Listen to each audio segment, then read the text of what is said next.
everyone is playing, you're not yet. EWC Play is your all-in-one platform to compete in fantasy, pick'em, and quests for a grand total of $300,000 in prize pool. Build your dream fantasy team in 5 different games and track your score with live results tables. Predict the winner of every game, every group stage, and every tournament. Complete daily and weekly challenges to earn boosters that help you climb the global leaderboard. Got what it takes? Join EWC Play now.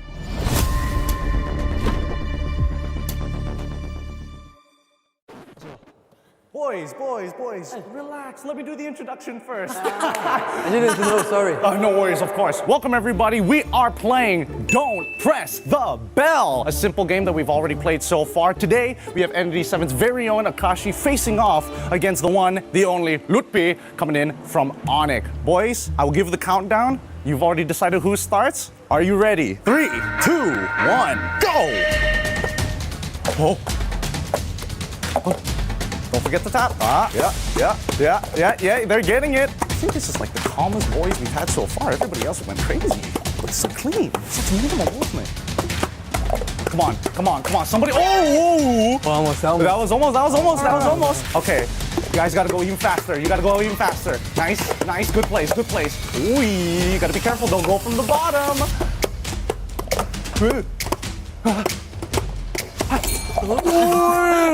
Oh no! I'm so sorry.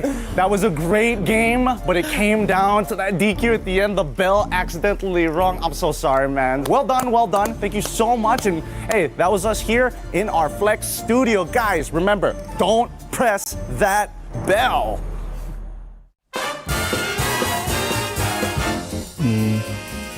Oh, is it for Falcons, right? There's no way I'm guessing that. What do you mean I have to know? There's no dad with glasses, there's no beach. Oh, this one. Ogwin. No. It's not Ogwin. Bibal. Oh, female. Vivian, no? No. Fumieko. Fumi. It's the goal in her. I just remember now. She looks the same. Chel. Oh, it's Chel. This is the goal laner. They're sisters? Cute. Guys, you know what time it is. Don't press that bell. The simple game that everybody loves here. We've got 2 very important people. We've got Koza from Pro, and of course, we have Innocent from SRG. You know the rules. It's a best of 1. On the count of 3, you may begin. Ready? 3, 2, 1, you may begin. Ooh, very aggressive moves. Ay!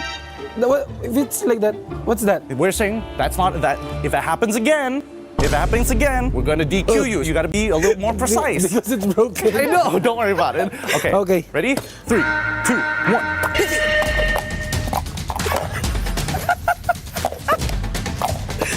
You're so scared. Why are you so scared of it? The hesitation. Don't hesitate. You can tap it. These guys are really... No, that was the cleanest. Take. Well done. That was an awesome game. Remember, boys and girls out there, don't press that bell. We'll see you on the next episode. The Mid-Season Cup at EWC makes its 3rd appearance, and for the first time in MLBB history, the prestigious stage arrives in Paris on European soil.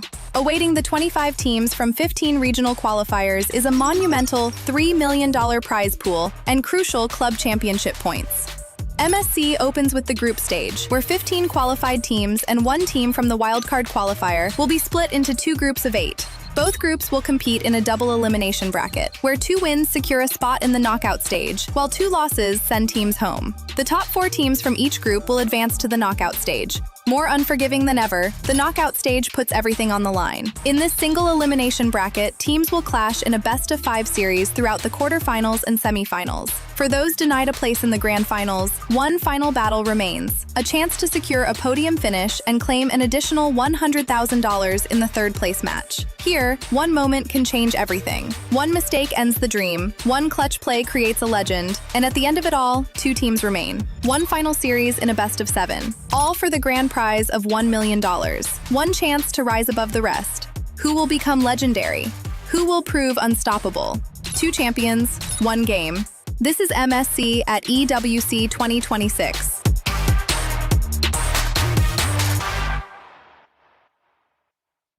Hello, I'm Sanji from Team Falcomena, and I love anime. I started to watch anime when I was a kid, like around 14, 13. I kept watching anime because like the new animes have better story, better animation. It's just more fun. The one thing I can get from anime is you always never stop, because in the end you can do it. The biggest lesson I learned from anime is like you're not very strong in early because there's always someone stronger than you. That's why you need to practice every day. Whoever say anime is for kids, most likely they haven't watched an anime in their life. Some animes are for kids for sure, but for others are for adults. Some anime for adult because of the animation, like more to the blood style, more bloody, not the high school anime for the kids.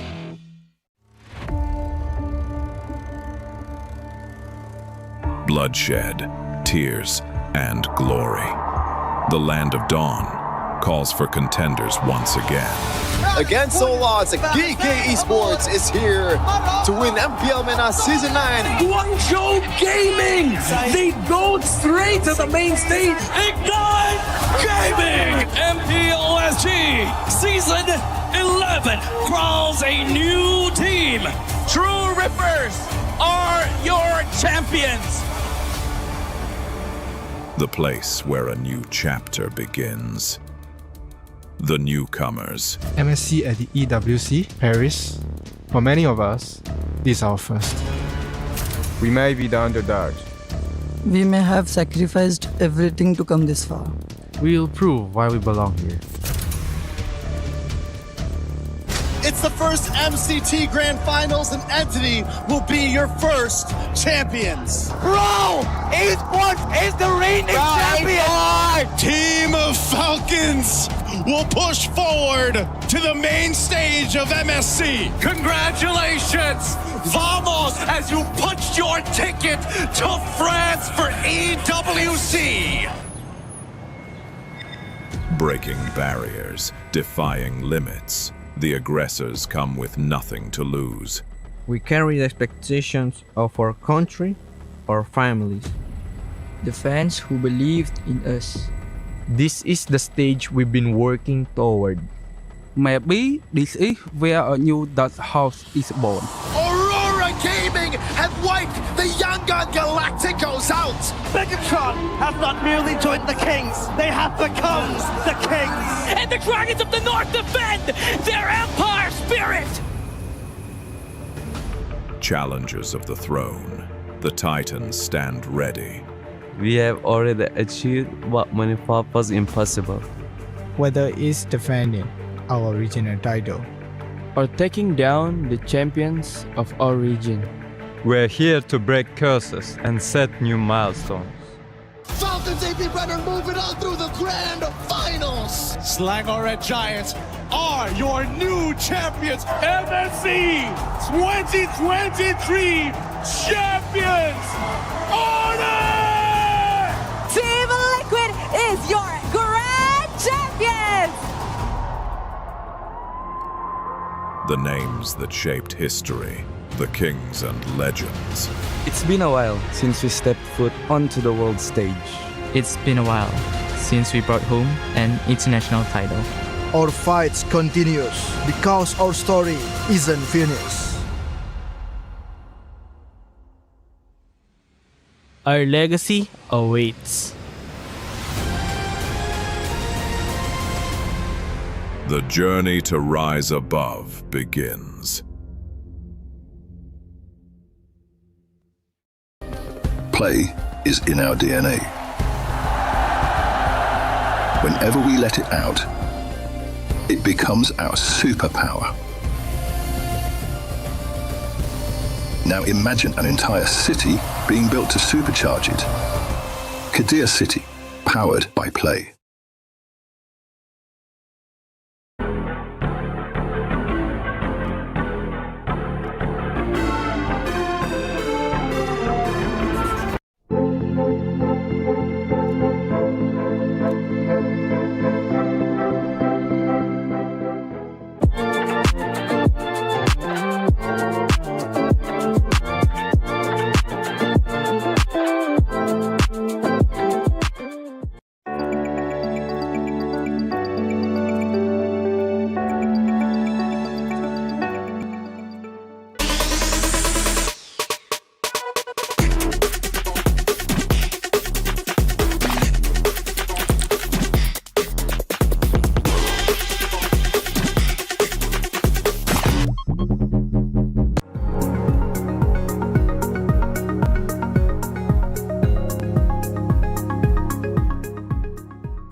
Esports World Cup up.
Hold me close and hold me fast.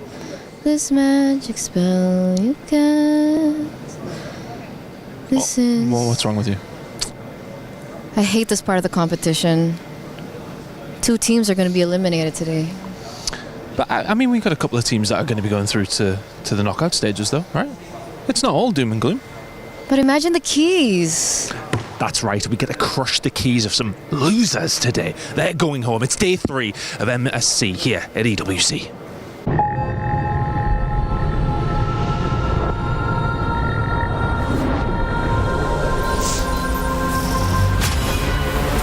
In the past, we were always in Asia. This year, we came to Paris. What stories are still left untold? Kami sudah membuktikannya, tapi ini baru permulaan. Tiada siapa akan ingat siapa nombor 2. We need the win. Bukan sekadar keinginan, tapi tekad. Hindi ang pag-abot sa tuktok ang pinakamahirap. Ang corona ang mahirap ipagtanggol. What happened last year became fuel for us this year. This time, we bring it to Paris and finish it. A new lineup, new chemistry, new fire. Once champions, not settling for podium finishes. World champions, defending MSC champions. As the final boss of MLBB, can anyone stop them? Names have been named, stars have risen, but now they need to show the world what it takes to rise above. This time, the world is bigger than ever. Like every year, new challengers step on to the world stage. Some carry the ambitions of 2 continents. Some fight for the pride of home turf. Some have never stopped chasing the throne. So who will finally rise to clinch the title? This is where unresolved stories find their ending. A new shot at glory. One more chance at redemption. We are back. Kali ini, sekali lagi. Bulan atau tidak, Pareho lang ang tsansa namin. No one is untouchable. Let's fight. Bukan ako kalau bisa. 2 champions, 1 game. Paris breaks through limitless possibilities. For an entire summer, the esports world is lit afire as we join ourselves in this competition of MSC in Paris, France.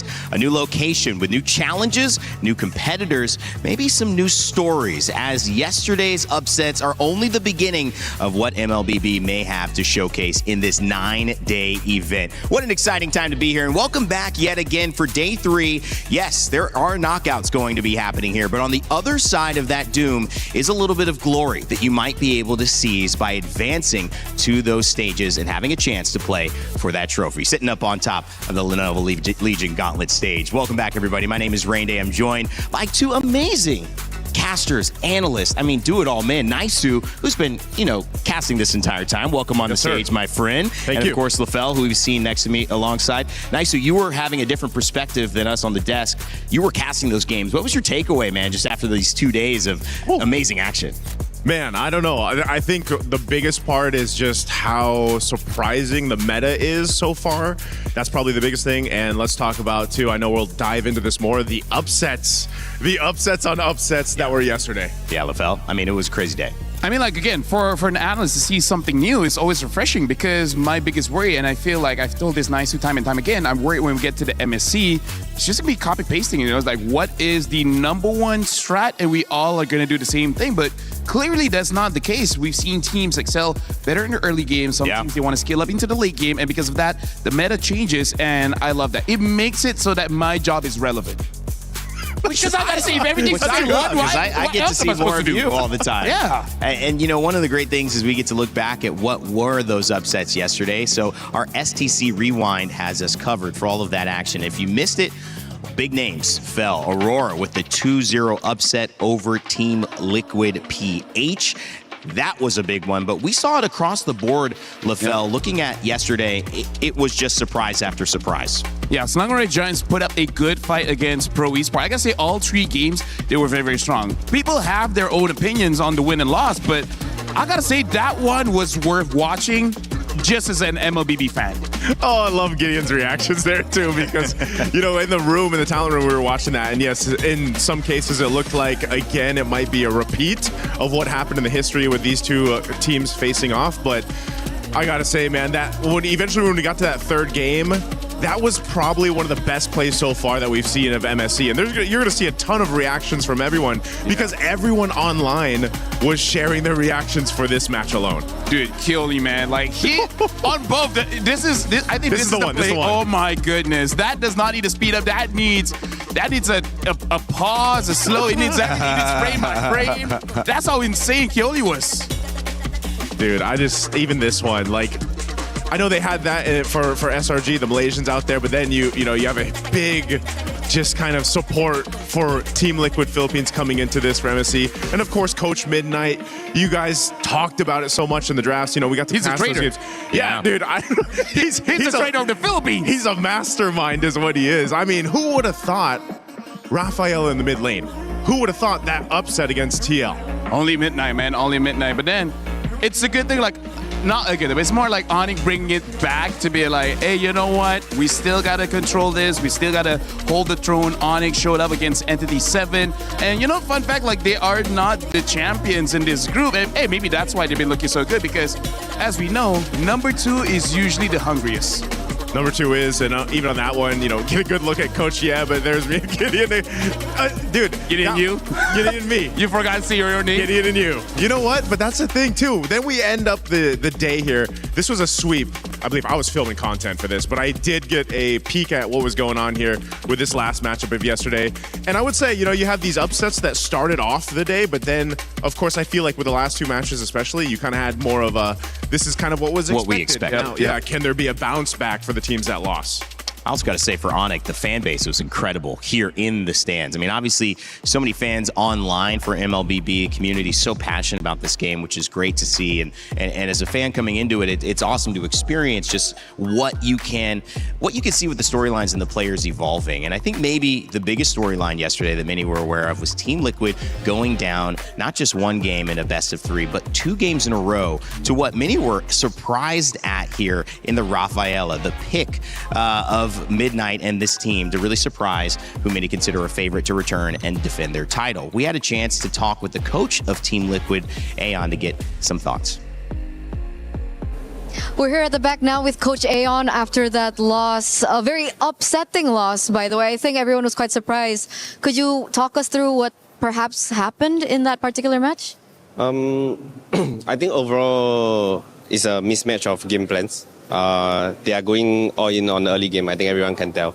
And we are hoping that we can hold them off, because if we can hold them off, I'm sure we'll win the games. But obviously we didn't, and they snowballed throughout both games. Yeah, so wrong game plan by us, I guess. Okay, so coming into this, were you surprised with that early game plan coming in from Aurora? Actually, no, because we saw their games and this is what they always like to do. But it's just that, you know, we felt that it was something we can handle, but obviously they played better today. Yeah, okay. So, so we will have to revisit our game plans and let's see what we can fix.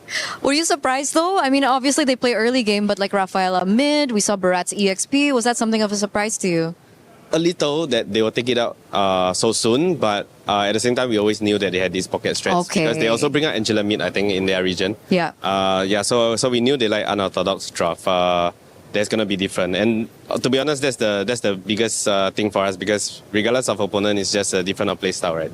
And for them, they have one of the most unorthodox play style, and they played really well today. So props to them. Okay. Do you have maybe a message to Coach Midnight?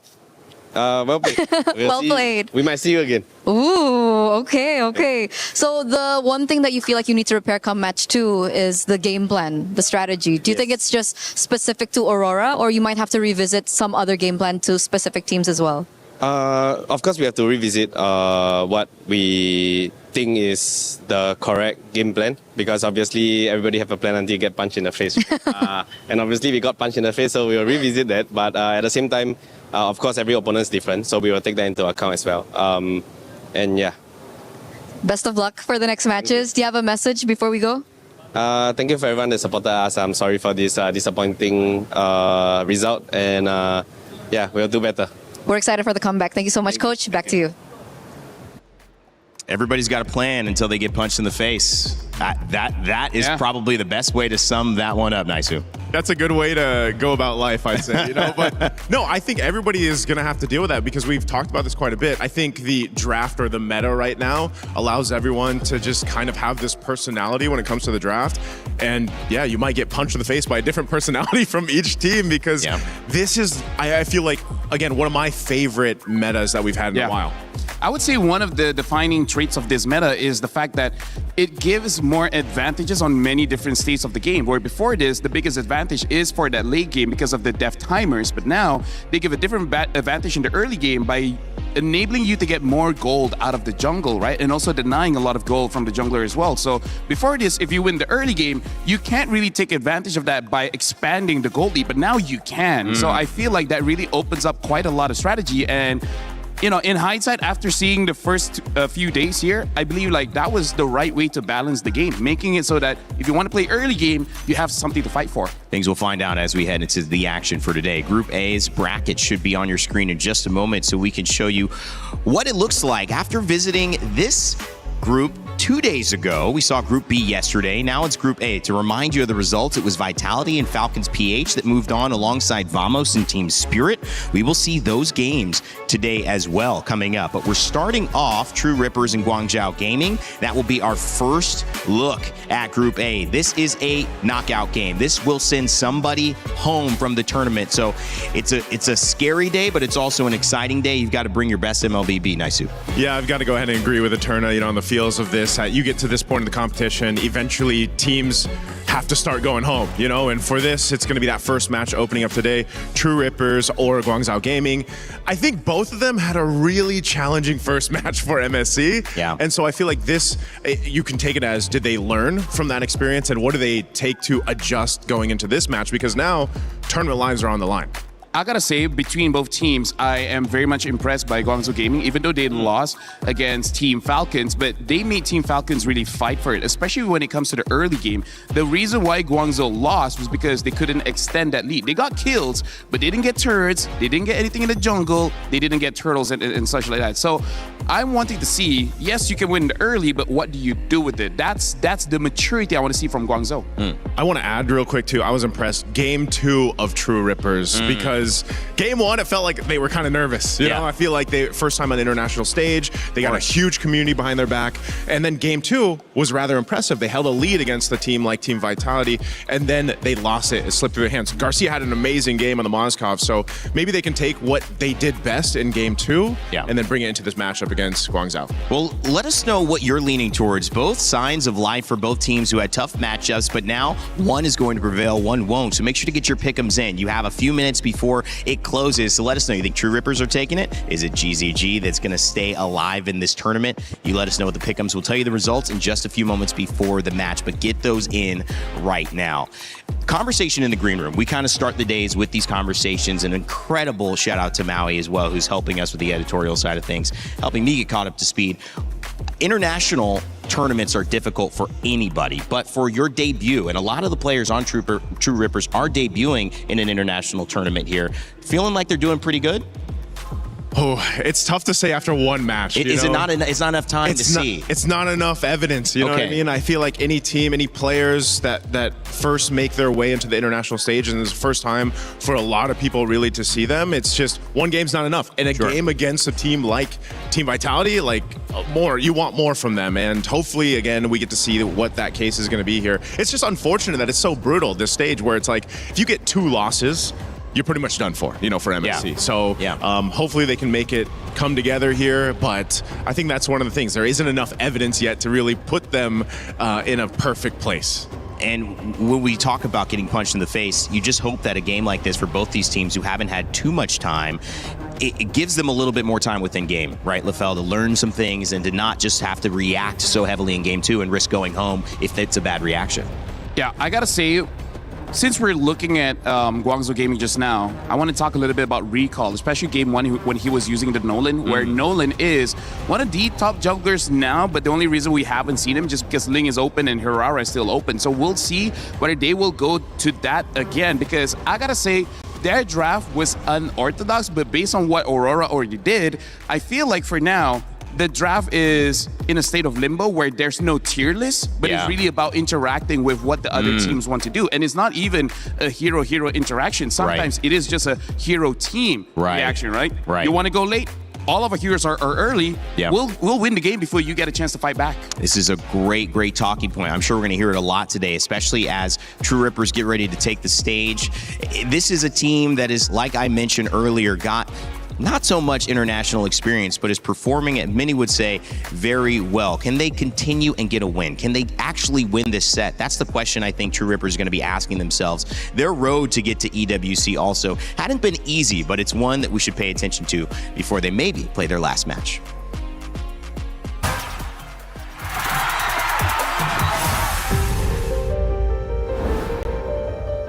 Hello everyone, Kimmy here from Team True Rippers. We are the winners of MLMS Season 1. We're the first team to represent India at MSC at EWC. History has been written, ladies and gentlemen. India's international journey has finally begun tonight. True Rippers are your champions. I guess it was the start of 2026 January. Everyone was so hyped, like they were saying, guys, we might get an international slot at EWC. We need this. For me, like I was really hyped up. I was about to continue my studies, but after I got to hear that news, I thought of making a team. So then I texted some of my friends, some of my well-known guys, and then I asked him if there any other orgs or organization that need a team or something. Then I started looking for players. Here comes the king, watch me reign. I keep my focus, aim for the prize. I'm on the level you can't hang. My players, they were getting offers from different teams within India. So I was worried, like, what if I lose my players? I won't be able to make this team anymore. But luckily, a guy texted me out of nowhere and then he was like, Kimi, right? I have an offer for you, this.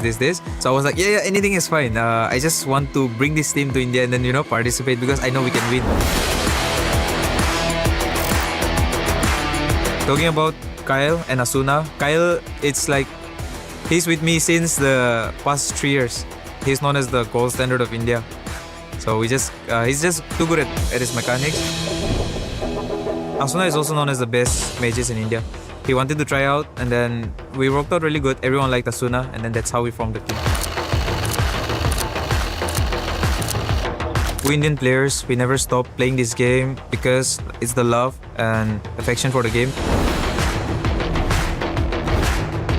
True Rippers at EWC means a lot to the community because after it's almost like 9 years now since India got a slot in MLBB. I just hope everything goes good and we get to do something here so that the craze for this game continues. Today we are here, but in the coming future, many Indian teams will be here too.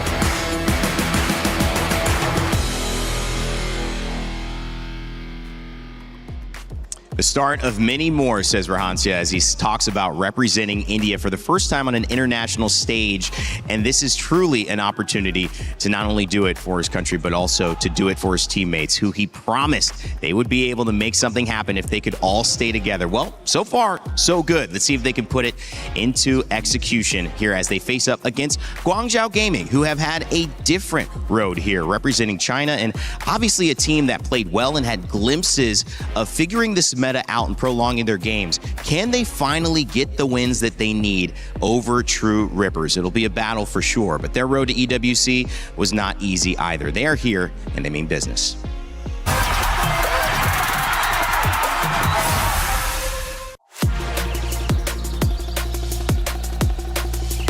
刚到 GZG 这个战队，我被他从中国的另一个战队买进来，然后刚来到 GZG 就打进了 M7 的外卡。但我想，其实 M7 我们可以走得更远的，但是我们倒在了外卡的决赛，输给了我们的对手蒙古。Gentlemen, it will officially be a wipeout and zone has sold Guangzhou Gaming out. 所以那场比赛结束以后，我觉得很可惜，抱着我的教练哭了。Story, really stop him and the beast rumbles at the feet of Guangzhou Gaming. 在 SCL 夺冠的时候，就我忍不住在赛后采访里哭了起来。我很想赢，每次赢了我都很开心。但以往经常了解我的观众知道，就是我哭经常都是输了才哭，但那一次是第一次赢了才哭。我觉得我们做得很好，就是这种情绪在我心里涌出来，对我使我落泪了。我觉得这是给我们训练，就是我们在训练里付出的努力，我们比赛里。我观看了这次在巴黎开赛的 MWI 女队拿到了8强，其实我有一点难过吧，因为虽然他们拿到了很好的成绩，我本来是开心的，但是我难过的是中国赛区的男队一直都没有很好的成绩，反而是我们的女队先做到了，所以我觉得我们男队需要一点突破的力量。我希望中国的粉丝能看到的是中国队伍热血的一幕。我觉得我们可以创造以往没能做到的目标，所以我想跟我的队友说，放轻松点打，对面很菜，随便赢了。What a story there, knowing that the women's have broken through, but yet to see that same result on the men's side. Looking to get it done here is Guangzhou Gaming as they head into a knockout game versus True Rippers. Guys, this is two countries, two teams, highly motivated, highly emotional. Wow. Naisu, and it's Guangzhou Gaming who get the pick'ems results in their favor. Doesn't necessarily mean that they're going to take it, but Naisu, that's a strong side. The audience is with Guangzhou this time. Strong prediction there. Again, give True Rippers some more time to prove themselves. Both these teams have amazing stories, though, the way they made up here, you know, and I got a chance to even see part of the journey for Guangzhou Gaming through MCT East Asia to get to here. And so hopefully one of these teams can make that story come true after a game win, but unfortunately one has to go. I mean, like, we got to talk about mentality here, because I like looking at the Guangzhou video just now. Reminds me of W. Be like, we're strong, the other team is trash, right? So I really want to see them actually use that kind of energy here going up against True Rippers, because I legit feel like they have a very strong early game. It's just that you don't know how to maximize it. If they can maximize this one, then they can survive another day. Because I do want to see them succeed, because they've been here for a while. They haven't got that success just yet. The women's got there first, but hey, maybe they can get there further. And fighting for a region here, I mean, the pressure, it's pretty high for both of these teams as well. And you can see the emotion welling up. To me, that is just more of what it looks like when you give your all and when you have a situation that finally, after that work that feels like you're toiling through the heartache, through the disruptive and sometimes detrimental choices to get there and maybe make a mistake, to finding your feet, finding a way to get back, and then suddenly saying, man, we did it. After all that, we're here. Guangzhou Gaming looking to keep that feeling going. True Rippers hoping to keep that feeling themselves. It is going to be a great competition. One going through, one going home. Let's get it started.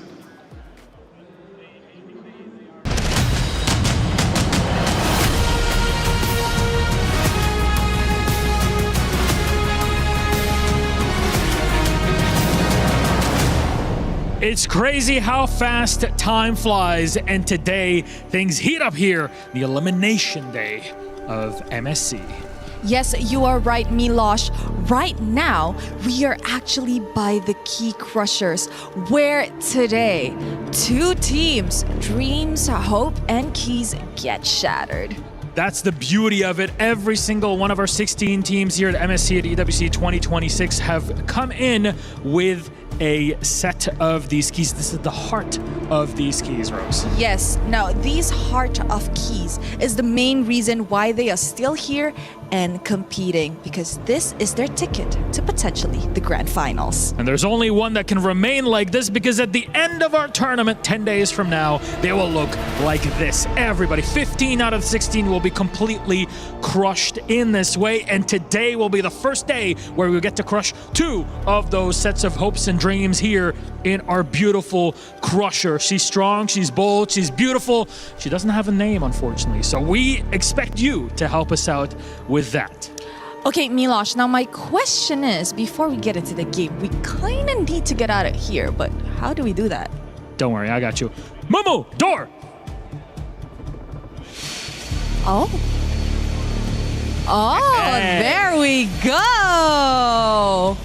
Ladies and gentlemen, welcome back to the third day of MSC at EWC, where today we will be witnessing 4 best of 3s and 2 teams and their journey here. It's a lot on the line for our squads, because 2 of them, in our middle of the day, they'll be playing to qualify on and move on to the playoffs. 2 of them will be eliminated, however, as that attention will be on the lower bracket, which is exactly where our first game is going. You are right, and to kick off the first elimination of MSC 2026, ladies and gentlemen, join me in welcoming True Rippers! In their first international debut, True Rippers has to do whatever it takes to come out on top.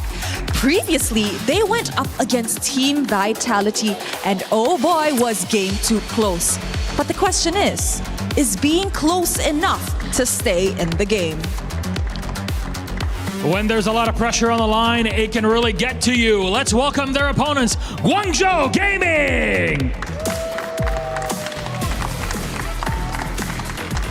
Although they faced one of the toughest opponents here at MSC 26, they still showed massive resilience during their clash. They left even Super Marco shaken. So can they pinpoint Ripper's weak points and live to fight another day? This is the match of the underdogs, 2 regions that are quite new to the MLBB scene, battling it out, and only one can remain on top. All right, it's time to get the show started. Please, Guangzhou Gaming, please, True Rippers. My friends, you may place your keys, and captains, remember to shake hands or fist bumps or even do a little fadeaway before you get over to your seat, because this one is about to heat up. There it is, respect between our 2 teams. Let's get our first elimination match on their way.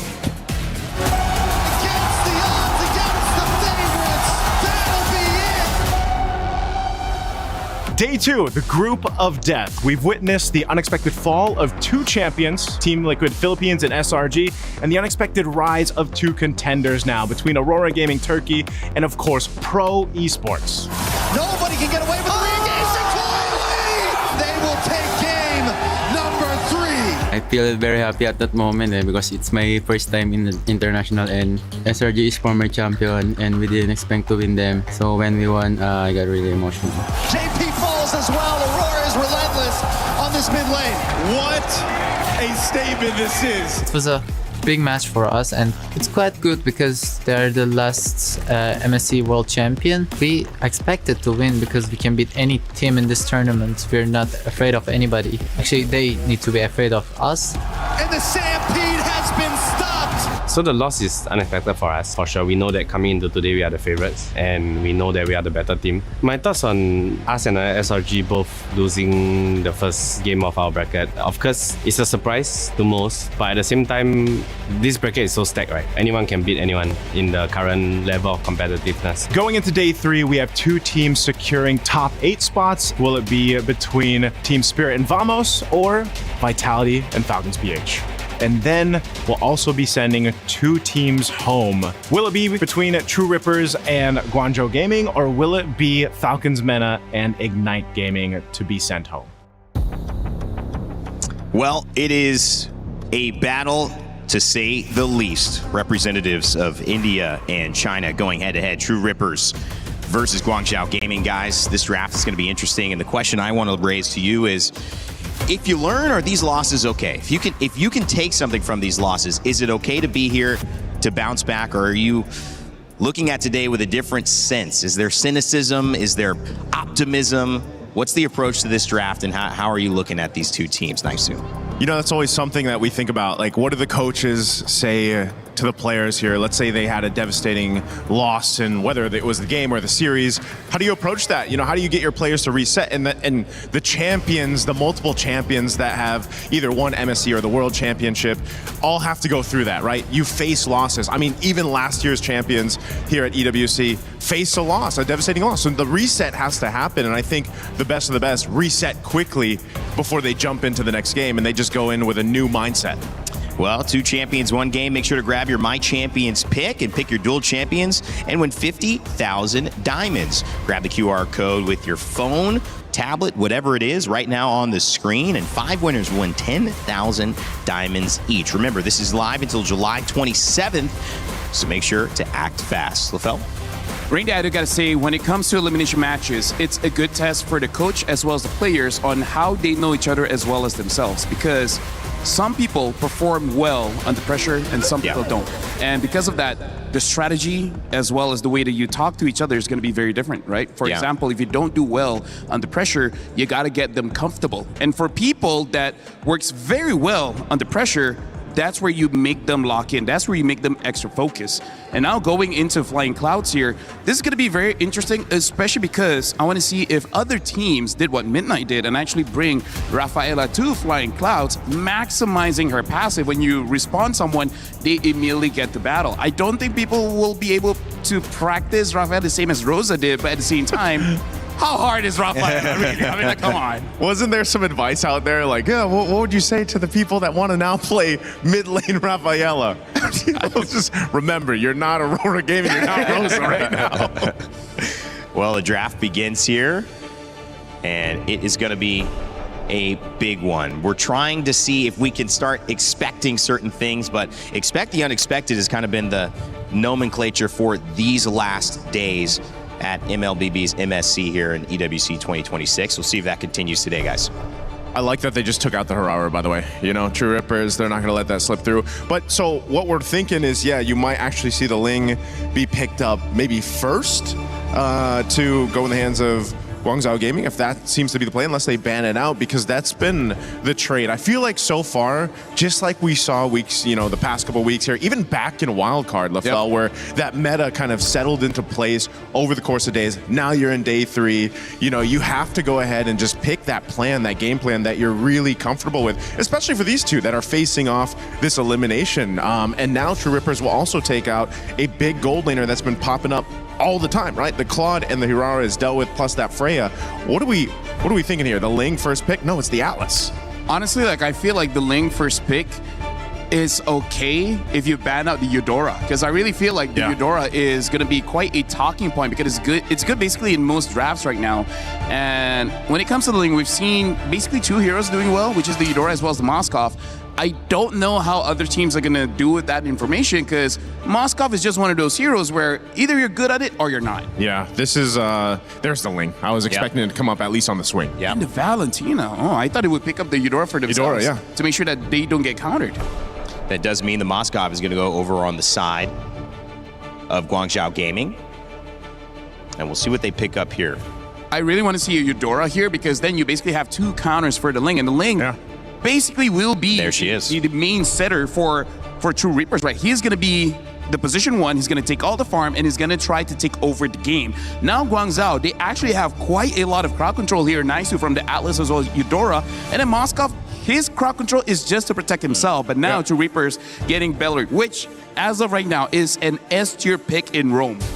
I almost thought that True Rippers would want to secure themselves the Moscow, man. I mean, that was the best performance we got to see from Garcia. You know, again, if I remember right, he was like 6-0-10. He didn't die in that game too, and that was crucial for them. But, you know, now, because you banned out that Claude, the Moscow gets taken. What are they planning to put in that gold lane? We've seen some weird picks being placed into the gold lane the past couple days. Yeah, I mean, Double Fighters has showed up randomly, right? And we've seen that, even Paquito in the gold lane, trying to see if there's something sneaky.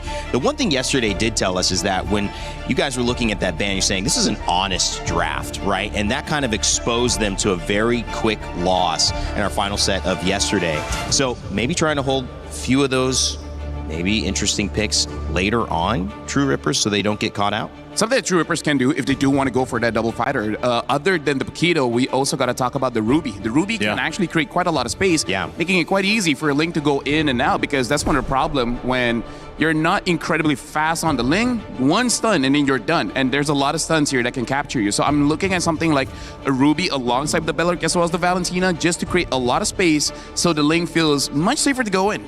Yeah, that's the problem with the Ling right now is, you know, anyone that's going to pick him up, draft the Ling into their composition. Not only is it such a micro scale, like scaling hero for people to showcase, but you need the team to support that. The same thing we've been saying about the Hirara pick, and your team really has to support you to be able to do that. Now, obviously, she's got a little more iframes to work with, a little more mobility, but Ling, same thing. You don't want to feel pressure in your jungle, your buffs being stolen. You need that space, because otherwise you just end up split pushing across the map when the rest of your team's trying to fight, and that's not where you want to be. So this Paquito coming up adds a little bit of a layer to the damage profile. This is most likely we're going to expect just go in the gold lane. It is still possible that it could EXP, flex. right? Could EXP. We saw this in the gold lane yesterday in the hands of Sigibum, if I remember correctly, maybe a couple more times. But, you know, that's the thing. You need to be able to go ahead and support this Ling's best time. Whoa, the Saber, though. Talk about another surprising pick. Hey, but it has been in my head, but I don't think anyone will be crazy enough to do it. But honestly, this is the kind of lineup that I think you would be crazy enough to do it, because going up against the Ling, Saber might not have enough damage early, but when you have a Eudora alongside you, you're going to have enough damage, because Saber has changed a bit. He's not full burst. He's about going in and out, in and out, in and out. And now, True Rippers finishing up with the Badang here, so quite interesting. Badang EXP or Belleric EXP, so not sure, Okay, not sure what's going to happen here, but I got to say, I'm liking what I'm seeing from Guangzhou Gaming. It's going to be a Belleric EXP. Yep. On Rahancia. Kimmy's got the Badang. And Garcia on Paquito, so another gold lane fighter. Marksman coming in thinking you kind of have to have that, but we're seeing this meta evolve to where, well, maybe not. Can we keep tempo? Can we keep pressure? Both of these teams suffered quick defeats in most of their games. Trying to set the pace this time around as we have our first series of the day kicking off. It's True Rippers versus Guangzhou Gaming. Let's get it going and send it over to your casters. Smash them. We are officially kicking off the third day with an elimination match between True Rippers and Guangzhou Gaming. But the surprises just keep coming, Mirko. And as our panelists have said, Lefel personally does like Guangzhou's lineup, but how are you feeling about this, especially the Saber? Dude, it's crazy. Again, I mean, we saw day number 1, day number 2, constant surprises back and forth. And I thought we already saw everything. You know, I thought we already saw everything the meta has in store for us, but obviously that's not true. The Saber comes in, Xing, almost taking Asuna down in the mid lane. It's all about aggression. Okay. So that's what we know right now for Guangzhou Gaming. I feel like they're trying to double down on already a very good early game. We saw one of the glimpses, well, hold on, May. Again, speaking of that aggression early on, a steal from Xing, but again, for Guangzhou Gaming, they did well against Falcons in the early stages, so if they can actually do better by punishing and capitalizing even more in the early game, I think they should be able to close things out. Yeah, I guess early game really is the name of the game right now, especially in the current meta, the way things have been for the previous games that we've observed, and it's looking really aggressive. If there's anything we could use to describe Recall, because he picked up a Saber, and now he even went for Master or Weapon Master. Yeah, not even the Seasoned Hunter to help him clear. I mean, he's going to do much more damage when he gets his items, but damn. Pull yourself together on both double or duo mid here, Xing and Mei. Good read by Garcia. Yeah. Could be a really bad spot here. And honestly, you look at this composition, you just look at the Saber and you're thinking, why go Saber? But if you look at a double fighters or just the fighter in the gold lane, Garcia should be very easy to pick off by recall on this Saber, so that's a big question mark already. As you can see, Garcia having to sacrifice a few of those waves. Which is great. At least he's being very careful. You know for a fact that Garcia too, even when he gets his hands on the more vulnerable heroes like the Moskov, is not really the type to put himself in dangerous positions. Oh my! But that's the first triple sweep we get to see here. And that's the tank, that's the boy. He would usually have a lot of damage on. Well, Limited Splash already popped in right now. They go all in. Recall with a double with the weapon mastery, trying to get one more. Ian stunned on the wall. Now it's chased out with a Black Dragon. Modi almost taking Eons down. Now it's Kimmy with the Flying Clouds, bringing it back again, all alone. SOD almost lands Eons. Sticks to the recall. 2-2, but it's Guangzhou Gaming with the turtle. Yep, I really thought True Rippers could have made something out of that, especially as they already were able to somewhat trade out the fact that no longer, or Recall no longer had the triple sweep. But it's still somehow a bit manageable for True Rippers nonetheless. Especially as you see they're not really being punished elsewhere. Let's take a look at that replay. Modi still getting in. Really close though, really close call, but the punish from Kimmy. I nearly forgot that we were on Flying Cloud, so things would be happening pretty faster than we thought. Yeah. That's what we. I guess that's the reason he went Saber as well. Maybe. Even if they die without him using the triple sweep, then he can just go and do it all over again after dying. But dang, that damage with the weapon mastery. He already picked up the Hunter Strike now and the Lethal Ignition. Even Kimmy wasn't ready. He's gonna have to go straight into a Dreadnought's armor at this point. Yeah, so it's probably really just they want to go for the kills, always the kills, and that's where they start converting eventually. But it's also them on a Moskov, so I feel like they will have ways either way of dealing with the macro, even if, let's say, they just try to focus on the kills. If we're talking about the mid trio, who, by the way, have been doing a great job here, really keeping Kimmy and Asuna in check. Folks, you gotta remember, this is an elimination match between Guangzhou Gaming and True Rippers. Loser goes home. They're gonna go straight to the airport, out of Paris, back to their hometown. So it is brutal. Yeah. The fact that Guangzhou Gaming decided to bring out the Saber in an elimination match shows you just how confident they are at, again, capitalizing on early game advantages. Yeah, and you see, oh, hold on, that's a Ricker. Yeah, a bit disconnected. Oh, big Fatal Links by May. Another Fatal Links as well. As now, Time of the Blaze gets locked in. Ian's running down the wall. Now it's Rahansha isolated against the rest of the team as Modi picks him up, and it's an all-out win for Guangzhou Gaming. Yep, the disconnection is something kind of punishing there for a True Rippers as we saw Rahansha engage, but Garcia all alone here. Okay, will at least be able to regain positioning, but Recall, will he contest? Oh, big ult already down. May comes in with the perfect match. Kimmy trying to stop it now as Modi pops in a furious dive and the red tree goes in.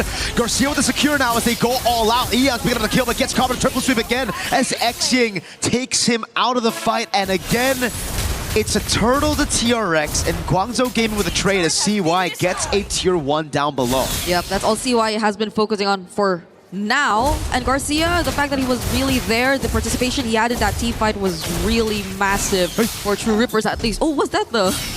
Recall got it, right? Recall got it, yep. Okay, he did not even have to get up close. But at least for now, True Rippers, they're really trying to minimize this lead. The damage that you would assume would really be massive right now. It's not really happening just yet, but May is not going to go for the set. Asuna has the Fatal Links as well.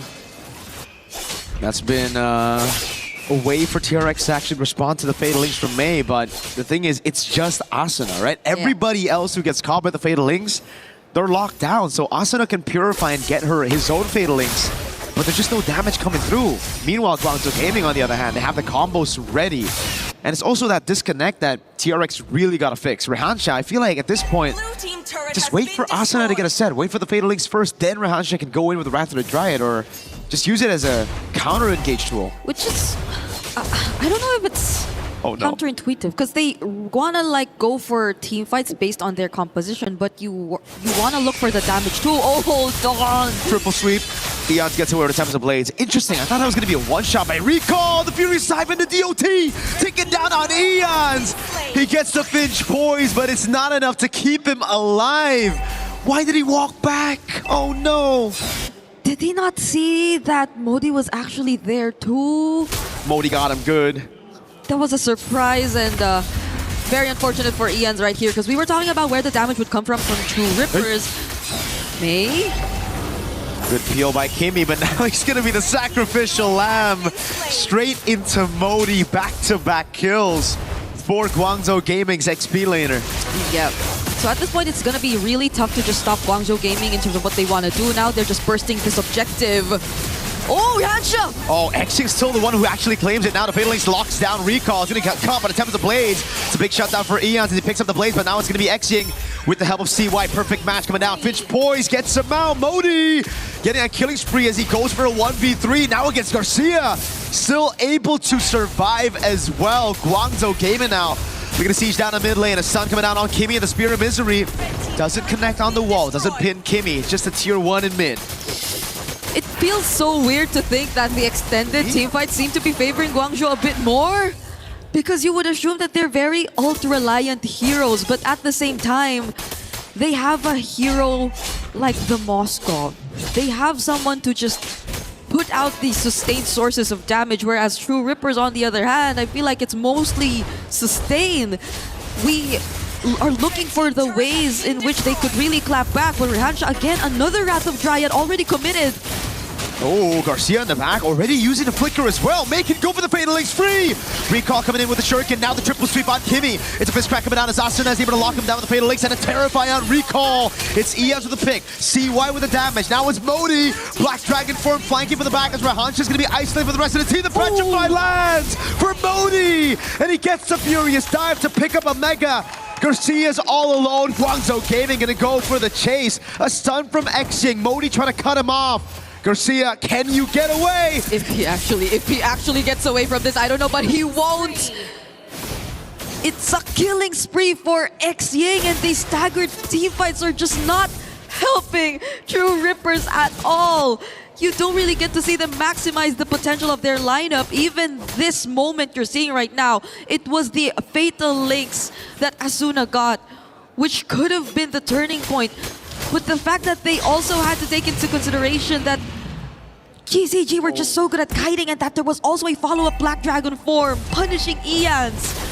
It was just not looking good for True Rippers. They really have to solidify their coordination in this game.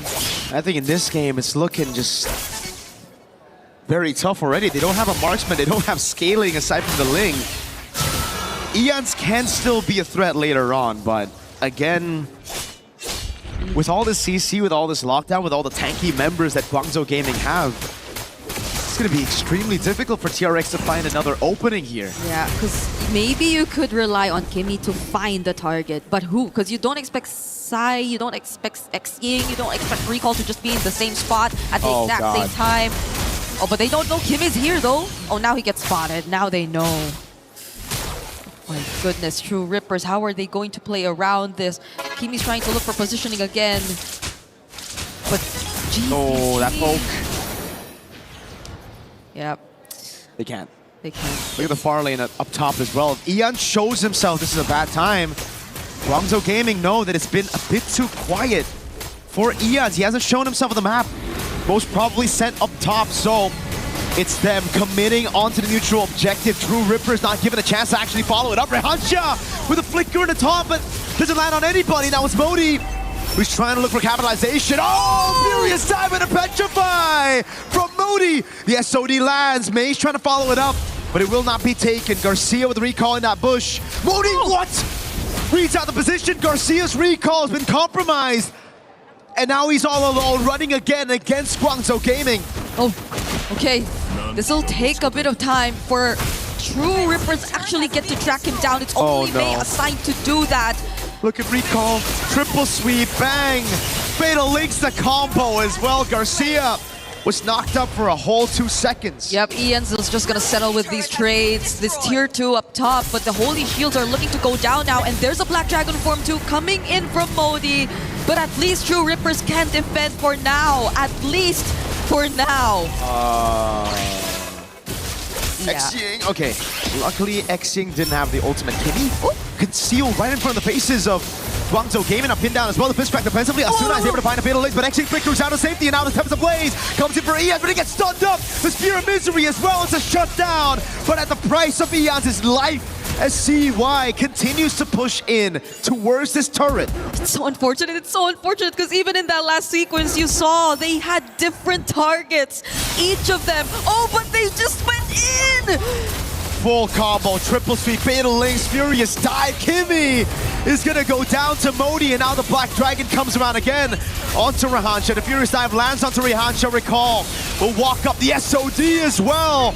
Finally a 3-man taunt that takes Modi down, but it's Guangzhou Gaming who gets game number 1. 20-6 on the board in terms of kills. We were thinking that they really wanted to go for kills and they lived up to it. It was just them constantly on the lookout for potential targets across the map. And you barely saw true Rippers able to answer back, able to achieve anything, but also at the same time, they're just constantly being disrupted so well. I think one of the players who had probably the hardest time there was also Eons on the Ling. He was the target all the time in that entire game. How could you escape from it? I mean, as Eons, you were the only dude there that could actually make a play, that could actually look for a trade around the map. And all the way from the start, it really comes down to, I feel, picking up this Paquito. This Paquito was a massive mistake because they picked it up into a Moskov, right? In usual terms, when we see it from Hiko, when we see it yesterday as well, it was a Paquito into a Claude. It was a guaranteed winning matchup so that the Link can capitalize on it.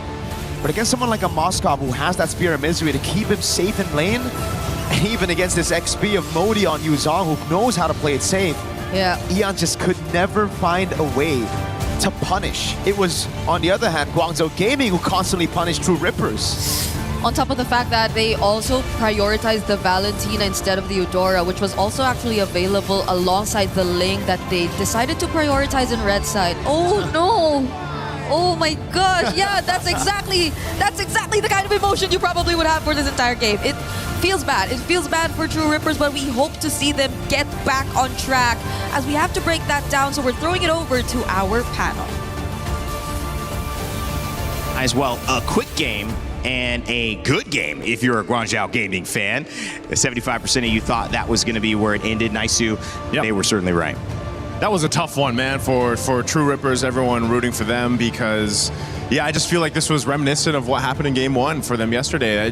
They weren't connecting, they weren't working together, and also there just wasn't a chance. I mean, Guangzhou Gaming, they knew the game plan, they went with it. This draft, again, it's nice to see where we are with our meta. You can bring something like this, make it work. I mean, we're talking about Eudora and a Saber in the jungle, man. I gotta say, Naisu, like, for the 3 days that we're here, I hope my sentiment stays the same. This might be my favorite international so far. Not 100%. Not favorite MSC. Favorite international of all that we've had. Yep. This has been the best. I love the meta we're at now. I got you, bro. I got you. So we're gonna go for this really we're gonna go for this very quickly, right? Because we gotta talk about the idea coming into the draft here, because the idea for True Rippers is they want to counter engage, right? They want to counter engage and they want to be able to, I don't have space, but basically what they're trying to do is that for the Paquito, the Badang, as well as the Beleric, and even the Valentina, whenever someone wants to go in, they're able to punish. It's gonna be Ling, the sole position one, to actually go and get the kills while everyone else is distracted by the other 4 picks. But look at Guangzhou Gaming. This is about engage. It's about starting fights as well as a lot of crowd control. This says enzyme, but whatever. What in the world is that? I love it. Whatever, right? Okay. Because this is engage plus crowd control. This is engage plus crowd control. This is engage plus crowd control. And this honestly can be engage plus crowd control. And damage. And then when it comes to the Moskov, we've seen this happen yesterday where the Moskov can 1v1 the Ling and it's not that big of a problem. We're going to be looking at some of the clips here where at the start of this game, we got to look at this, okay? We're going to rewind just a little bit and then this is what I want to show, okay? we're gonna be zooming in and we see how the members of True Rippers, they're ganging up because this is how they want to form their formation. When you want to go in, we can counter engage. But look at all the different angles that is coming up from Guangzhou. From the side here, we see Saber is about to jump in, and from this side, we see that the Atlas is gonna jump in. So there's layers to who goes in first, second, and third. There's an order. Okay, so 1, 2, and then 3. This makes it so that no one is completely punished when someone makes a mistake. We're gonna be playing the clip here and see how Atlas immediately gets onto 2. And then when he brings them together, they're all bunched up, and yet Saber is still able to get the proper target despite everyone clumped up being there. And this is what we like, that whenever they fight, there's always a chain of crowd control and there's always chase. No one can get away, as we're gonna be looking at the second clip here, where this is again showing how devastating it is when you have one basically win condition, and the win condition here is going to be Ling. At this point, you can see the Ling is safe, and I feel like even Guangzhou Gaming is like, we're going to be happy with that. We're just going to be taking the camp here, denying him off his farm. But then, as the fight goes on, even Mirko was questioning why did he stay. And this is also another dangerous thing about the composition of Guangzhou. Even when you escape, you don't really escape. There's all types of DOT damage coming in from the Eudora, from the Yuzong, and honestly, even the Moscow can have some too. And then the last clip that we do want to show here, this shows the layers of crowd control that we've been setting up. And this is the number one thing why Guangzhou wins. When they want to fight, they can fight. They don't have to wait for the stars to align. They don't have to wait for Atlas to have a perfect engage. Anyone can start a fight. They on go. Yeah. They on go, yeah. We're just gonna be finishing the clip, but essentially, why I love this draft, it's easy to execute. There's multiple ways for you to start a fight. More importantly, multiple ways to end the fight. Thank you very much, Naisu. That was awesome, LaFell. Thanks, Naisu, for that as well. We had a chance to catch up with Guangzhou Gaming's Coach Sunday before this match. So far, so good for Guangzhou Gaming. Can they keep it up? I am now with Coach Sunday from Guangzhou Gaming. 那我们现在呢是有来自于广州 Gaming 的这个教练 Sunday。How are you feeling coming into this elimination match? 那么今天呢，在这次淘汰赛当中的这个比赛感觉如何？是指比赛里的表现吗？比赛。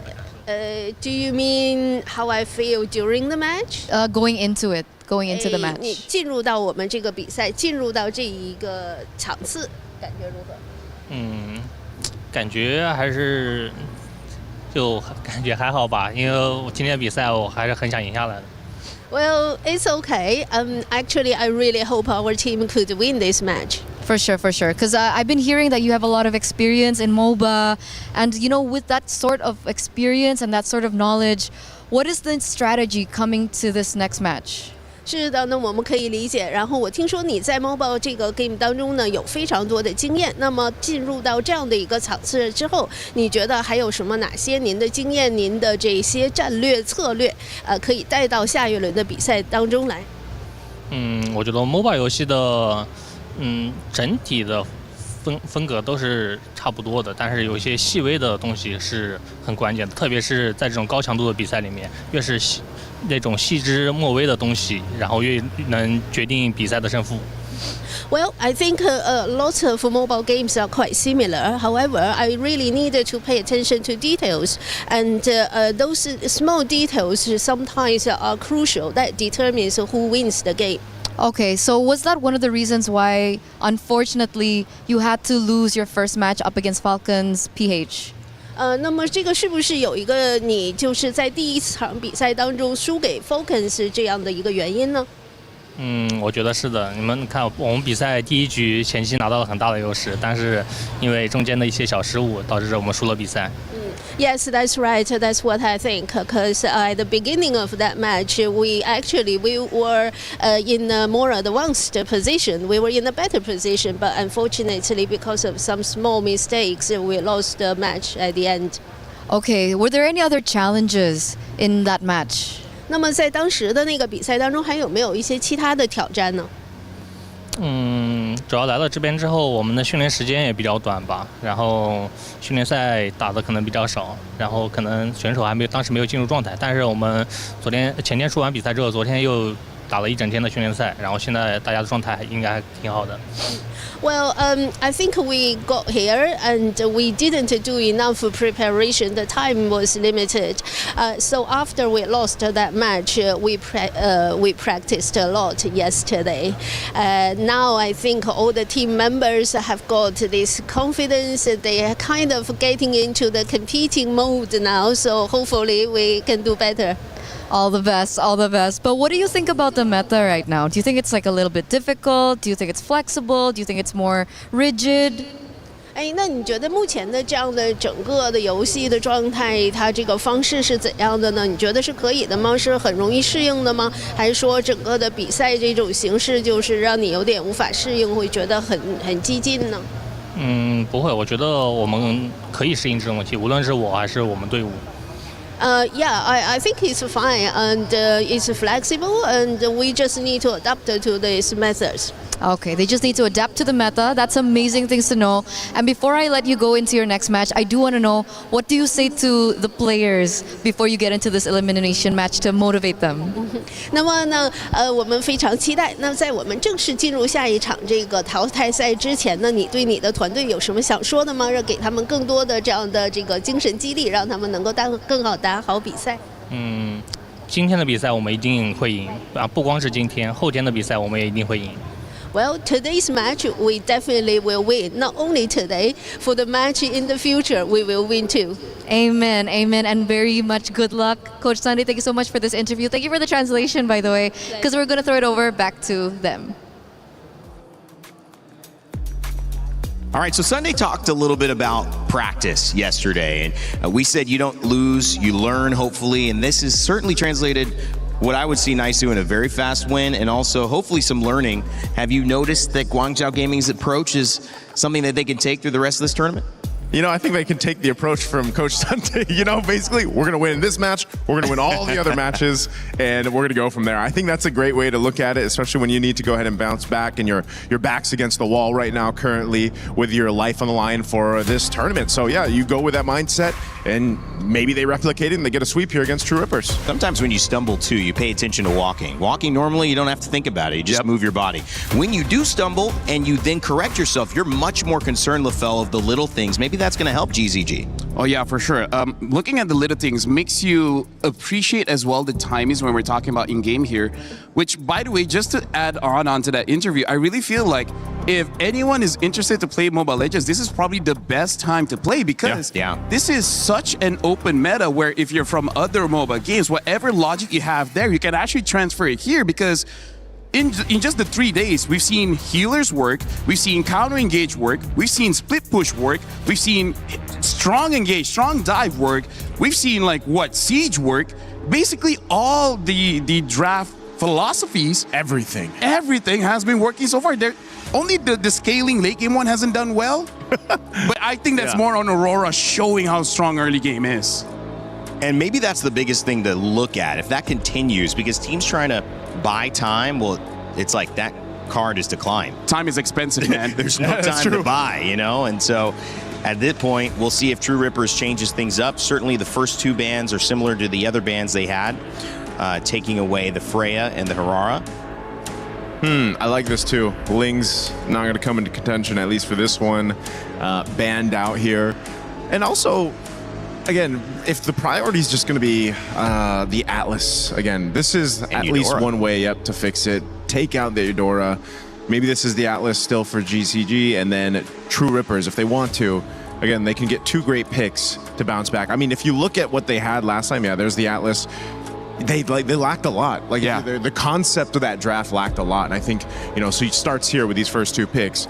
Maybe, again, you pick up the Moskov early. I'm not sure if they want to go ahead and take that or not, but it's going to be a Valentina right now.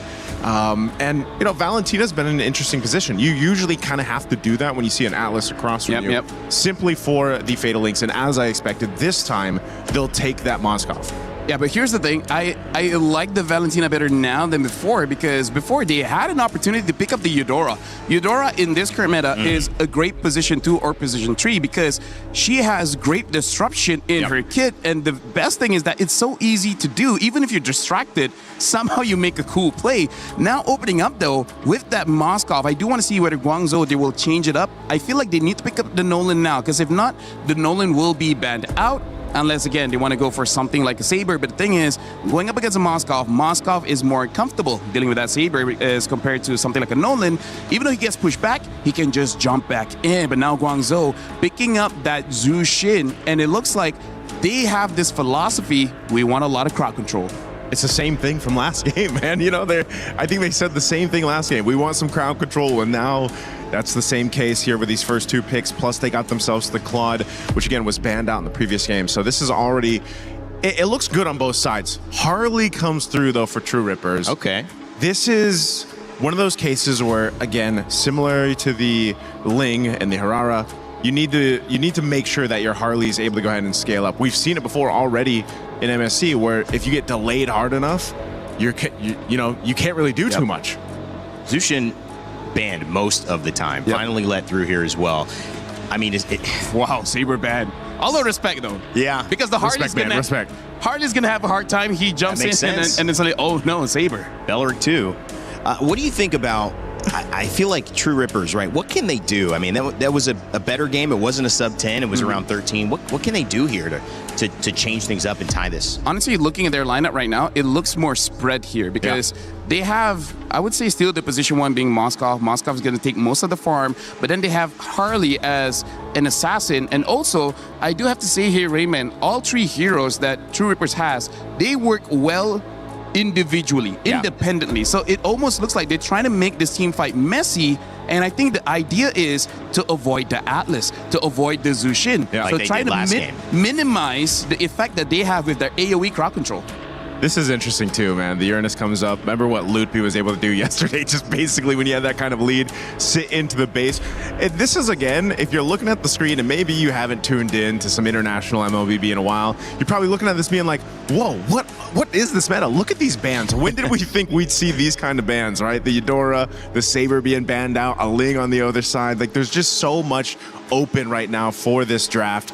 The Nolan does come through. There's the Yu Zhong. Might as well pick it up again, make use of that, just like we saw in the previous one. And a Guinevere is that last choice here for True Rippers. Wait, so the Guinevere is going to go roam.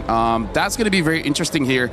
I got to say, Rainman, Guangzhou, they have an easier to execute draft when it comes to True Rippers. Like I said, a lot of individual skills is there, but if they miss their abilities, that's GG. They will either look amazing, or like Guangzhou says, they'll look like trash. Well, it could be a fast game. It could be a good game. We'll find out what type of flavor True Rippers is able to bring. This draft certainly different than before, which if you're a True Rippers fan and rooting for India, you would hope, okay, maybe we have a chance. If not, Guangzhou Gaming will be moving on with a 2-0. True Rippers will end their MSC run here. We'll see if they can even it up as we throw it back to your casters to get Game 2 underway. True Rippers and their last chance at potentially being able to get a shot at protecting their key and not ending their tournament run right here, right now against Guangzhou Gaming. We're seeing a bit of a shift in terms of the draft, Mirko. It's not entirely... Oh, hold on. Okay. It's still the Yu Zhong, though, in Moli's hands that you are going to see, and I feel like True Rippers are putting a lot of respect to it as seen in that first rotation.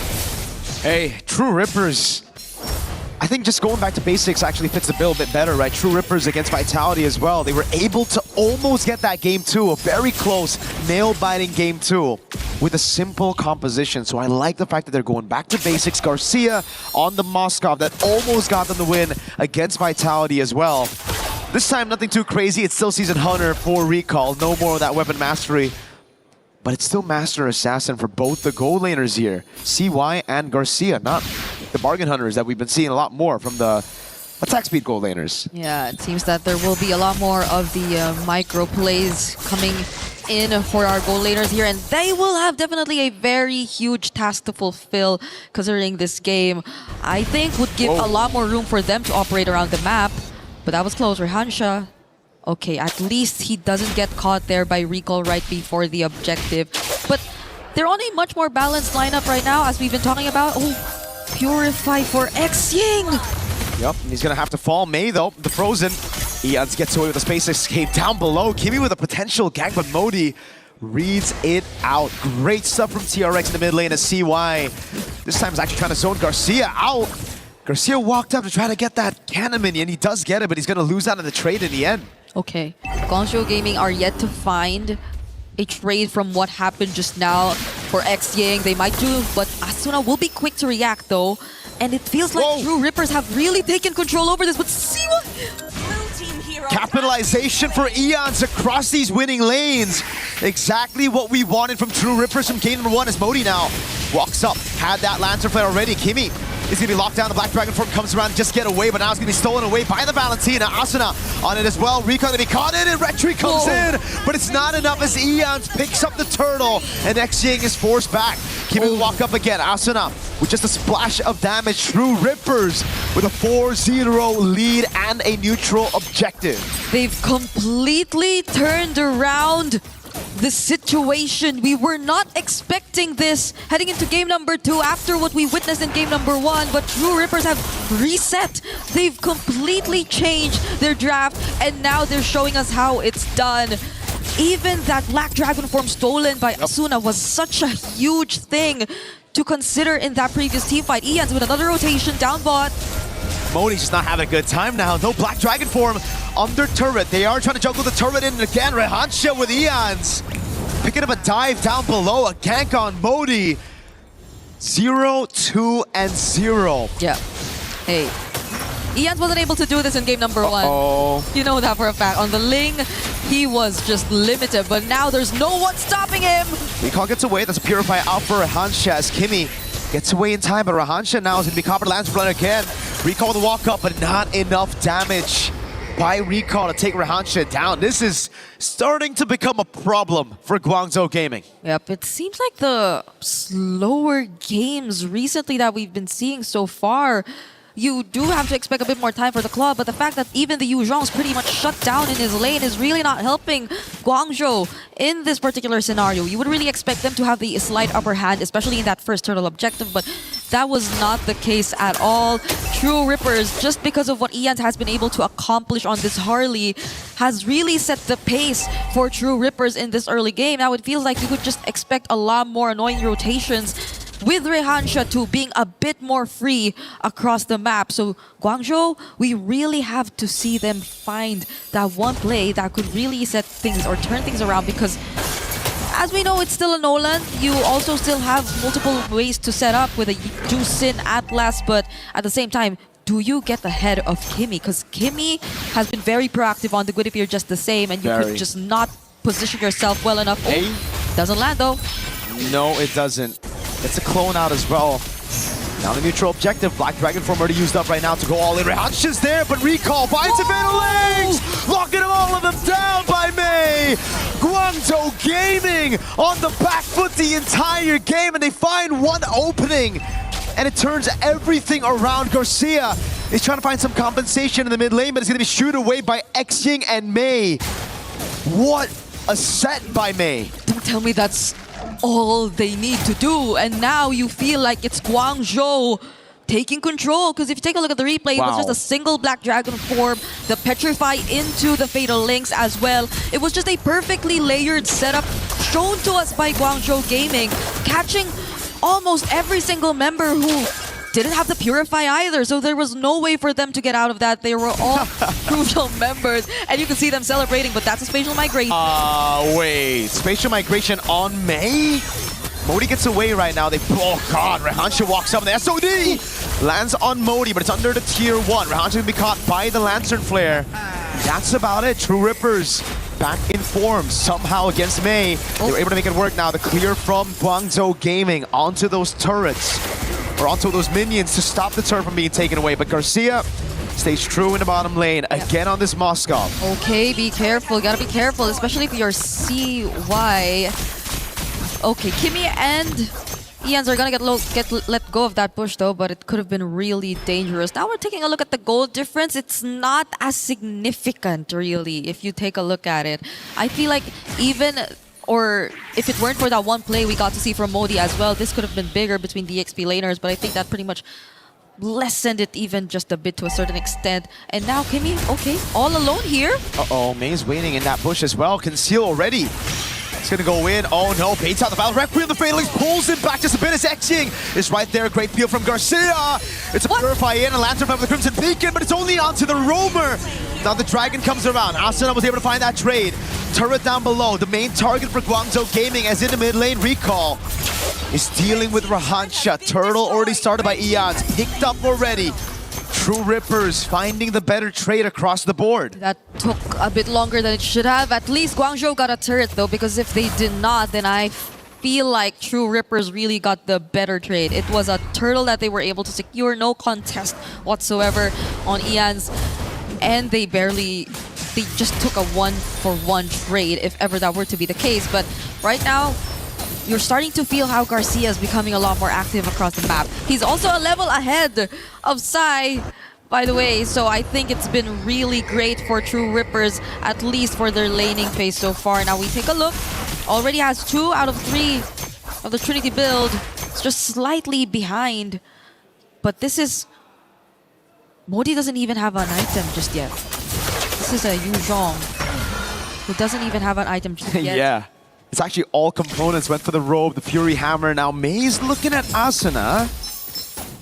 They gotta be careful. The only Purify they have is on their main frontliner, Rahansha. So that's the problem for True Rippers, right? They have to split up. They have to be very careful of this set from May. The one time May was able to find that set, it almost guaranteed them that full-on comeback. But luckily, True Rippers were able to find some good pickoffs here and there. Kimmy, at this point, I think Spatial Migration on May doesn't even sound too crazy. They might have to deal with him first. Yeah. We call with good poke on Kimmy, and it's all about mid-control as Garcia plays that far lane. Which is great, because I think they're splitting up their positionings a bit more. We see Kimmy really putting himself and trying to scout wherever Guangzhou Gaming could potentially come from, but just the same, seems like there seems to be a bit more reaction coming from their side.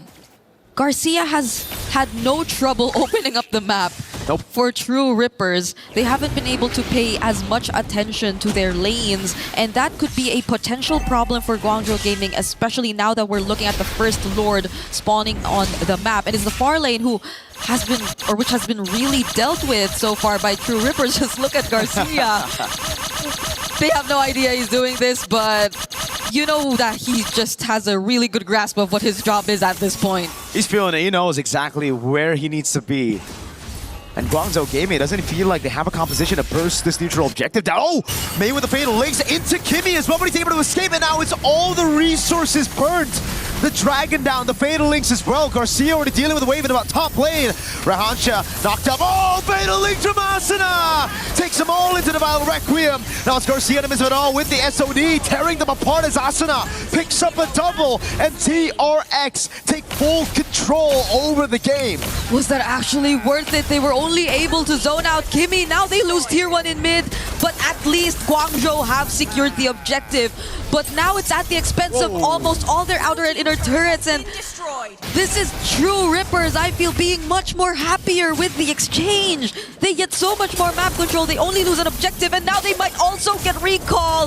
If it weren't for that one dash, it would have been really close. Big Spear of Misery.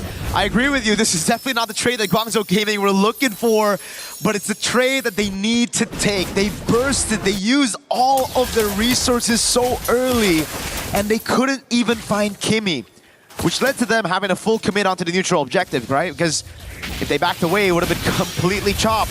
Spatial Migration of the Battle Requiem now on May. Eons with Deadly Magic. May is gone. Or Modi can't even find the Petrify. Eons got away, now the Blazing Red doing nothing. CY taken low. Eons taken out by Modi. But in the back line, it's the SOD. Garcia with a double, trying to get that triple. Great Lantern Flare to escape by Xing with the Crimson Beacon, but Modi here, it's just a delayed pickoff.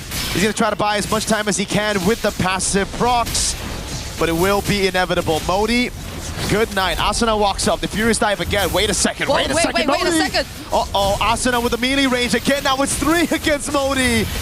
Dude, he bought so much time. He did. That was initially a highlight for Garcia that we were just about to talk about, but it's been all Modi from that point onwards. He was just sustaining 2 members at the same time. They had to call in another member from True Rippers just to finally take him down, and that's only being on the Radiant armor as well. But I take a look at this team fight once again, and you kind of worry as to why the Blazing Duet didn't feel like it dealt as much damage as you would expect it to. At this point, you would assume Sai already has the Trinity build in his hands. We can take a look at the items just to confirm whether or not that's actually true, but he already does. It's because these frontliners from True Rippers have gotten such a massive lead. I mean, take a look at that 2,000 gold lead between the XP laners. That Sai is gonna need the Malefic gun before he can actually deal damage or before you can actually see it. Yeah. Like, look at this. He walks up. He's doing some damage, actually. But Hansha doesn't have the consecration. That's the main reason for it. Already having to purify out, which means, again, now it's all up to Mei, who has the Fatal Links. True Rippers still got to be very careful. One set can literally set them back. Yeah. That's also the Justice also already picked up by Rehansha, and not to mention Garcia having the Wind of Nature. So I feel like he will be a much more difficult target to deal with for Guangzhou Gaming if ever they do want to find him in the team fight. There you go, that's the gun. Okay, finally does or should have a bit more damage. Let's see how Guangzhou eventually deal with this, because Garcia is on the opposite side of the map again. But as mentioned, has the Wind of Nature, so if he does show up in a more dangerous spot, then at least he has a way to survive a bit longer. But it's just Rehansha holding this down. Now there goes the Black Dragon form. Zoning in the back. Kimi looking for the opening again with the facial migration. He finds it, but Recall's able to go for it. A retreat straight up onto the neutral objective. Nothing Eons could do to walk up. And Guangzhou Gaming stay afloat in this elimination match while being a game up in the match. Okay, that was a more step-by-step approach that they took, which is great for them, benefits them a lot, because they had a lineup who could really just be just as strategic when it comes to the objective takes. So you saw how they just slowly took control of the Lord Pit. There was a Black Dragon form to start things off that was not used as early, by the way. So it was just perfectly set up, and the SOD not landing too allowed for Guangzhou to just commit to the bit. They were not forced to think twice about the engage. Hold on! Fatal Links, but Rehansha has the Purify back up. The Deadly Magic comes around. Sai in the back line of the Blazing Duets shuts Asuna down. Mid lane out of the skirmish already. Lord still up and very healthy. Guangzhou Gaming are looking to completely wipe this gold lead from the map. And that's the Blazing Duet, which dealt a lot more damage than we thought. Spatial migration, but Kimi gets bursted! Xing in the back now with the Crimson Beacon and the Lantern Flare. Garcia with the Wind of Nature, the Purify out, but Xing will still fall to the Deadly Magic. Just a matter of time. Modi almost trying to get that Furious Dive and the Petrify, but Eons spaces out perfect, and now it's Rehansha who is holding the Lord, able to defend for now. The mid lane coming out as well. Modi gets taken out by the Carge of Eons. They should have went back a bit more earlier, but no! With a shutdown, the Spear of Misery side! Shuts Garcia down with the BMI and the Blazing Duet straight to the face. So was that bait all along? Were they just setting up for that play? Because as of the moment, it seems like Guangzhou Gaming have gotten back in this siege. They will at least take down one or more turrets down bot.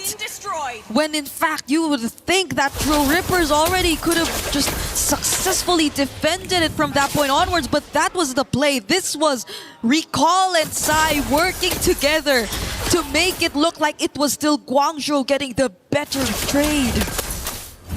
And True Rippers' worst nightmare is the reality right now. The gold lead is completely gone. Everything they've built from the start of this game to that 14th minute, they gotta try to rebuild it again. But the thing is, Guangzhou Gaming, they have the momentum, they have that far lane control now. They've already taken out some of those win conditions from True Rippers. And they're up a game in this elimination match. Yep, and the only immortality that True Rippers had too, I think will be down for a bit longer, because that was on Kimi, and you saw him just get bursted down earlier in that fight. So Guangzhou Gaming, I think there's less to think and worry about apart from maybe just the Winter Crown for Eons and the Wind of Nature from Garcia if they're just really gonna focus down on these specific targets when it comes to the fight. But I think they're expecting for True Rippers to replicate the same. Look at Modi. That's a crazy position to hold right there. Ian. Oh, Kimi the back, finds space migration, but it's only onto Sai with the Purify. Burst out with a Petrify from Modi! It's even locked Ian's down! Lord's recall secured, and now it's Rahancha in the midst of it all. Taken down, bursted out, everybody from True Rippers taken out of the map. It's a massive wipeout for Guangzhou Gaming! They each had their own plans, creative angles, plans to surprise, but in the end, it's Guangzhou Gaming who will stay in this tournament, sweeping True Rippers 2-0. A bitter start to the international debut, to the international run for India, for True Rippers. But it's the experience that they will bring back home to try to learn from this beating at MSC. Back-to-back losses, up and down below. Guangzhou Gaming, though, from barely missing out to that M7 main stage slot, losing in that grand finals of the wildcard, to here beating True Rippers and making it to the next step, one match away from qualifying to the knockout stage.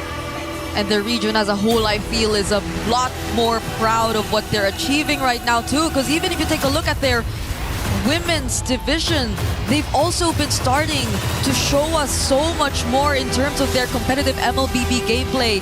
And right now here too, despite them being in the lower bracket, you see signs of life. You see how quick they are to actually find a way around the situations that they're currently facing. And as unfortunate as it may seem for True Rippers this time, we're really hoping that they take away a lot from this experience. You see the potential. You see how they almost had a grasp of what had to be done, and they took control of a huge majority of this game, honestly. If you were to take a look back at the beginning to the mid portions of the game, but it just so happens Guangzhou Gaming, the scaling, and the micro decisions also really paid off. Eventually, they're the ones who now are moving on to the next stage here in the lower bracket. And we will get to talk to them for just a bit as we throw it over to the stage alongside Milosh. Thank you very much, my friends. I'm here with our victors, Guangzhou Gaming. May is joining us here for a little chat. First, I have to ask you about the Saber pick, because that has not been in competitive play for like years at this point. What was the decision behind it? 那么女士们、先生们，欢迎来到看我们采访的我们广州的电竞团队。那今天我们首先采访的呢选手，首先想问你，为什么在这个比赛当中选择的是赛博剑圣这样的一个角色？因为我们觉得剑锋是 counter 目前版本的双边体系的，然后为了选这个英雄，我们教练也做了很多准备。Well, I think this is a really strong hero. In fact, our coach have trained us a lot in practicing with this hero. That's very cool. Unheard of. We're hearing new metagame being built as we speak. Speaking of which, you're one of the more experienced players in the Chinese MLBB scene. I want to ask you about how do you feel the region is developing at the moment and your experience in it so far? 是的，非常棒的。那么我们呢，整个的这一个游戏项目在中国地区也是发展的非常蓬勃的。我们想要看一下您的意见，您觉得这个游戏在中国地区的发展如何呢？其实中国玩 MLBB 的人还是比较少的，但是对于中国电竞，我一直觉得中国电竞会很厉害，所以我们 MLBB 项目的中国选手也在不断变强。Well, at the moment, there are not a lot of people playing MLBB in the Chinese region. However, we think there will be more and more people playing, and that's why we are getting stronger, and all of our players are practicing hard to make us to be a really strong team. I mean, thanks to your representation here today, we're seeing more and more of that in the future. Now, let's look at that future. You'll be playing against the loser of Team Spirit and Team Vamos. Who do you think you'll be facing off in the lower bracket? 是的，我们相信也会如此。那我们看一下，在未来的话呢，您将会面对的是 Team Spirit 和 Team Vamos 这两个团队当中的，他们是这个属于失败者。那么你觉得你将会面对的是哪个选手呢？哪个选队？我觉得 Team Spirit 和 Team Vamos 这两支队伍都是很强的，他们一个来自俄罗斯赛区，一个来自马来西亚赛区，都是其中的1、2号种子。然后我觉得我们会对阵到 Vamos 战队。Well, I think they both really strong teams, and one of them is from Russia, and the other is from Malaysia. So I think they really both strong. However, probably I guess we will face Team Vamos. Team Vamos. All right, we'll see how that ends up. That'll be the case. Prediction for later on today. Finally, you got those Chinese fans, those players that are looking up to you right now. Do you have any message to them to support you through your lower bracket run at MSC? 那是的。那么最后一个问题呢？我们可以看到您也是有非常多的粉丝的。对于您的粉丝，您有什么想说的吗？他们一路支持您，那么在我们的这个电竞比赛上打比赛，您有什么想告诉粉丝的？其实我很感谢支持每个 MLBB 赛事的粉丝，然后也感谢大家的观看。其次，我特别想针对中国的粉丝说，就是因为中国赛区的成绩一直不太好，但我觉得我们这次可以碾碎对手的钥匙。Well, in fact, I really appreciate all the fans' support all over the world, and I would like to tell our fans that maybe in the past the Chinese region's scores were not that high, but this time we have the confidence we wanted to win. I mean, it's showing very well. One more time, our victors, Guangzhou Gaming and May. Thank you for joining us, but it's time for you to do the honors. Our first key crushing here at MSC is going to be in your hands. I'm going to invite the rest of your team to join me in here. Now I want us all to go back together. Thank you very much again to our translator, June. Come on over with me, my friends. 谢谢，谢谢。 We're going to open up our door. It's time for you to do the big piece, my friends.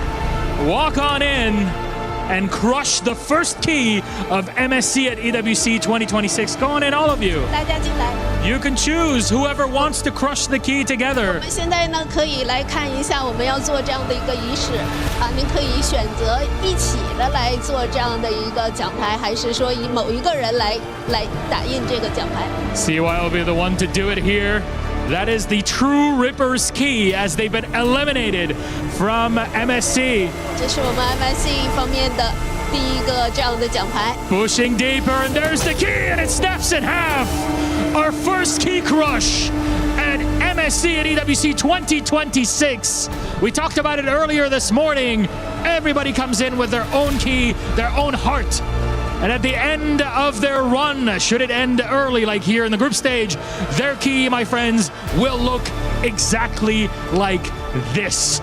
Feast your eyes upon it. Destruction has come, but that's only the beginning here for Guangzhou Gaming. Back to our panel. Yes, it is only the beginning for China here at MSC, and with $65,000 guaranteed at this point, even if they lose against their upcoming matchup, they've got to be happy with what they've done so far. Welcome back to the panel. I'm Rain Day, joined by my boys Naisu and LaFell. Guys, that was a great showing. I think if you're GZG, you had a loss, you come back, you win 2-0. What else can you ask for? Yeah, that was, they had to come back in that game. It's tough to see, man, again, for True Rippers. You know, this has happened a couple times now for them, but I guess you chalk it up as a learning experience. It's the first time on the international stage. We even saw this before, you know, with our new teams coming into internationals, and it seems to be just part of the process, I feel like, you know, and hopefully they come back stronger in the future. Yeah, there's nothing to take. I mean, to me, when I look at a team that comes here, their first time representing India at an international stage, you have to be proud. You know, you're representing so many people, you're representing so much accumulative effort, and to be able to be here, yes, you didn't win, but hopefully you're taking something back that improves the region, and next time when you show up, you have that to lean on. I mean, here's the thing. I think they can do it because we've seen Solid Micro coming in from the team. When it comes to the draft, it was pretty solid as well. The only reason why they weren't able to get the win there is just because Guangzhou Gaming saw a a-hole. They saw the mistake where True Rippers were trying to set up the map for the upcoming Lord. They were taking it slow, but there was no one surveilling the area, and because of that, Guangzhou was able to take the Lord right under their noses and then re-establish the map for themselves. And at that point, True Rippers weren't really sure how to adapt to that. So it really is just becoming a thing where coming into the internationals, quite a lot of culture shock will happen here just because the way people play are very different. Regions clash, but that's the beauty of an MSC. And a moment like this, you get to see the best of the best going toe-to-toe. GZG, TRX, it was a close game, and True Rippers actually led in terms of kills, Naisu. Yeah, they had a lead for a better part of the early game and into the mid game, but I think that was the pivotal part, the moment in the game where, you know, Lord was started up by Guangzhou Gaming, and I thought with the lead that they had, that True Rippers would be like, hey, okay, we're not just going to give this away. And I think they expected a Lord dance, like we like to call it, but GZG was like, no, we're just going to take this from you. And that was a big swing in favor of what started to turn the tide in that game too. And if I may, this is kind of a Rome diff, but not because of the players, but because of the hero. Because Atlas basically does what Guinevere does, but much better. Part of it is because the cooldown on the spatial migration from the Gwyn starts off at 14 seconds. That's such a long time to wait for a set. That's kind of why we see Gwyn more popular in the jungle or the EXP, just because you get your levels faster, so your cooldowns actually get to a point where it's serviceable. And then we saw once Kimi jumps onto someone, if they have the Purify, it really doesn't matter compared to the Atlas coming in from Guangzhou Gaming. Even if they Purify, it really doesn't matter. There's multiple ways for them to go on with the fight. So compared to both of them, True Rippers didn't have, I would say, a reliable way to start the fight compared to Guangzhou. I mean, Atlas was picked twice. They led it through twice. And the issue was the Valentina came up as a response to that. But when you look at Valentina responding to Atlas every time, you're also saying that we're not going to take Eudora. Yeah, no Eudora. Part of the play there through the draft, but I think also another part of that play that really worked out well, and we kind of wanted to see this because before that game, I think it was picked up once, was the Nolan. You know, the Nolan, the burst damage packed into that hero is insane. You already saw it, how well that Recall waited for his moments. I mean, that's the big part of Nolan in general, but also a lot of Assassin picks right now. Like, you really have to wait for your moment, and Recall did that for the most part of that, towards that mid to late game, where then he was just bursting people down with that Nolan combo we've seen so much of. Well, it's a great showcase from GZG, and today's schedule should continue to give us some great games at MSC. We've got True Rippers going down, our first team to exit this tournament, to Guangzhou Gaming.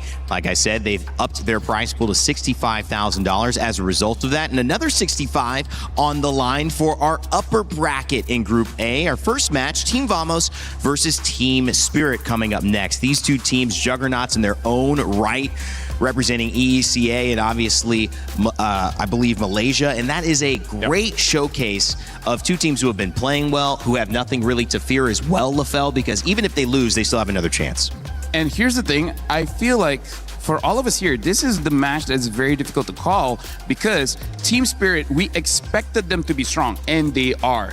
For Vamos, we weren't expecting this kind of play, and then suddenly they just showed up. So the factor here that's making it difficult for us to call is how strong Vamos really is, because I feel like even going up against Team Falcons Mena, they didn't really show everything just yet. They showed they were strong, but they weren't pushed to their limits. So it really is going to be quite difficult to call between Spirit and Vamos. I like that even it was hard to call when they Malosh was asking, you know, exactly who would you want to face up? Yeah, face up against. It's really difficult to call that because depending on who wins this and of course who loses and goes down to the lower bracket, that's a hard game to call because you also now in this one with Vamos and Team Spirit, you've got two promising young talents, young junglers looking to battle it out. And this is, people have been asking for, you know, obviously the meta has shifted now where assassins seem to be more of the move for a lot of teams. And these two junglers that we're going to see here in the next matchup are some of the best on these assassin type junglers. Yep, he's talking about Error 404 and Zauer Egoist, not just the young junglers, the third youngest and the youngest here in this tournament at MSC. An exciting matchup underway. And if you think you know who's going to win, make sure to get your pick'ems in. That's right, scan the QR code, take part. You will be a part of this broadcast. See if you can get your vote in right. For those who went 75% Guangzhou Gaming, you're already off to to a great start today. So keep it up and make sure to get your pick'ems in. We'll show them once we get closer to the start of the match. We'll be right back in just a moment, but we want to remind you that Acecraft is a game, if you haven't played, there is a new way to play in We Fly Together. Some new co-op for those who want to get involved. Check it out.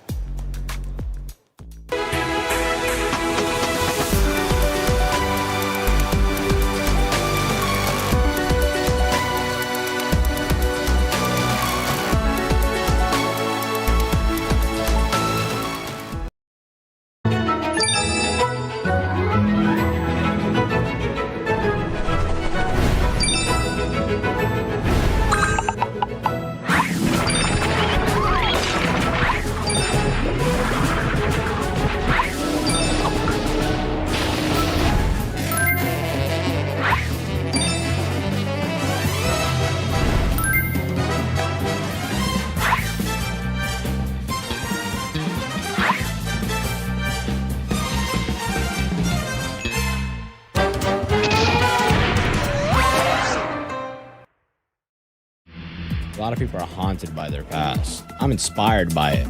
They're not just playing for themselves, they're really playing for their entire family. They have defeated their demons! They have crushed the curse! He thinks he can come in here and play my game! Let's go. He knows nothing! Let's go! Tyler Wine, you're done. Raw energy, half for half and blow the house down!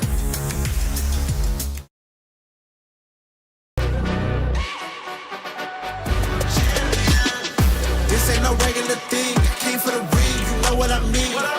You see my name in the lights, better get right, champion.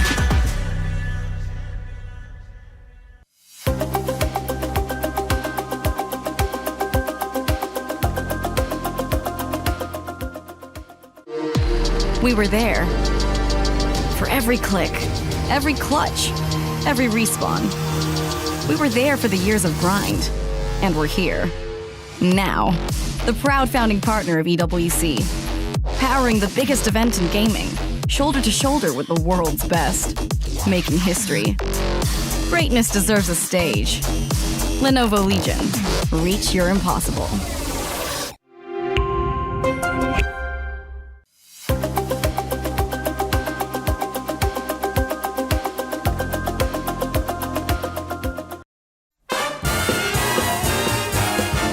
Okay, man, right? Okay, this one look like Chinese. Kyle TZ? Oh, Club TZ? No. Hogwen? No. Carl TZ? No. Asaji? Sanford? No. My team? Sansalap? I think Hiko. Ah, that's crazy. But Hiko looks so different. Very cute. Who's that baby? Well, Hiko was actually the answer. Kid Bum was like, what? No way. I love the surprise there. I love that segment too. We got to see more kid picks there on the broadcast. I love seeing it. Oh, rewind in time. I think a lot of those babies, when their parents were looking at them all cuddly, all cute. I have a 17-month-old daughter myself. They probably didn't imagine them at MSC a few years later, which is pretty exciting. I'm scared of babies. Are you? You're scared of babies? I don't trust them. Something about them. Yeah.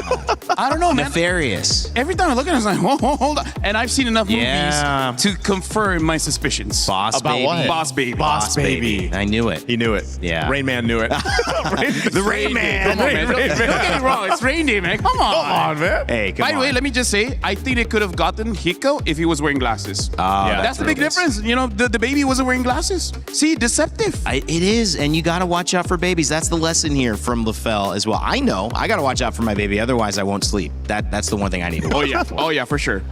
So I'm so excited to introduce this matchup because when you look at these two teams, I mean, these are juggernauts, and the juggernaut matchup is really between the youngsters here. 17 years old in Error 404. Zaur Egoist on the side of Team Spirit, 16 years old. The youngest player in this entire tournament. Two future superstars. I don't know, Naisu. Two current superstars. Yeah, right now there's something about, that gets junglers get excited for the meta, and then the audience gets really excited to see what these junglers are capable of doing. Again, that's why, you know, Rain Day, I know you probably didn't get to see it too much, but we were back in the day. We were in this utility meta, and it was very slow-paced, very tanky-based. But now you have all the flashy heroes coming up, and you get these young stars like this to go ahead and showcase that, and that's what people get excited to see. And it also works really well currently with that adaptability or that flexibility of what you can do in the draft with so many different styles of play when it comes to the draft. Can I just say, I don't even remember what I was doing when I was 16. I don't remember 16. It was that long ago. 16 is literally, like, I'm literally double his age. Wow. You're double his age. Double his age. Wow. Has that brought you double the experience? Double the wisdom? Oh yeah, for sure. Actually, no, now I remember. I think at 16 is where I got my first friend. Wow. Because at 15, the first of many, because at 15, how did it take so long, man? Because 15, then I learned how to talk. Oh, okay. Yeah, I had 14 years where I didn't know how to talk. Autism, you know? That's quite delayed. Wow. That's quite delayed. There's a lot I'm learning here, and the storylines continue as we look at Team Vamos's roster and start to dissect their journey. Arrow404, the jungler, of course, but Zipat, Klakun, Zkeef, Natko all have their own individual stories to make up a team that many consider to be potential champions at MSC. Can they prove them right? Can they prove the doubters wrong? We'll find out, because their journey, like many others here, really is wanting one to be ended with a championship.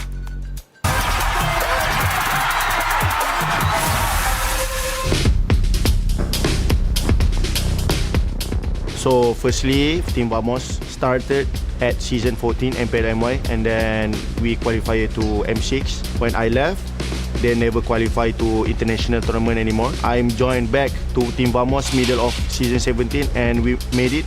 We go to MSC right now.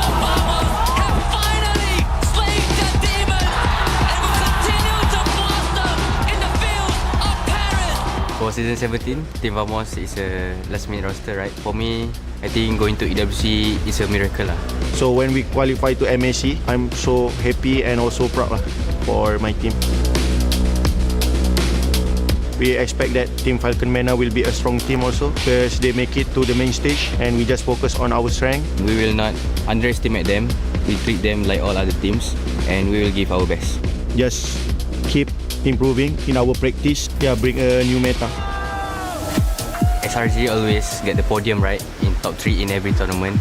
Number 2 of Malaysian team need to step up to become like them. If we doesn't have SRG, then Malaysia is like nothing, right? Keep improving and keep climbing slowly. Just prove them that we can be a strong contender in this tournament. In the grand final of MPLM Boys Season 17, we are losing to SRG 4-0, and that time Arrow404 was crying.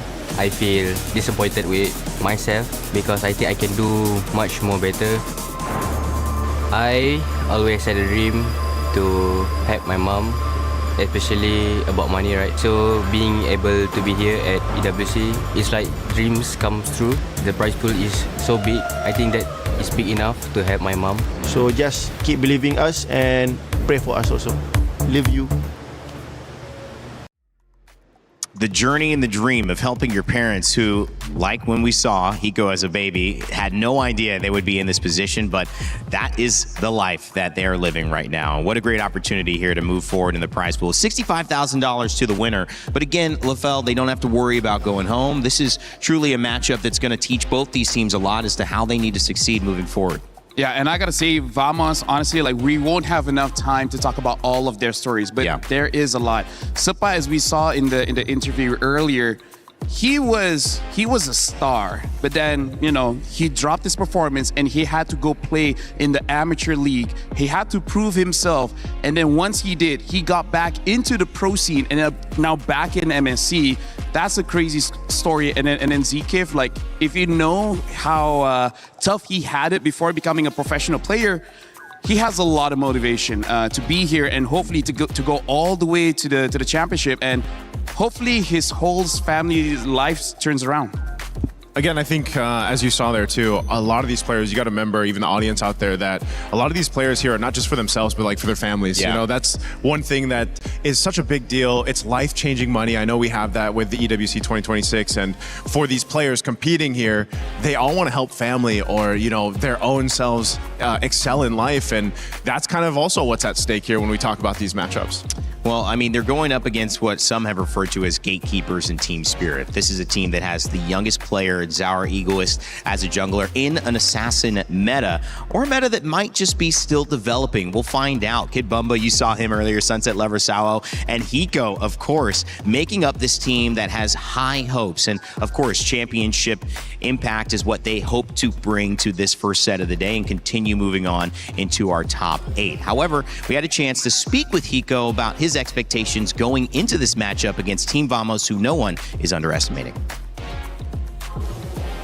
Eterna here, and now we are with Hiko from Team Spirit. Hiko, how are you feeling coming to this next matchup? Yeah, I'm very confident right now. Very confident right now. I mean, it shows in your gameplay. We saw yesterday that there was a Paquito and a Freya in the gold lane. Does this mean that the fighter gold laners are back? I think yes, because like yesterday, TLPH was beaten by Aurora, and Sigibum also was playing Paquito Freya, so that's it. Ah, okay, wait, but like, is that the reason? Like, why are fighters so strong in the gold lane now? Because marksman cannot do anything versus like assassins like Link, Fanny, something like that, and Paquito and Freya can do something versus them, and you cannot kill easily these fighters in gold lane. Okay, so they're a lot less vulnerable to the assassins in the meta right now. Yeah. But you personally, do you like playing the marksman or the fighters? Because I mean, last time around we saw you at MSC, you were so good on the marksman. I'm just adapting, like, I don't care anymore about playing fighters or marksmen, so I'm just adapting, I'm playing for team, and, you know, I'm just doing my work here. So can we expect you to go fighter again in this next matchup? Maybe, but maybe we will see some marksmen, I don't know, so we will see in match. See in the match, because you're head-to-head against Natko, Yeah. and I think Natko is also pretty good on the fighters in the gold lane. Yeah. What do you think about Natko?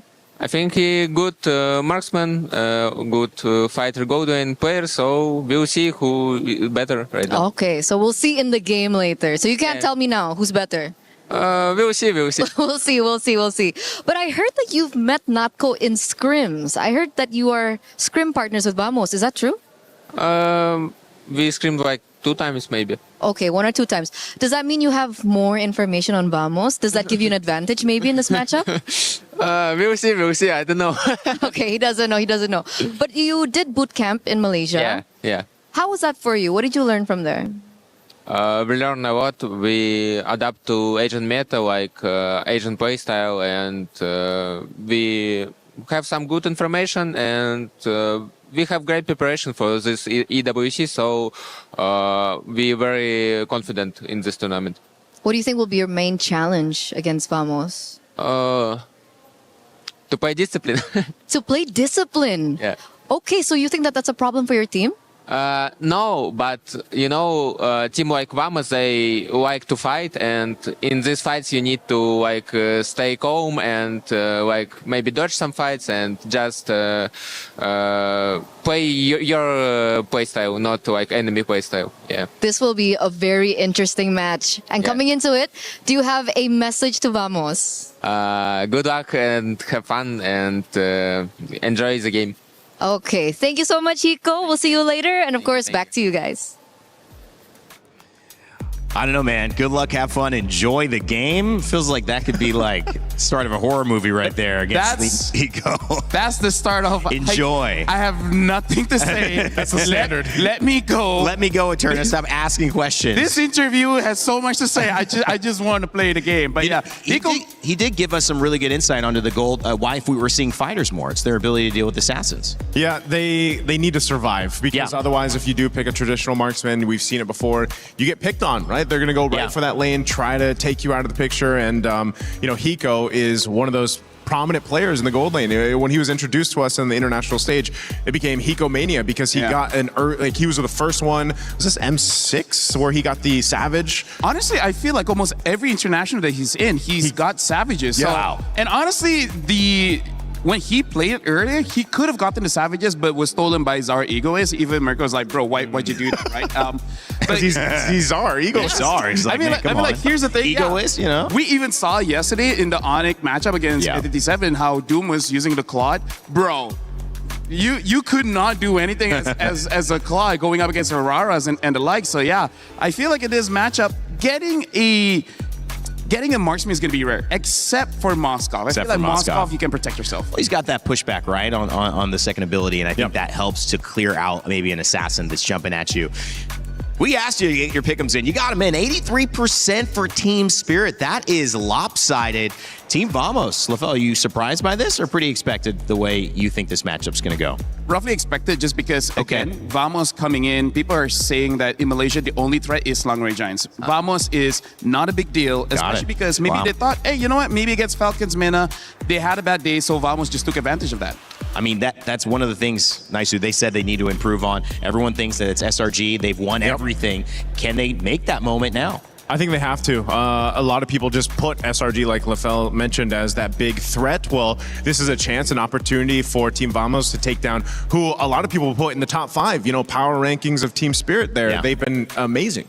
Well, we call them the gatekeepers for a reason. Such an incredible squad, but you cannot ever count out Error 404 and Team Vamos. They are on a mission to prove that they belong in the top conversation of teams here from Malaysia and at MSC. We'll find out in Game 1 of this series if it happens. Oh my, match 1. We already sent one team home by getting their keys crushed. Milosh, what's up in match 2? Honestly, this one now, at least we're going to take a break from key crushing. We're going to let our crusher, Gertrude, whatever we want to call it at the end of the day, just to rest for a bit until game number 4. Because 2 and 3 are all about the upper bracket. Whoever wins the next 2 matches is able to advance in the upper bracket and secure a spot in the knockout stage. That would be huge for any team here at MSC 26. I agree, and as we enter the second match of the day, we are battling for the first knockout stages tickets. To my Malaysians in the venue, it's time to Hala Vamos!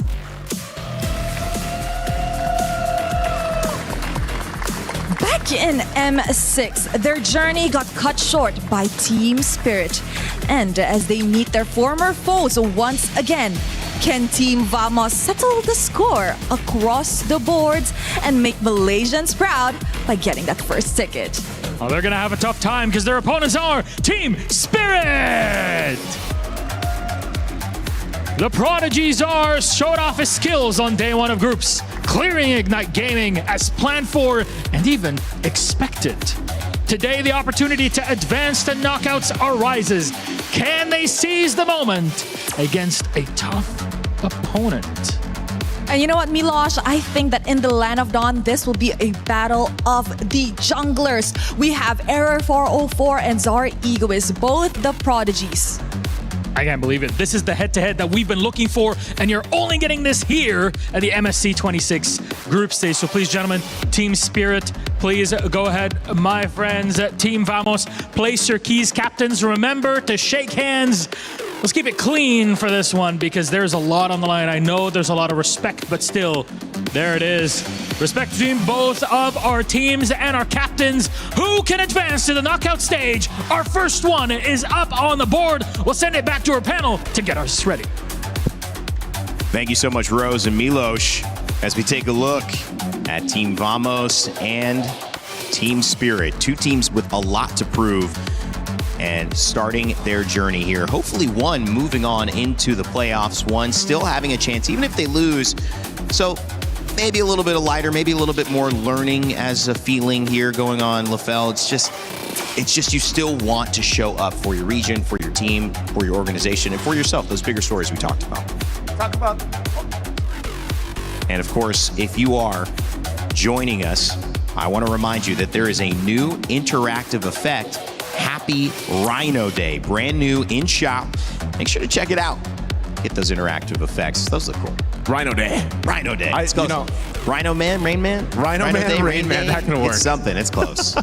Although I do have to say, we talked a little bit about the jungle matchup, but when we're talking about Team Spirit, the laners, man, Hiko as well as Kip Bomba, has showed up every single international, like I gotta say, like most EXP laners as well as gold laners, they've been quite vocal by saying it's very difficult to go up against them. And even though Kit Bomba in the interview, he's already said, he's not thinking about winning the lane anymore. He's really thinking about how he gets out of the lane and actually help out his team. So that's something that we have to see, because so far for Vamos, the clear standout is Era 404. Yeah. When we're looking at Team Spirit, if somehow Zara Egoist doesn't have a good time, we still got Hiko, we still got Kit Bomba. So that's something that we can say that, at least for Team Spirit, there's multiple win conditions. We are talking about Vamos too, in multiple win conditions. Would you consider Natco a win condition as well, especially in a meta where he's got some EXP, right? He's been an EXP laner before, now in the gold lane, but having a chance to play a fighter in a gold lane means these are pretty familiar heroes for his pool. Honestly, I hope so. I hope so, because they won the opener match. They went up against Falcon's Mena, and his Claude was okay in the gold lane, in the lane itself, but once you get into the team fights, he gets kicked by the Cho. He gets bursted by the jungler, right? So we saw that Natco didn't have that much of an impact, but like Hiko said, it's so hard to survive as a marksman. So I hope they do adjust. I want to see what kind of fighters that he can bring out here. And that's why also Hiko mentioned that, you know, when it gets to it, you got to stay calm and collected. You got to keep that discipline when it comes to the team fights, because, you know, those gold laners have been through this now for seasons on seasons and tournaments on tournaments. They dealt with that pressure, and yeah, fighter just kind of helps alleviate some of that pressure, I feel like, for a lot of them, and that's why they kind of opt for that. But you can already see too, the Paquito is going to be banned out by Vamos here.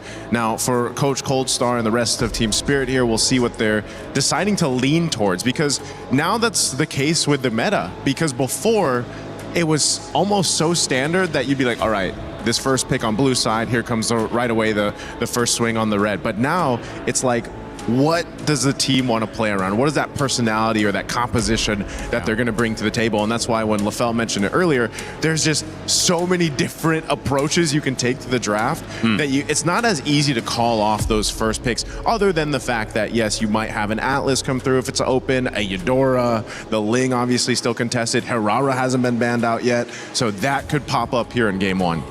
Well, the Esmeralda, the Paquito banned out. Atlas, I think that's a smart ban, as well as the Fanny. Atlas taken 2 games in a row by Guangzhou Gaming and 2 wins for them. I haven't seen some of our teams who have made it into this upper bracket give up Atlas as easily, but notably here, the Era 404 Zhao Egoist matchup still possible for a Herrera and a Ling for either side. The thing is, Team Spirit, I feel like the question right now is, do they ban out the Eudora? Because I feel like for Vamos, considering, like you said, Ling and Herrera both are open, and I feel like for Era 404, he doesn't matter which he's going to get. So I think there it is. That's quite a risk, taking out the Eudora. So this might be a more, a more predictable kind of draft, but instead Vamos picks up the Freya, because again, Ling and Herrera both are open. So it's kind of like, you take whatever you want, I'm okay with both. And the thing about Era 404 is, he might not even consider either, right? Because he already showed the Guinevere and it was pretty good. So we'll see whether he will default to that again, or just like, you know what, let's fight fire. You pick up the Ling, I'm gonna pick up Herrera. How do you feel about the Phoveus?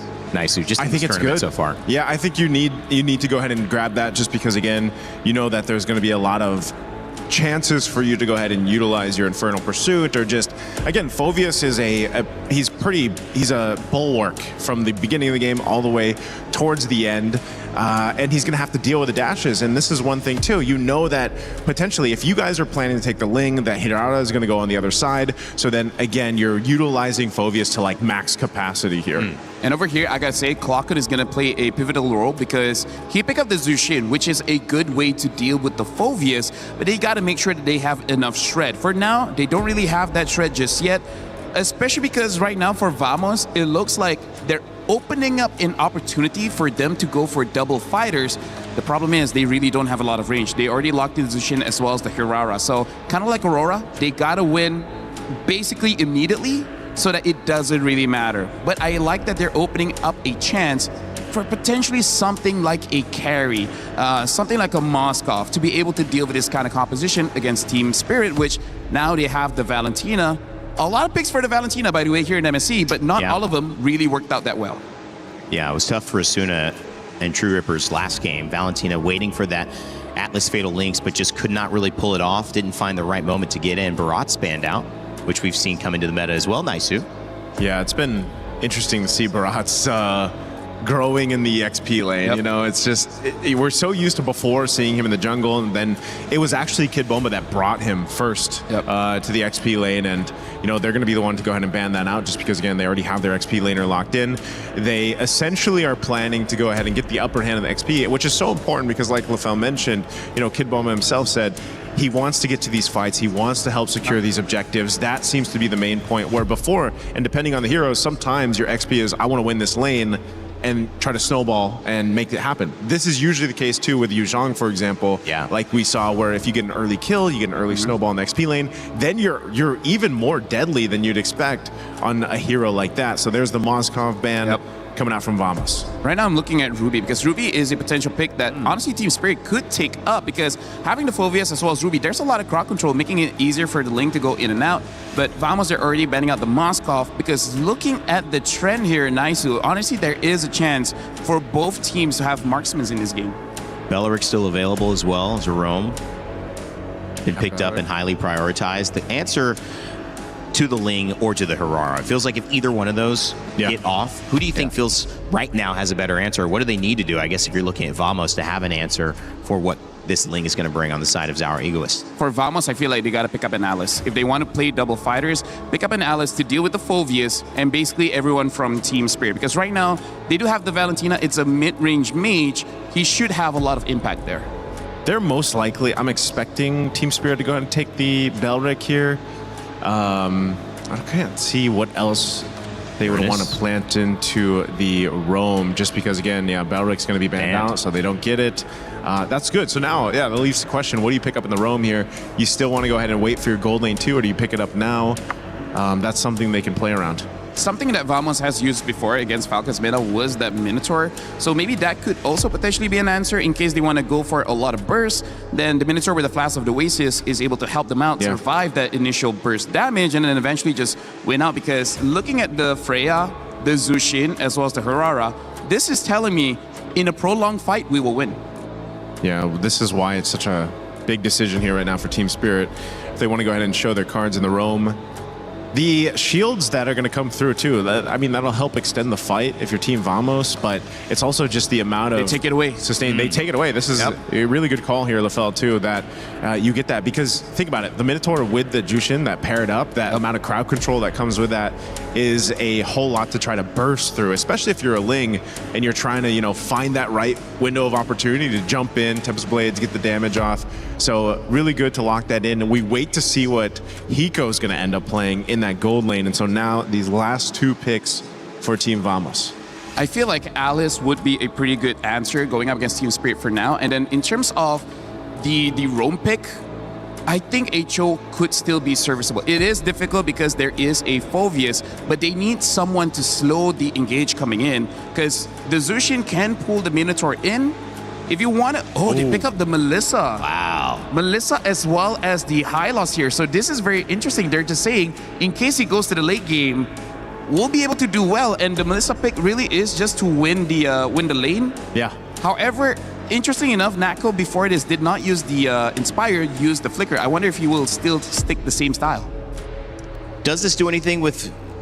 I don't know. This is me asking. I guess we see the Claude, so there's no longer any mystery to my question. But Melissa, in this kind of like bruiser heavy, approach where there's a lot of CC and stun, does she help to peel that a little bit? Yeah, honestly, she does. The go away helps a lot when it comes to dealing with picks like the Phoveus. Against the Ling, maybe not, because I feel like the Ling's range still gets into Melissa, and then 2 or 3 hits, she's gonna die. But I feel like part of the reason they picked this up is to deal with the Phoveus, because the first 3 picks, they don't have an answer for the Phoveus. The Hylos as well as Melissa does. They do have the range damage now as well. 2 undefeated teams so far in their first series, now looking to stay undefeated or see if they will drop out to face the eliminated team, or at least the team in the lower bracket side, Guangzhou Gaming. We'll find out in just a moment as we kick off our Series 2 of the day, Game 1 versus Team Vamos and Team Spirit. Thank you so much, Rain Day. Here, we're going to see our second best of 3 play out. Luckily, no pressure. None of their keys are going to get destroyed, but truly, looking for that qualification spot has put enough of a spotlight on both of our teams here today. It's going to be Vamos on the blue side facing up against Team Spirit. For anyone just tuning in, welcome. Hey, even though there's no pressure of being eliminated, that qualification spot being the first one to knockouts, that's going to be massive for them as they get to watch everybody else with no pressure, having all the prep time in the world to make it to the knockout stage. Now, let's talk a little bit about this matchup, Gideon. The Melissa pickup there for Vamos, and I'd say really good move by Spirit. Just holding out for Hiko's pick all the way to the end. The Claude is a known counter against this Melissa. Another thing you guys need to know, though, is the Flicker choice, not the Inspire for the Melissa. With the new Melissa, you go for pull yourself together, you rack up those assists, and you get the cooldown on Flicker very quickly up. Yeah, that's exactly what you want here, is they're already looking for the early invade. They might get first blood here, but TS decide, no, we're not going to contest the Lethal Wanderer, let them have it, we're going to play for the later half of the game anyways. I think that at this stage, and especially, with the pull, hold up, an early Flicker getting baited out, actually forced out from Sunset Lover. Still pretty oppressive in lane, man. The juice in, even after all these nerfs. Again, it's to pull yourself together for Natco. All about picking up those assists, getting to a point where the Flicker is on super low cooldown, and then just surviving throughout these skirmishes, being that consistent damage source. Zaur, already level 4, but I don't think going on Clockun is wise right now with the Flicker up and with the Brave Smite. Probably not the greatest idea, but I like the fact that Supat has opted to go for the Weakness Finder just to say, you know what, as much as I love Warcraft, I want to punish Kid Bomba in the lane as much as I possibly can, and they're looking for it now. Yep, rotation over Bomba. Able to still pick up that XP crab now against Supat. Jumps in twice, but Zkeef is going to rotate over as well. Kid Bomba with the Dark Wave landing on 2 now. Flickers down to safety, and for the pursuit is already there. The Tempest Blaze comes in with Sour Egoist, and Subpot's gonna get baited under. First blood away. Sour with the Divine Blaze getting away, but now to the Lantern Flare to throw him back into Zkeef. And it's a double pickup as Sawo with no flicker is fed right onto the Hirara. Can they get anything more for this? And it looks like no, nothing else. The Glorious Pathway being stolen away as topside. Natco doing a pretty good job in this lane, staying very, very healthy. But with everything that has happened, at least for Kid Bomba's side, hey, we delayed this, now we have to refight for it. Dark Wave again, now the Glorious Pathway stolen by Sunset Lover. Rectree coming out for error.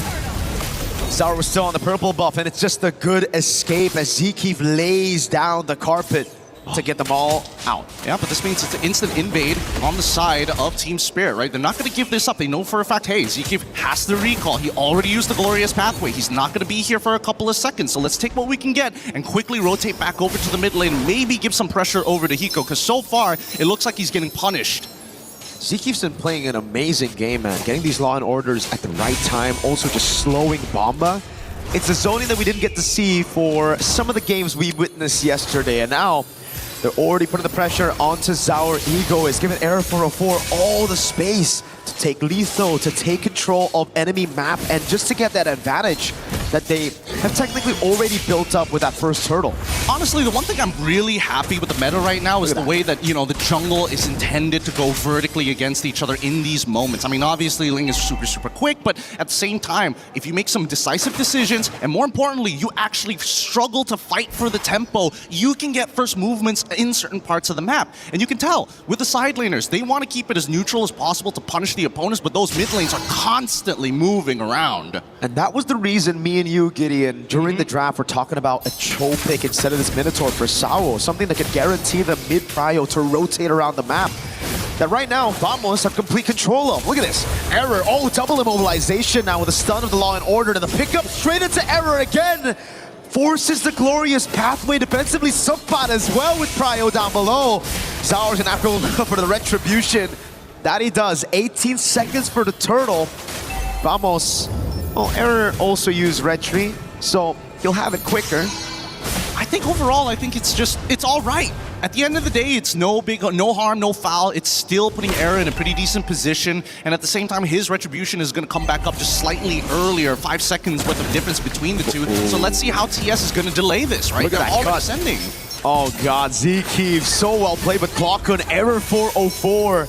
The easiest turtle take for him as Bomba's not there to do anything. Sawo throwing back again. Minion Sphere with the flicker backwards. Now look at the puppet. Oh, the Muddle's doing damage. They're gonna go for the siege in the mid lane here. Our Ego is with the Tempest of Blades. Still up, pops it in now, goes for it. It's just a clear with the red tree onto the mini waves in the mid lane. That's good, that's good. You need to make sure that mid-tier 1 stays open. Nako, he shouldn't be punished here unless Kid Bomba is willing to flicker for it, but even so, without no get away from me, it's going to be a lot harder for Nako to keep himself alive. That battle spell, so valuable on all fronts. And yeah, as you mentioned, we were talking about initially getting the Cho just to kind of maybe force out Purifies and also have a quicker rotation overall. Every side needs a concussive blast user. Sawo's got no flicker. They want to abuse that fact. Hiko caught in the Glorious Pathway. Immobilization coming down. The Purify's there, but it's immobilized. Delayed perfectly. Seakeep runs him down with the rest of the team. That's yet another pick-off for Vamos. This is great. This is great for Vamos, and better yet, you can just tell. It's all not only is it about tempo, but just remembering how long does it take for the Minotaur to get the ult back up. So again, when you are on CD, your opposing team are looking to punish. And so far, Vamos has gotten a little bit more value all across the board in comparison to TS, but it's only a 1.3k. Not the biggest lead in the world for Vamos. We need to see the conversions after Natco gets unlocked. And instantly after that statement, they find the conversion on the turret up top. Now it's going to give him so much more room to bully and deny farm from Zaur Egoist. Again, you can see Error. He's trying to force his way into enemy jungle, constantly trying to put that pressure while stealing these camps. Oh, it's about that mid control. Now the dive. Bomb over the Dark Wave.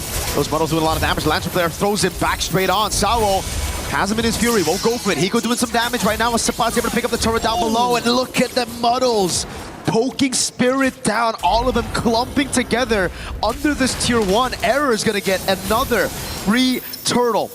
Luckily, it's Flying Cloud, so unfortunately, despite, forcing the recalls early on, Vamos, they're not done just yet. They want this mid-tier 1. Bomba can't do anything. He's going to have to flicker out. Minions Fury knocking him up, but Nako was able to flicker out of safety. Oh my god. Sawo with yet another knockup. Now a flicker out for Sawo, but Klonkun is a bit too aggressive. Did not want to use the Crimson Beacon, nor the flicker. Yep, got punished for it hard, and now they lose tier 1 up top side as well, just because they were so adamant on trying to break this mid-tier 1. Overall, it's not the worst thing in the world, but you can see that at least for Team Spirit, they're not completely out of this just yet. It's a matter of time before they can start clumping up and fighting front to back, which, to be fair, is in Vamos' favor, assuming that Nako has that battle spell up, because he's going to get dove on pretty quickly by Zaur Egoist, and that's going to cost him resources. Sawo knows there's no flicker on Nako, but he has to disengage now. Bomba, no flicker. He's going to be caught all alone, immobilized and isolated. Error 404 picks up his first Sky Piercer stack. Wants a bit more, just a bit of poke onto Sunset Lover. They've got 2 tier 1s, top and bot side. They need to get this conversion soon, or at the very least, try and take away that purple buff, which has been a big contestation for the early stages of the game. Luckily for Zaur Egoist, he's more than willing to actually use his retribution to secure it every single time, and now he's got a level above Arrow 4-4. It's so difficult for Hiko to walk up right now. In a 1v1, he should do well against the Melissa, but with Seakeep on the high lows, it's almost never 1v1. Sunset caught in the bad spot. The Dark Wave lands. Error is caught. Now the peel for the rest of the team as Error is able to escape as the Tempest of Blades comes in from Zaur. Bomba's going to be caught by Glorious Pathway and the Lancer Flare as well. Valkyrie Descent coming down as well. Bomba's able to flicker out to safety, but it's going to be the Inferno Pursuit that saves him for a bit. Sapana and Turret taken down as well as Hiko now puts the pressure with the Blazing Duet on Error 404, but he gets away in time still. It's the burn of that glowing wand of Sunset Lover that takes him down. Good punish, good punish. It should have been a 1-for-1 there. Bit of an overextension so far, but it's not over because so far Nako has been playing one hell of a game. Even when the frontliners start to peel backwards, they don't necessarily escape the danger. And with the get away from me, that's a clear sign we can't go any further than this line. Zaur is still a level ahead. It's 3 turtles to Vamos with so much pressure from Vamos. Yet Zaur finds himself in the lead right now. Purple buff not available for him. Retribution Seakeep steals it away somehow. Bomba's gonna have to run away with no flicker. He pops in the Dark Wave and he goes in for a desperate move, but Seakeep picks up the Lord and a killing spree. Oh my goodness, that has got to be so upsetting. I mean, I can only imagine, like, especially if you're in Zaur Egoist's position. Oh my god. Yeah, like, he comes back. I've tried my hardest to try and save it, and I think he might have retreated too early. Let's see it right here. Oh, he did!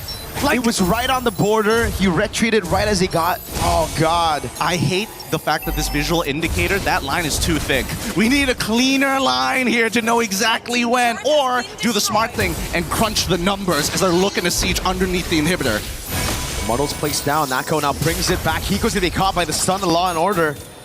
And the Lord is still very much healthy down below. Vamos are playing this clean siege game against Team Spirit. This is disgusting. We're used to the sieges coming in from like the Yves, the Farsas, but now when we have Muddles, it's just constantly being thrown underneath that inhibitor. And there's very little that Team Spirit could actually do in these moments. Luckily, at least, with the Lord crashing down on the Holy Shielding side, maybe they've got an opportunity. Uh-oh. Baba popped in. That shoulder bash a bit too far. He gets baited out of it. Dark Wave lands on everybody. But he gets taken out. Now Clockun with the Crimson Beacon zoning. Hiko away. He has the BMI backwards at the Ling. Zaur has to handle down below. That's a far lane base turret taken for Vamos. So far, this Melissa pick has been doing wonders. Even though it's not picking up the most amount of kills, being 0-4 on those assists is great enough. He's peeled for his frontliners more times than the actual supports. Again, it's the Muddles.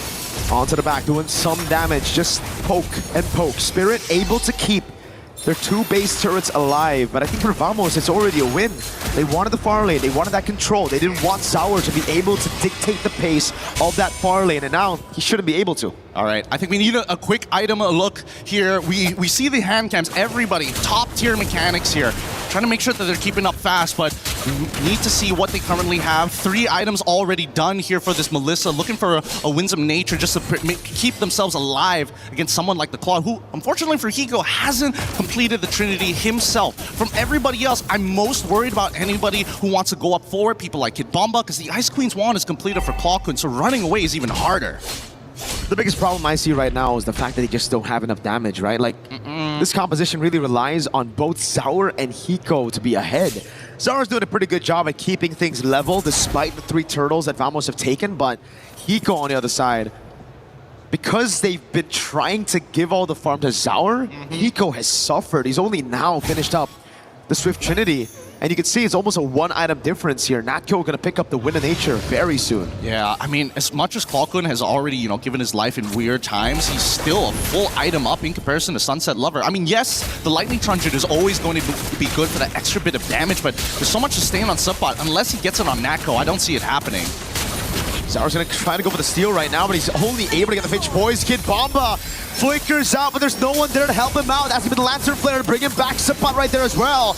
Glorious Pathway and a massive Dark Wave, but it won't be enough as Natko cuts him down. And that's enough gold just for the kill on Bomba to get him a Win of Nature. They've got the kill angle here. Natko has already completed the Winds of Nature. If he go even fully stacked with the Art of Thievery, with the fully stacked golden... wait, hold on. What do they have? They're just trying to muscle their way in. Oh, Error almost bursted Hiko down. Zaur up top to buy some time against Sunset Lover, forced to flicker out of Sunset. Able to bait for Zaur. He goes in for the 1v1 against Error, but the Lord is right there as Clockun is able to pick up Zaur. That's 1v1. Zaur picking up the kill onto Error. Now goes for the Blaze as well. The Blaze effect comes around for Hiko, but he's able to BMI out of the Law and Order. Now it's Bomba. Respawns back. Zaur gets caught by the Muddles.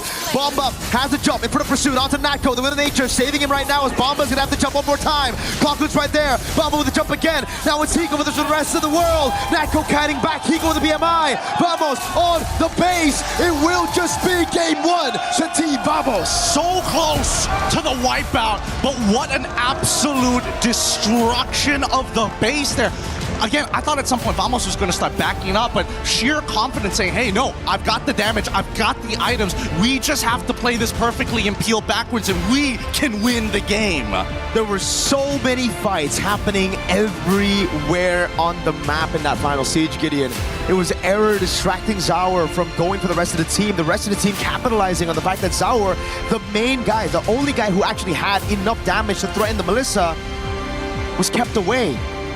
I think I'm thinking back on what Hiko said. We gotta play discipline. We gotta play discipline. But then when you look at these highlights, what has that discipline gotten them into, right? In these moments, I think it came down to that draft. Unfortunately, that Minotaur pick may not necessarily be that great. It's great in team fights, don't get me wrong, and it's one of Sawa's best picks overall in internationals based on the statistics. But when it comes down to running away, he can't help you. He's there for the engage, and that's about it. It just felt like they didn't have enough damage all throughout the game here, and this big red tree whiff is something that they're definitely gonna have to fix for game number 2. These things cannot happen. Get our reactions there. It's after the retry, and it was the retry. It was ZK stealing it away. It's one of those moments that you expect junglers to be always on the dot on when there is no retribution user on the opposite side. But there's a lot to talk about. But we're gonna save those points for Rain Day and the boys up on the stage. Let's throw it over to the studio.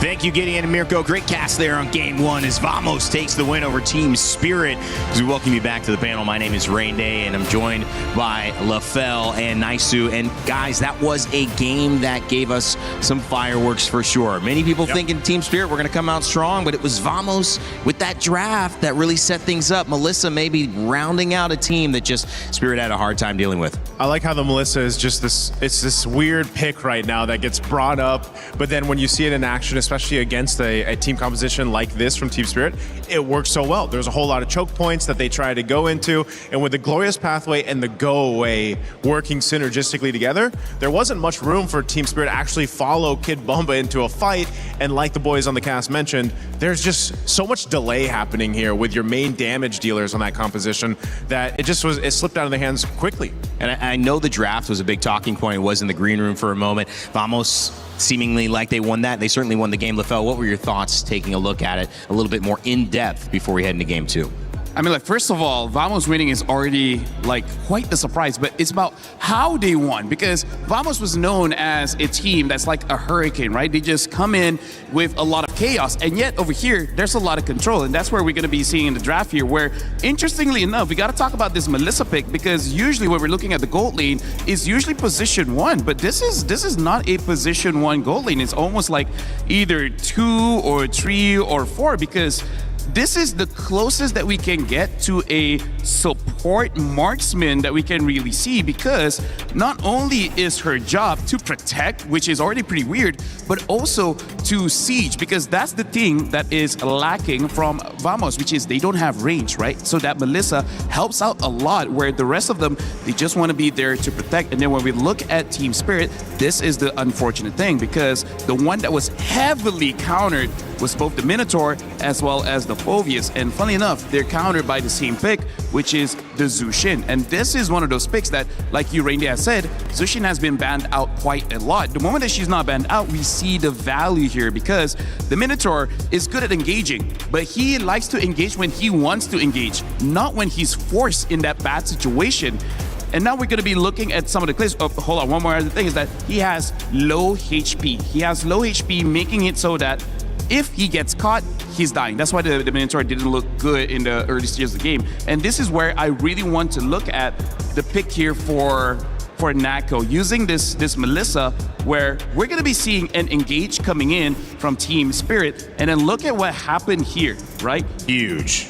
As we look closer, we can see that the Melissa using the go away, making it so that whoever tries to get in close, she'll be able to push people away. In fact, let's actually zoom in and see that for Team Vamos, once they see the ult going, everyone tries to go away. We even see Clockwood making his way towards the go away. We see the Arrow 404 run towards the go away, making it a perfect defense, right? This makes it so that for Team Spirit, they want to do something. They just can't. They were stopped short. And then we're going to be looking at the second clip here. And this is, I would say, an important thing to look at as well.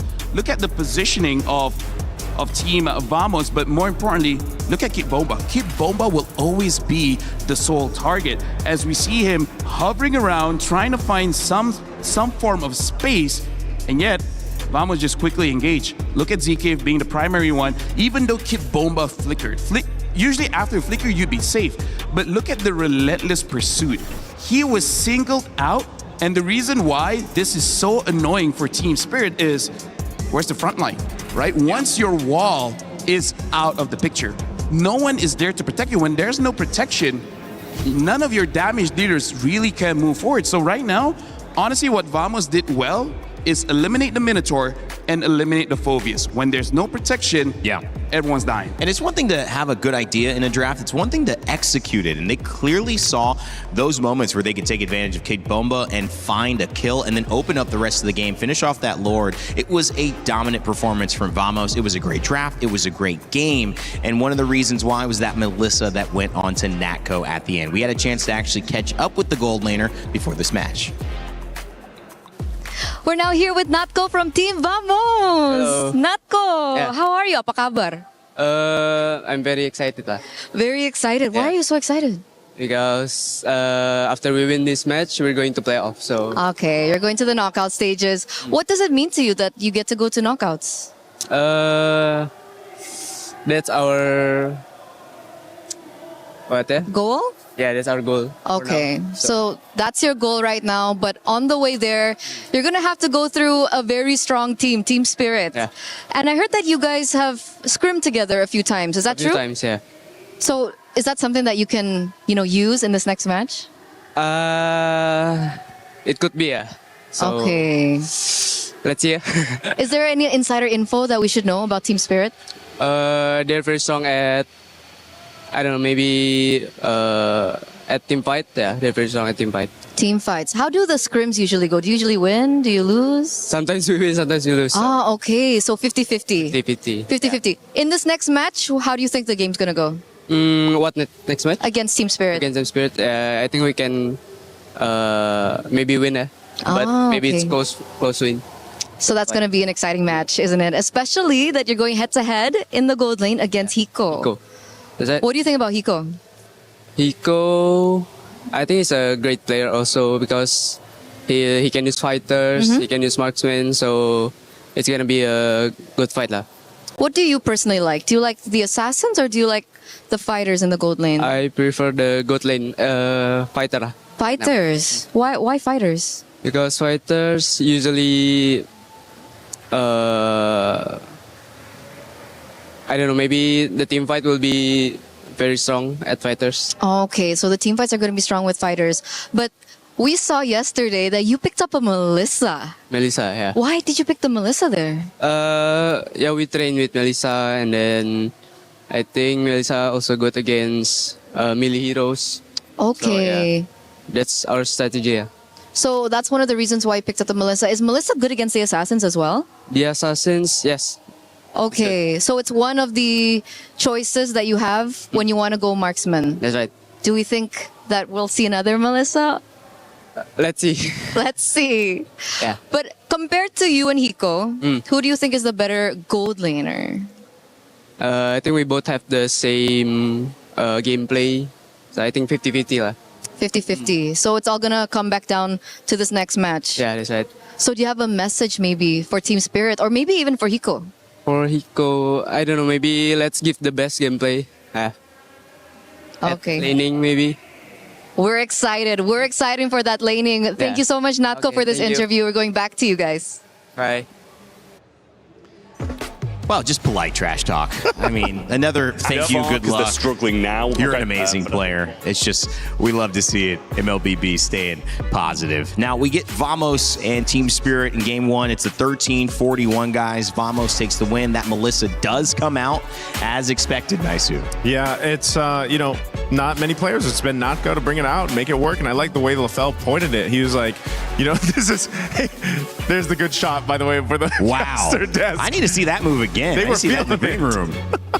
I mean, I gotta say, even though the Melissa was kind of more of a support for that one, she still did over 100,000 damage in 13 minutes. That's mind you. ridiculous. It's ridiculous to get 100K on Melissa, but in 30 minutes, that just showed in lane, he was able to do a lot, and every time sieging, Natko was there dealing that damage. I was surprised to look at that damage in 30 minutes. How much of that was muddles is what I want to know. I think all of them were muddles, man. I love all of them. I love this hero. I've played against Melissa. I played as Melissa a little bit last night. Just so fun as she's popped up in the meta. Trying to do my research and getting some experience, and it's been fun to see that go away, have that impact. We'll see if it continues to do so. Question, I mean, is it crazy to think that people ban out a Melissa against this team? Oh, that's a good question, because it seems like there's really good bans that you'd rather take care of than a Melissa. I think you just need to look at it as, what do we want to pick to play against that not Melissa? get trapped. Yeah, to not get trapped. Because they already saw the Jushin picked up earlier on in the first phase. I feel like one thing that Team Spirit has to look out for is not walk into a trap, because they already saw the Zushin and they know the heroes that they have can be countered by that one pick. So I feel like that was one of those ego checks to say like, yeah, we know you got this hero, but it has been nerfed quite a few times. We feel like we can play around it. Clearly not. So I feel like for Kit Bomba being like one of the pillars for Team Spirit, don't let him pick up his hero first to potentially get countered, especially a pick like Phoveus. Phoveus is like S tier, but the moment you have 1 or 2 counters, he is like B tier, maybe B. He drops down. Probably garbage, you know? Like there's nothing that he could. I had that experience multiple times. I'm like, you know what? First pick, I'm picking up Phoveus. I have 3 counters. You know what? Have fun 4v5, guys. Yeah. I'm not doing anything. Well, that's important. I mean, it was really like this great setup where they had the Zushin finally let through. They allowed it to go. They banned the Fanny. They banned the Atlas. And then they were kind of teasing that, well, when we pick up the Freya, you're probably going to go Phoveus because he's still open. But then with the Melissa as the final pick, it sets them up. And this is a good response, I think, if you're looking at Spirit, but also as Vamos, because they take the Freya away, which they played.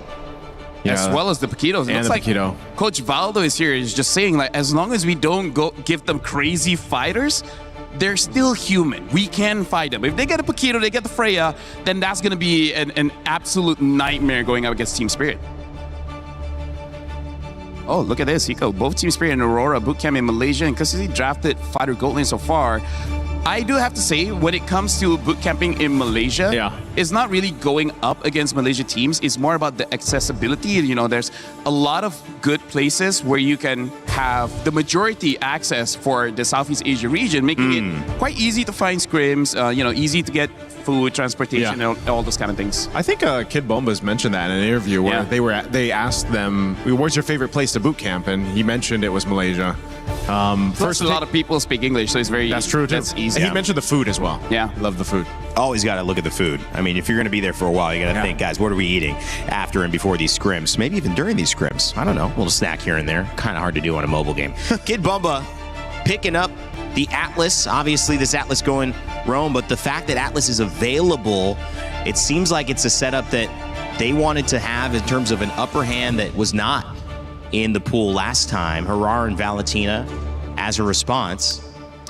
I'm really feeling like this Eudora ban is helping out Aero 404 quite a bit, because that's kind of what he wants. And now Team Spirit, they're taking some notes, and they're oh my god, this draft is going fast. And now Belleric gets picked up, and comparing the Belleric to the Minotaur, even if Belleric gets picked up, he ramps up very fast in terms of getting his HP. So going up against Zushin, he doesn't mind that much getting picked up by... I do have to say, I also would not mind getting picked up by Zushin. I also would not mind that. I know a few people who wouldn't mind that, you know. But it does make sense, because if you actually do get picked up and thrown, then you just Wrath the Dryad, and your team actually has a moment to actually follow up through it, you know. A free flicker. Free flicker. So the Harar Ling, we'll see that matchup. Zushin changes sides, and the Atlas available. We'll see the Harith ban. Right now, honestly, like the thing that we're seeing from both teams is there's a lot of crowd control here, because there's the Melissa fan you asked about earlier. Hey, man. Against Vamos specifically, call me the MLBB expert up here, okay? But let's look at this, right? Basically, 2 heroes from Spirit has a lot of crowd control between the Atlas as well as the Zushin. Same as Vamos with the Valentina as well as the Belleric. Valentina sure has to get a Terrify off first for that to really happen, but Valentina can steal away the Fatal Link. So I feel like for the first 3 picks, it is quite even in the sense of how much crowd control both teams have right now. So this is going to be quite the question, because neither have shown any fighters or marksmen. They're still opening up the draft big enough to really consider, do we want to go fighters? Do we want to go marksmen? Right now is the battle between Coalstar and Valdo to see like who's going to show their hand first. And that's going to be an important Red 4 pick to not immediately show which direction they're going. Yeah, we did see it was Team Spirit in the last one where they waited for that Hiko pick towards the end, and that seems to be the nature right now of where we're going with the meta now after a few days, where you kind of wait on to that gold lane pick if it's going to be a marksman or if it's going to be a fighter, as that changes things, I would say, especially. But you know, already waiting for the last ban here. from Team Spirit, are they going to go and hone in on that Moskov? gold lane? Yeah, maybe the Moskov, just because then... Oh no, they go the Barretts. Wow, they're going to go for the XP choice. Yeah, high priority for Team Spirit. That's the second time they've banned Barretts, and Kid Bumba's been known to be a fan of it. And so that's gone and taken away. Ruby also has been gone and taken away. We talk about playing into this meta. Sometimes Ruby can be that final pick that changes the way you attempt to fight into her. And the Moskov being let through this time goes the way of Vamos, most likely on Natko, right? I like this pick because, again, it already counters the Ling, and it's kind of helping out Supat here, where he can see the EXP matchup before really going for anything. They pick up the Claw, so this is going to be a marksman-marksman matchup. The Esmeralda is still open. We'll see whether that is where Team Spirit is going with. And they pick up the Uranus, so Vamos, they have a choice. They can pick up a CC for more damage. They can pick up an Esmeralda just to have another front line for the team, which I feel like that might be where they're leaning. Yeah, I'm thinking Esmeralda for this. Just, you want to go ahead. Which also just basically makes that XP lane, you know, a no contest lane. They just do their thing and then they rotate. It's just a toxic relationship. Yeah. They just keep on hating each other but not do anything about it. We used to call it the eternal battle. The eternal battle, never ending. Call it a toxic relationship. Either or. You're supposed to get out of those. I mean, like, if you really think about it, both of them are kind of the same. So they're going to rotate lane pretty quickly, right, to get out of that toxic relationship? A celestial being against an exotic dancer. Not really the pair you thought we'd have. Don't have a lot of experience with that matchup, to be fair. I mean, like, Coming in into MLBB, this. we have Patrick, so... That's true. So, you know, logic doesn't really help. There's the Esmeralda as the final pick here. Couple of bans let through. The Moskov is the Bellatrix, as well as the Atlas and the Uranus. All of those characters banned. The Valentina as well picked up. Harar and Ling, as we've seen. Zauer Egoist and Arrow 404 ready to go back at it. The question with the Minotaur from Team Spirit was, did they have enough peel? Could they continue these fights? They certainly had the engage, but it wasn't a match. With the Atlas now, alongside the Uranus, they certainly will have answered that question, but can they respond in kind with Vamos and the Bellatrix and this squad to see if they can 2-0 Team Spirit? What a start for this upper bracket matchup that would be. And for that, we need to send it back over to our casters. Mirko, Gideon, how are we feeling about this one? I'm glad you asked. We're feeling pretty okay about it. I mean, both sides have very similar ideas. However, there's going to be some slight nuances as we start heading on to game number 2. Keep in mind, for those who are just tuning in, Vamos is currently 1-0 and match point. It's up to Team Spirit to turn things around. But let's talk about the lanes per matchup, right? The mid lane obviously is going to be a little bit difficult here overall for Clockwood, but at least he's got Zekif on his side, but without any concussive blast. So really, it's going to boil down to how well can we trade. Look at that. Perfect match already. A throwback with Lancer Flare. Great taunt from Zekif, and it will be the win for Vamos. At least in the early trade, all right? Gold lane, it should be Natko with an advantage with the Spear of Misery early on with the trades. We don't talk about XP. Yeah, we don't talk about XP. That's Uranus. Well, I think that the only thing that we need to highlight is the fact that Supat might be susceptible to a gank. Keep in mind that this time we are seeing Zauer Ego is starting on the bottom side of the map. He will end up on purple side. More hopefully it doesn't get stolen away. And he's also running the war cry. So he's got a bit of damage in the early stages. Yeah, Bomba's not going to have a fun time. Clockwood with the splash as well. Oh my goodness. The Celestial Being just got bonked by the Exotic Dancer's friends. Yeah, and this is a pretty interesting gank opportunity. So, clearing the bottom side for the side of Arrow 404, opts to skip his entire top ganks to follow along with Clockwood to enable themselves to get this first gank. Let's see if they can go 1-for-1 with the trade. Natko trying to buy some time. The Blaze come around, even with the Purify. Just like up top, and Spirit are able to capitalize a bit better off of a kill with the entire turret goal, actually. Oof, that's good. That's really what you want to see, especially for these economically hungry style of heroes. Now, as we see TS start making their way over into the mid lane, the first contestation of this turtle is up for grabs for anyone. I think that Vamos should still have the advantage. Zara, unfortunately, still doesn't have his retribution for another 4 more seconds. They might attempt to re-gank bot side, knowing that Natko doesn't have his Purify.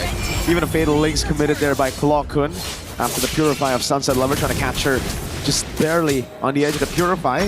Kid Bomb is trying to shoo Hirara away from top side jungle when it comes down to just team spirit again. Yeah, playing around that bot side. Sour with a walk up.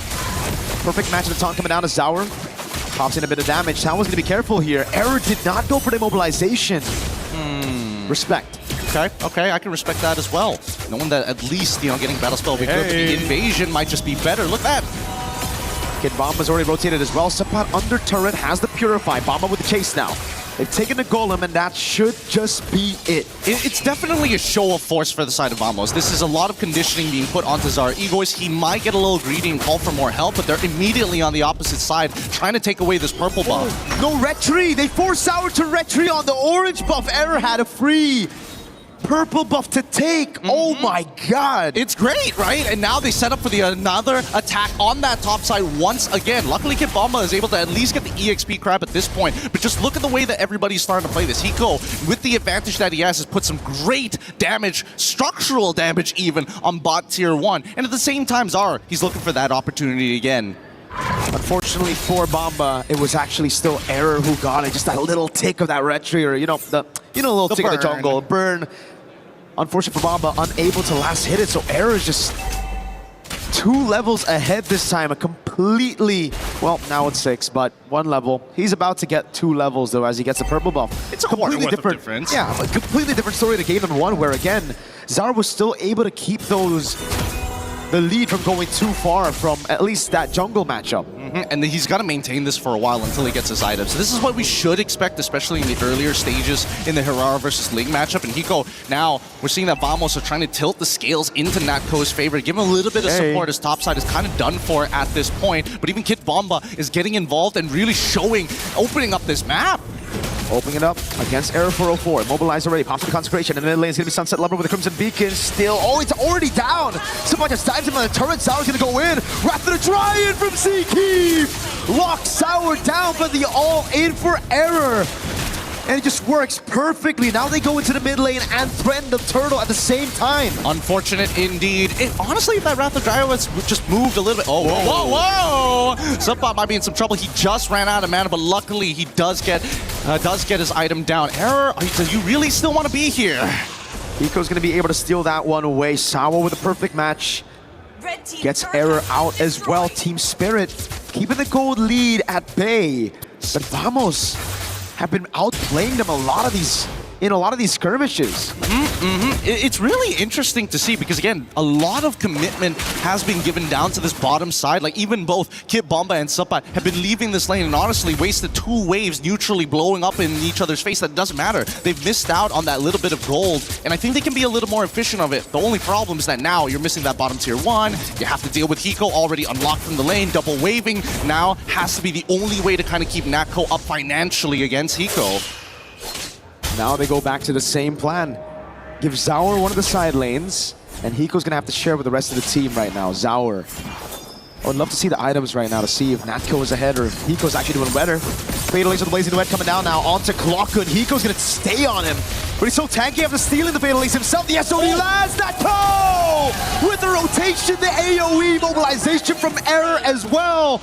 Vamos are just punishing Spirits. A surprising amount of damage. Zipper, pull up the items. We gotta know, where are they currently at in their power spikes? Suppot doesn't have to worry about Zara until he's got about 2 items down. Until we see that Hosclaw and Berserker's Fury, it's gonna be really difficult to win out on a majority of these 1v1s. But let's check out that replay just one more time, because Seakeep completely making sure that Kid Bomba and Sunset Lover were not able to capitalize on a pretty precarious situation from Vamos. Worst yet, the SOD connecting to give that extra bit of damage that they needed, luckily piercing through multiple targets.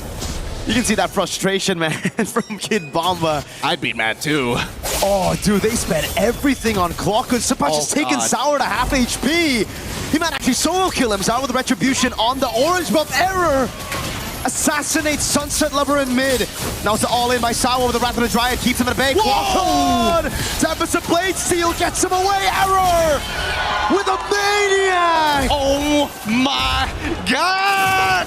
He pulls it off. I can't believe it. Clockhood, I didn't even think of that angle, but on the fly takes the Tempest of Blades to buy himself the time. And better yet, dashing between two walls to create an awkward interception angle for Team Spirit. Some great creativity here, great mechanical prowess, but Team Spirit, they need to scale, and they need to scale now because Vamos, they're taking away every single neutral objective. Luckily this time round, all right, you can have this one purple buff, but let's watch that one more time.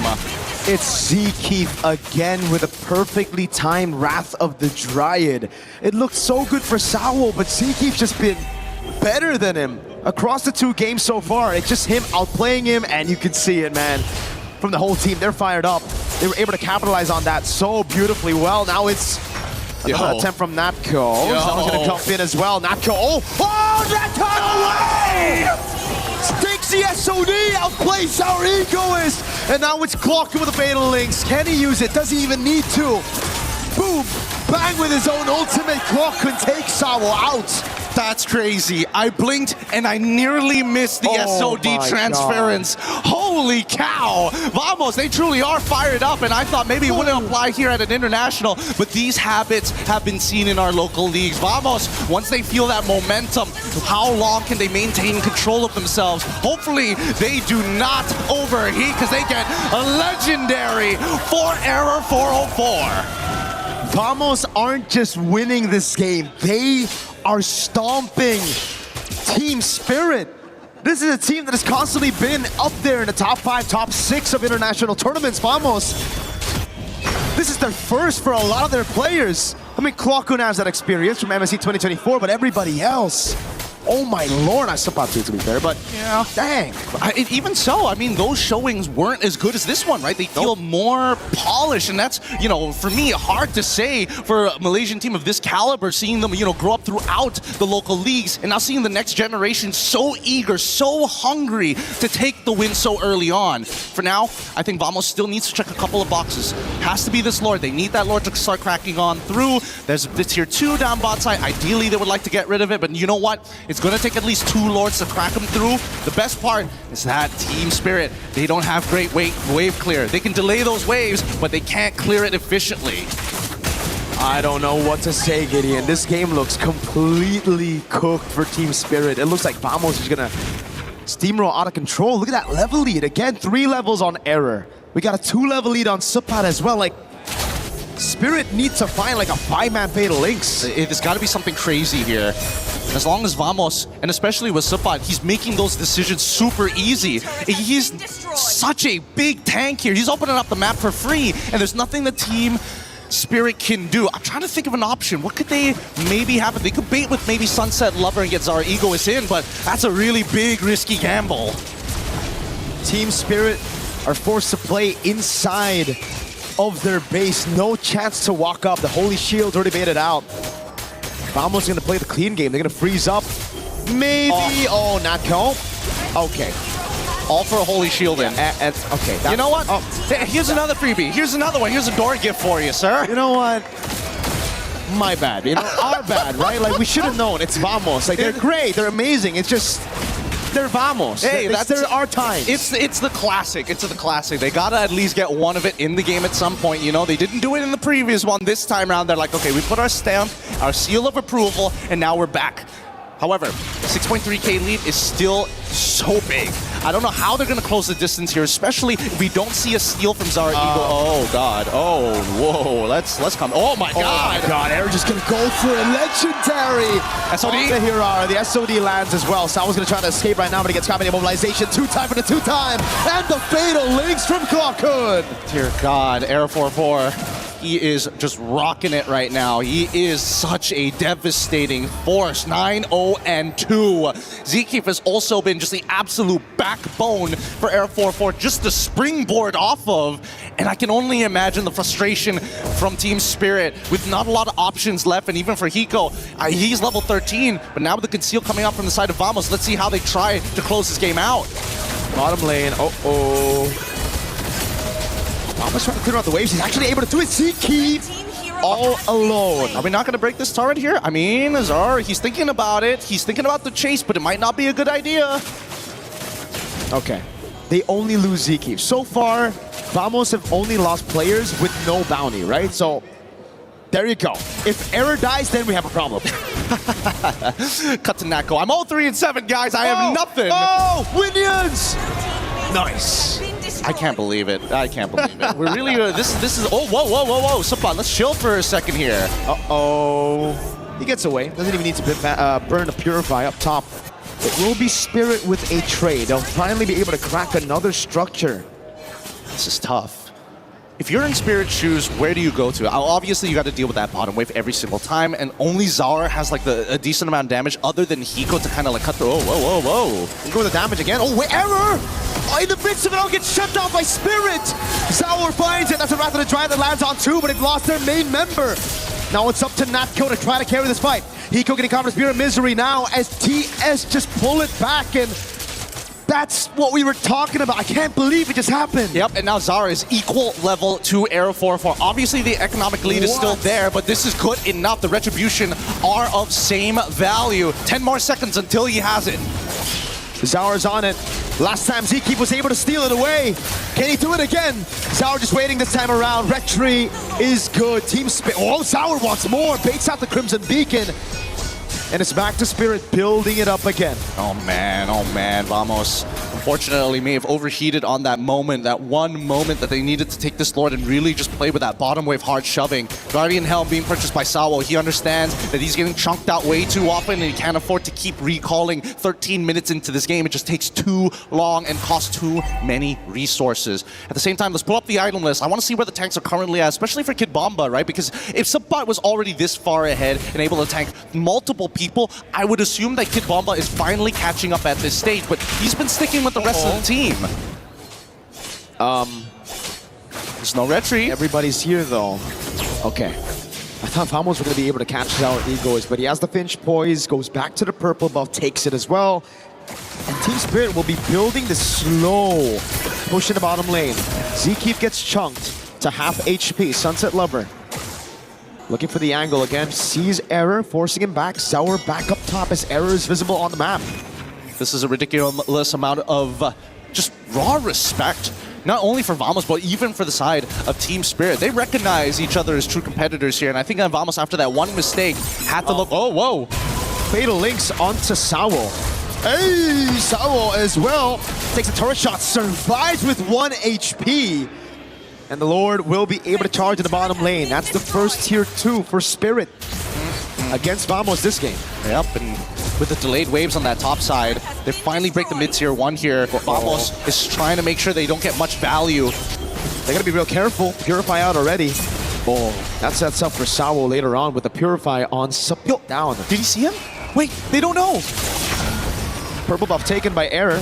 But now he's going to be caught in a bad spot. He's going to get all in. Oh my goodness! No! Even with the Wrath of the Triad, Error falls again, and Zaur is looking for the angle for the assassination. Blazing duet onto Zkeep. The taunt, Zaur picks up a double. Now when it comes to Blaze, goes in, bang, bang, bang, but he doesn't find that final blade. He gets speared to the face by Natko. They're still trying to hold strong here, but if this inhibitor falls, there's going to be some problems. Hiko, got to be careful with the penetration. Oy. Ow! Piercing damage, but in nature baiting him in as Hiko jumps into the BMI again.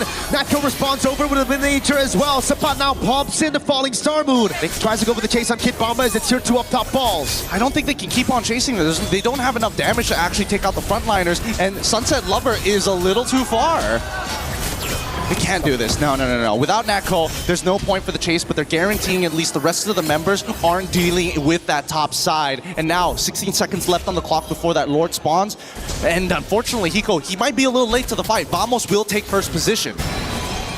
And now it's back to the building game. Vamos. A 2,000 gold lead. This game's getting sweaty. It wasn't supposed to be. But now here we are, right?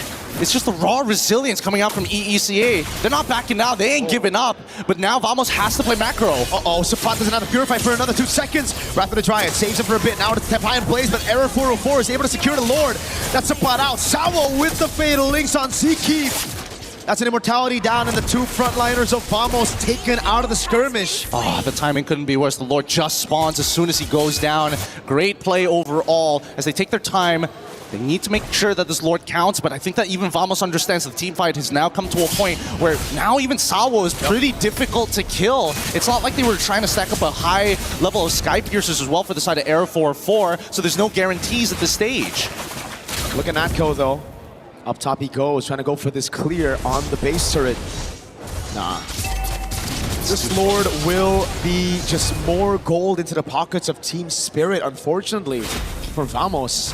Could have been worse, could have been Team Spirit with the Lord. Agreed. But now we look at the items, right? Just one more time here. Maximum build already gone for Clawkun. One item missing here for the side of Sunset Lover, but he's almost there. But the Wishing Lantern, very useful against the frontliners from the side of Team Spirit, especially when you're trying to deal with this Atlas overall. But until we start seeing some more magic resist, it's going to be tough. All right.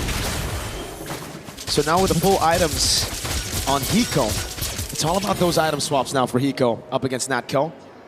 Wind of Nature, Rose Gold, the Immortality, it's all about that. And it comes down to really just the frontliners. Can they bait out these skirmishes? Can they bait out these resources? Because at this point, it kind of becomes a battle of Sawo versus Clawkun and Ziki, right? It's all about those setting tools and how they utilize it. Exactly. And technically, you would imagine that there would be more of an advantage for Ziki and Clawkun because that's two completely separate engage tools that do exactly the same thing.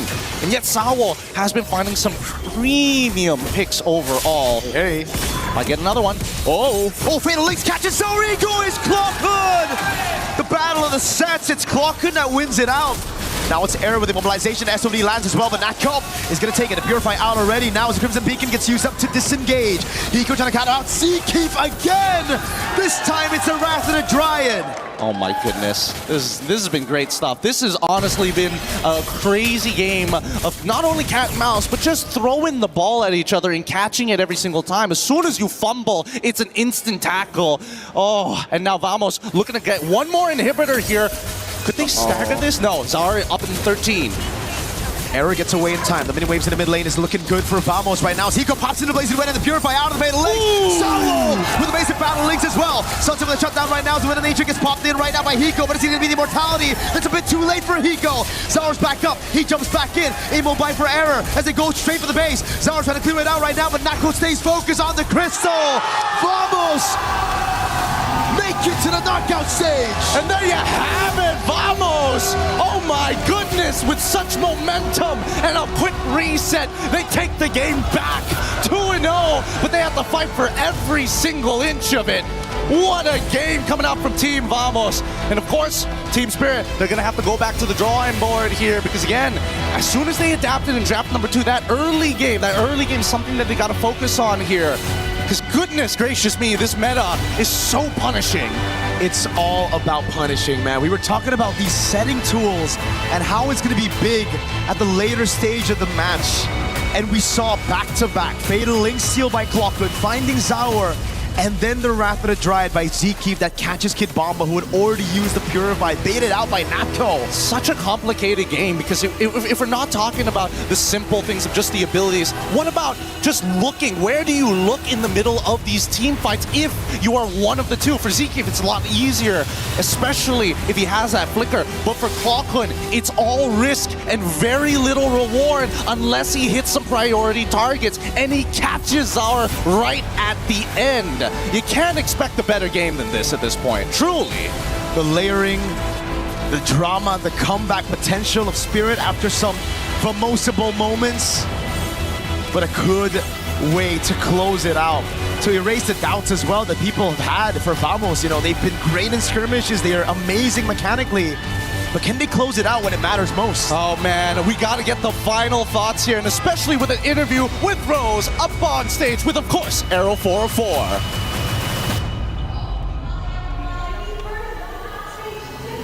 Is going to Team Vamos. And over here we have Arrow 404, who looks rather poised and calm after that clean sweep up against Team Spirit. How are you? I'm feeling really happy. Yeah. Now, you know what? Let's talk about this game. We know that coming into this game, there was a little bit of history with Team Spirit, as they were the one to actually end the journey of Team Vamos back in M6. After today's win, dropping them to the lower brackets, do you feel somewhat fulfilled, successful, satisfied? Yeah, I'm super satisfied because it's like we have a sense of redemption against them. Yeah. Wow. You know, I know that a lot of the Malaysians are super duper proud of you guys entering this journey, especially back at home, even here in the arena. We have the audience. Do you feel extra motivated to have this kind of support here in Paris? Yeah, there's a lot of Malaysian fans here, so we are really motivated to win. Okay, I got a question, right? As you guys enter the knockout stages, you have the opportunity to actually pick your opponents from the lower bracket. I know it's still rather early, but who do you want to actually meet if that team does go to the knockouts? There's a lot of choices, but I would like to face either Vitality or Falcons. Oh, okay. You are right though, because after this match, Vitality and Falcons will be going up against each other, so one will have to fall. Is there any reasons as to why you want to meet either Vitality or Falcons? Because both of the team have idol jungler. Yeah, Nile and Kyle TZ for me. Both of it are your idolas, your idols. Okay, you know what, Era 404? I just have to ask you a message for the Malaysians watching here in the arena and back at home. So thank you to all the fans that have came all the way here to Paris to support us, and also watching online. Thank you for all the support, and we'll do our best in the knockout stage. Congratulations once again, an amazing win. That's it from us over here at the stage, showing it back to you guys at the studio to break down what happened in this series. Thank you, Rose. Team Vamos move on into our knockout stages, the first team to book their ticket. And that does mean that Team Spirit will fall to that lower bracket. They're going to be facing off against Guangzhou Gaming, who also fell to that lower bracket as well. It's going to be an interesting one, guys, because one of my favorite things to look at is the stories behind these teams. We talked about Malaysia. We talked about SRG being the team that is clearly out in front in terms of the conversation. Yep. But when it comes to this, Team Vamos, they had something to prove, and nice to, I would say maybe they proved it just there. They did. It got a little dicey though, man. I mean, it was almost Vamosable. It was almost Vamosable. The moment the casters start to glaze them a bit too much, they start dying one by one. I'm like, He's like, hey guys, hold on that glazing right now because it got really close. Yeah. And they wanted to prove a point. I think this is a great win for them because this is Team Vamos, a team that maybe some people counted out to go ahead and give a 2-0 against a team like Team Spirit. That's a huge statement. I mean, if we're talking about story, I would say people look at Team Vamos and say they're going to be the first team to get knocked out, right? First team to get eliminated. Wow. But then it switched up. They're the first team to actually qualify to the knockout. So that's a huge statement. And even in the interview, Vamos themselves said that they are also disappointed, ashamed, the fact that Malaysia only looks to SRG. So they wanted to make sure that Vamos as an organization and the players playing on stage, that they can confidently say, like, guys, we are here too. Support us, we can make it all the way. I mean, there's no doubt about it. And you look at how smart this draft was. I mean, you get Esmeralda, you get Herrera, you get Belleric, you get Moskov. A lot of times these four characters are banned or early prime. Yeah.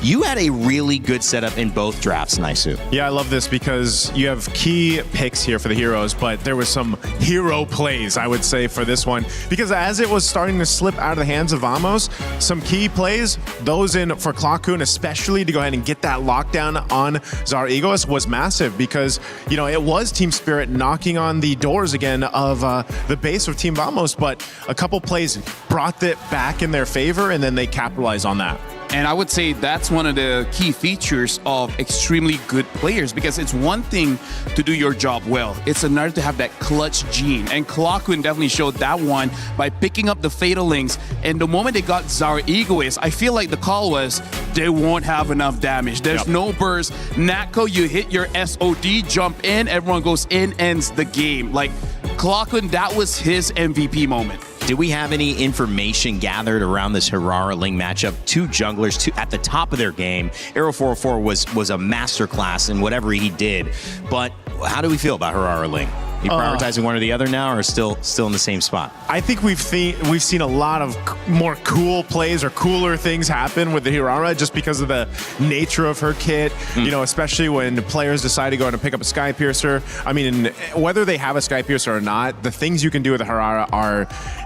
It almost feels like it's unlimited, but it's really dependent on the players themselves. Yeah, I really feel like when it comes to those neutral objectives like the Turtle as well as the Lord, Hirara has higher base damage, making it easier for her to actually secure that one. So that I'm going to give the victory over to Hirara. When it comes to mobility, it would be like Ling has a little bit more range, so able to get targets further away, but as we see, Hirara impacts the team fight quite a bit, and it's harder to catch a Hirara than the Ling, and I feel like that's the biggest point.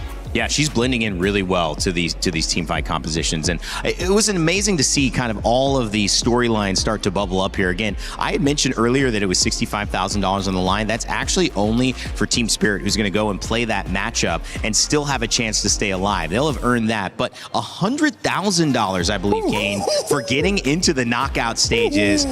Team Vamos got to be happy about that. They got to be happy. More than NPL.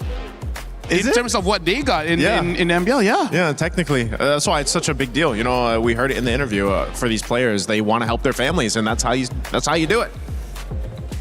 Now that's a turner. I gotta say that wasn't really an upset because we did say both teams are like.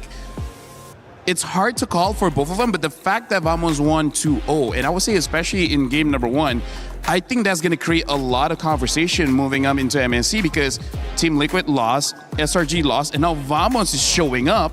Yeah. And honestly, like, yeah, this MSC is turning to become a very interesting international. I'm glad I didn't predict, by the way.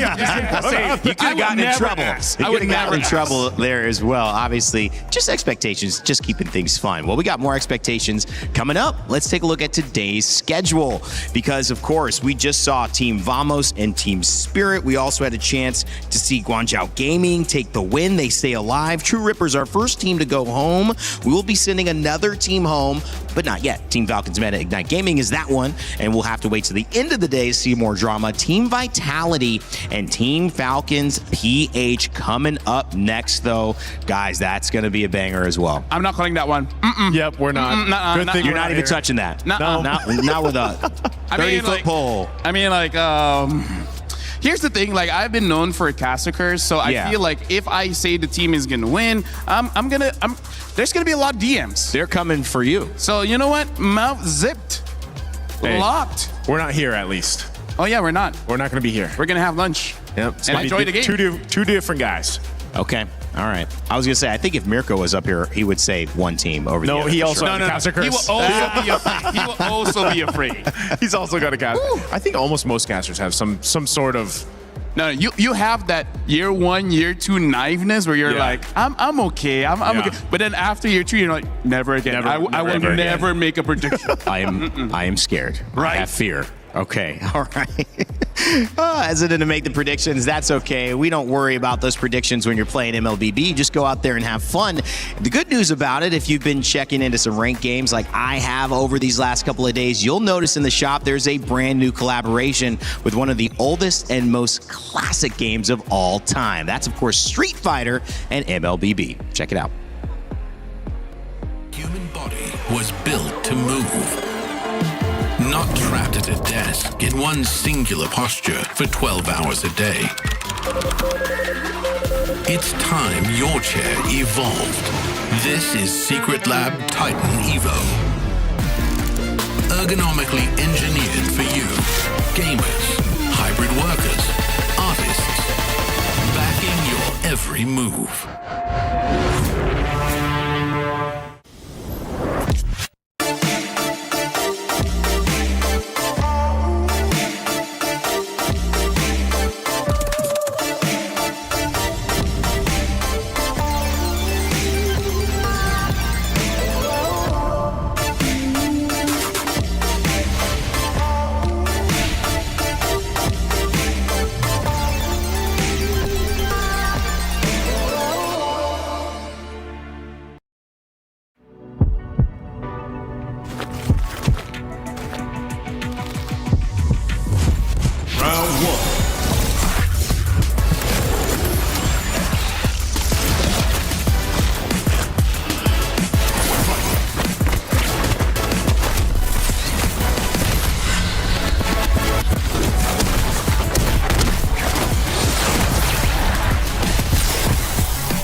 thinks he can come in here and play my game. He knows nothing. Let's go! Tyler 1, you're done. Raw energy. Half for half and blow the house down.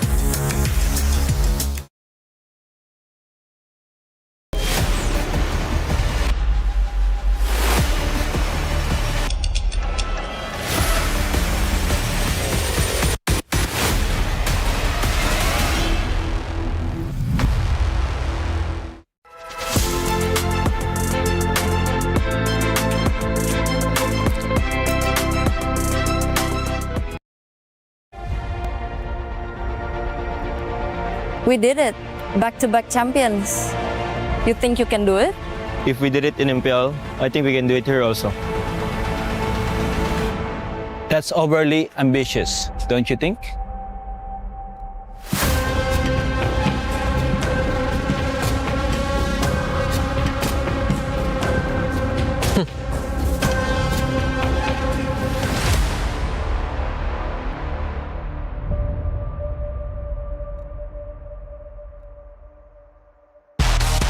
The Mid-Season Cup at EWC makes its third appearance, and for the first time in MLBB history, the prestigious stage arrives in Paris on European soil. Awaiting the 25 teams from 15 regional qualifiers is a monumental $3 million prize pool and crucial club championship points.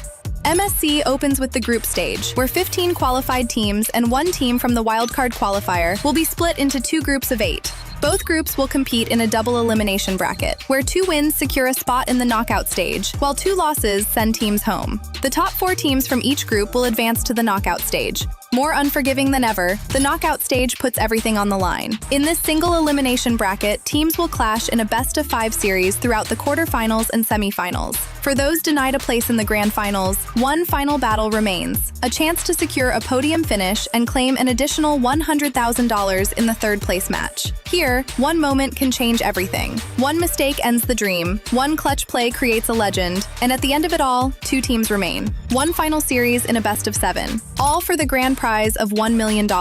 One chance to rise above the rest. Who will become legendary? Who will prove unstoppable? 2 champions, 1 game. This is MSC at EWC 2026.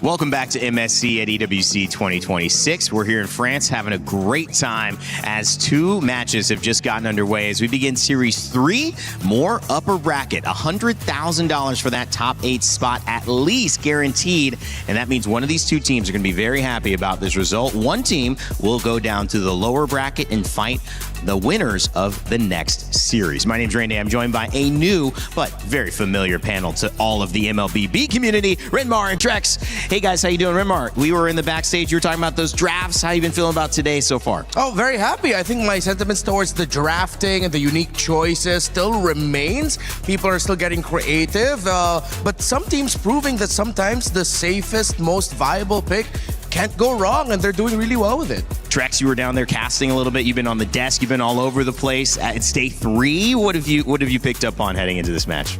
I think today things are starting to get regulated a little bit. Things are starting to calm down a little bit. Not as crazy in terms of draft as what we saw the past few days.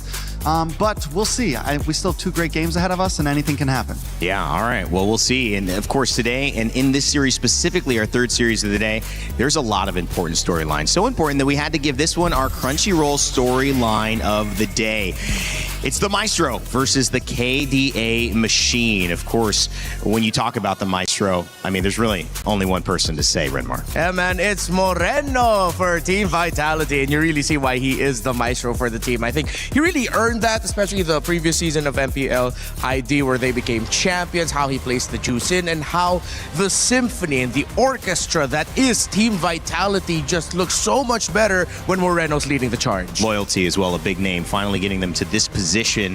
Talk to me on the other side of this matchup and this story with the KDA Machine, Trex.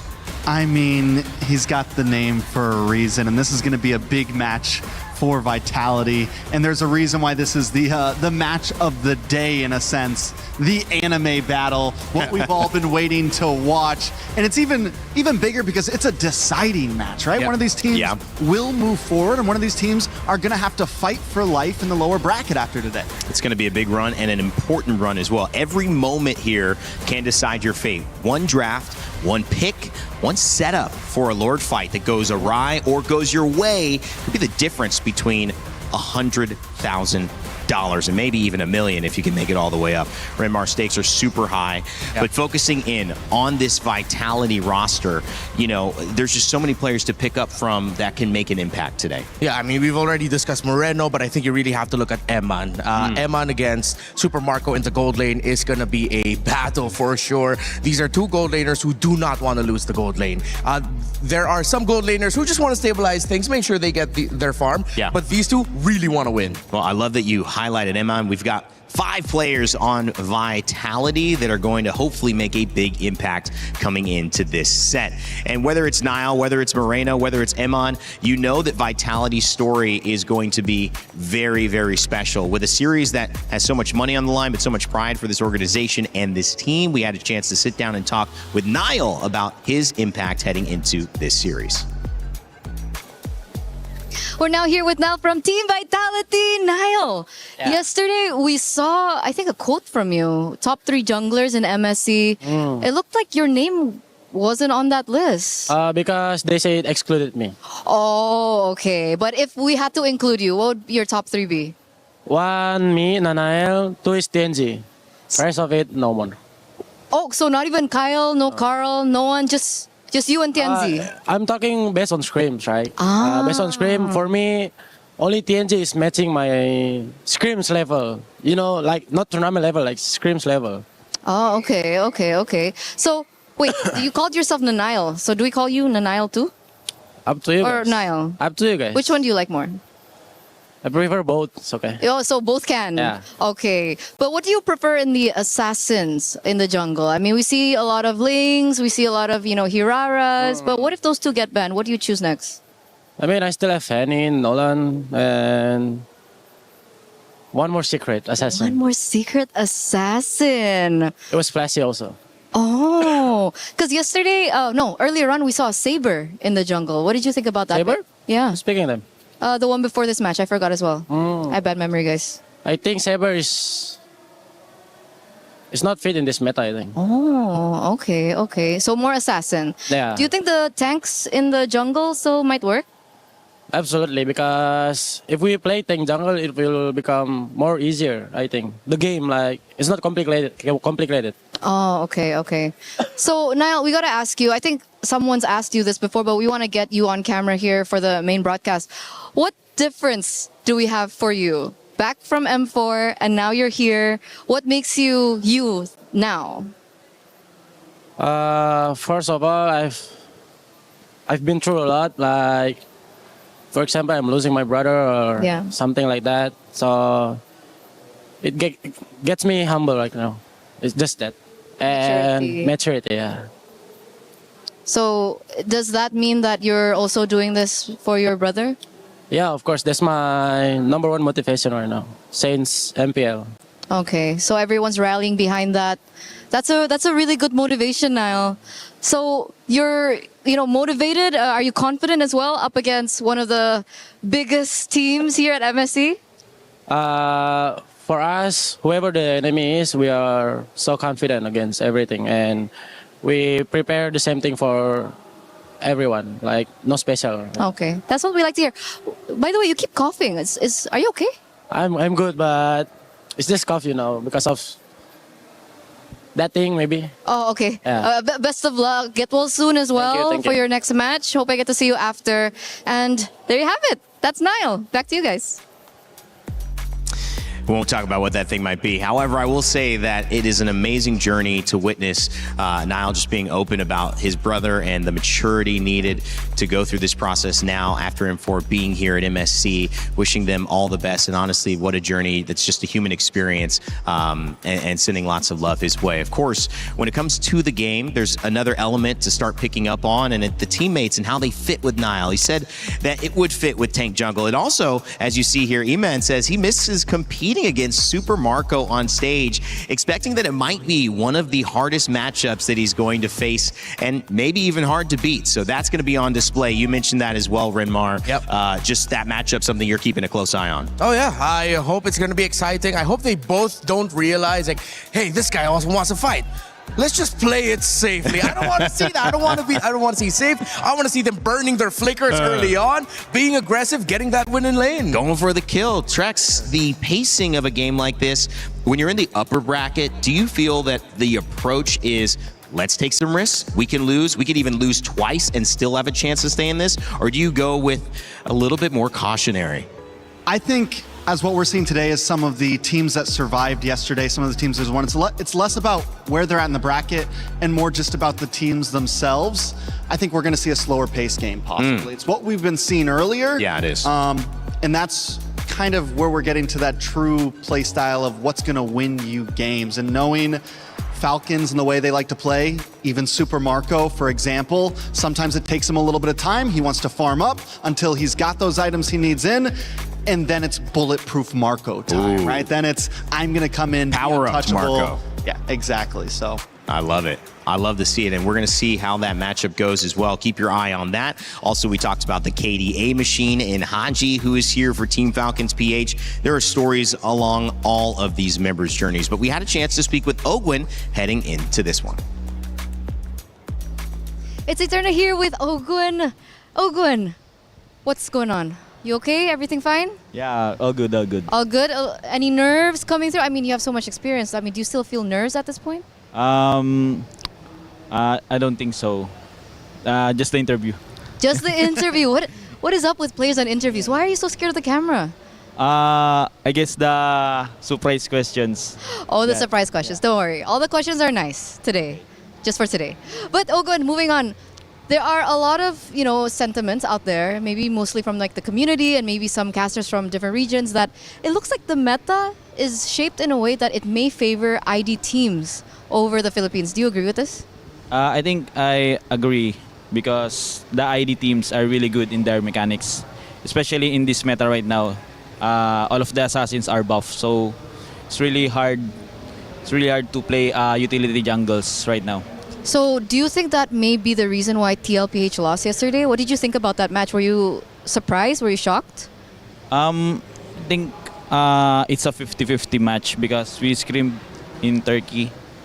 They're really good as well. So I think it's all just in the meta in the favor of Turkey, and they have like a poison picks. So they really got TLPH. Okay, so it's about the picks. So that was Coach Midnight. You know Coach Midnight? Yeah. You have something to say to Coach Midnight? Midnight, no, Midnight. But speaking of the meta, the roamers are shaping up to be quite interesting. What do you like the meta? What do you think about the meta for the roamers? For the roamers, I think it's quite simple. You just need to soak damage and that's it. Especially when you play Beleric and Atlas. Okay. So a lot of crowd control. So I think it's really good for the roamers right now. So crowd control and soak damage. Does your staple Minotaur fit in this? I think Minotaur is also in a pocket picks, and it works really well against some champs like Beleric and Atlas. Yeah. Okay. So we're gonna, keep an eye on those picks. But do you think the supports have a place in this meta right now, or just more so like the chunky boys in the roaming? I think there's a place in utility roamers, especially when you have utility jungle. But there's Hirara in Link, so it's really a hard time to pick it up right now. Okay. You need to be careful before picking those. So there's a lot of considerations that needs to come into play. And obviously you're up against Vitality next. Do you have maybe a message for them before you get in? Good luck and have fun, and we will try our best to not lose.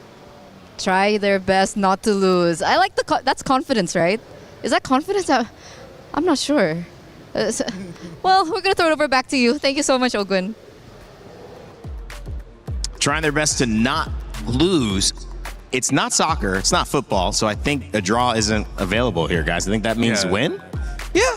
Okay. Yeah.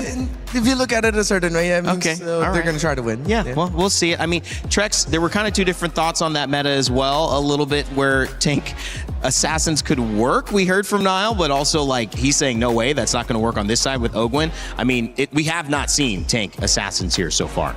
I mean, the tank junglers. Yeah, to the tank junglers. The tank junglers. Tank junglers. Sorry, yep.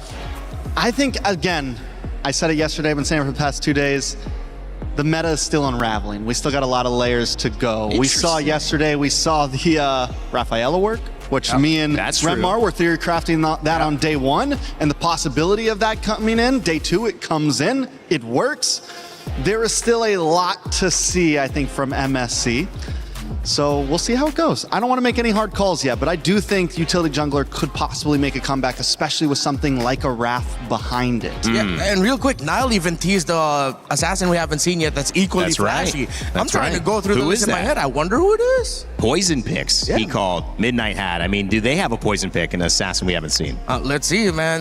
The org and the boys playing there, they have the identity and the DNA for it, so for sure. I also like the call about the Minotaur. We saw that a little bit earlier in the set prior to us. Didn't end up working out, but we did see the impact of the Belleric and the Atlas. You got to look at these two teams and say that there is so much on the line and so many stories. We set it up, and it was obviously somebody who was trying to make this happen in Team Vitality, their mid lane matchup, and of course seeing if Haji or Moreno can get the better end of it. We're about to kick it off onto our stage to begin this Series 3, which might just provide a champion. Who knows? We'll see how the gameplay goes.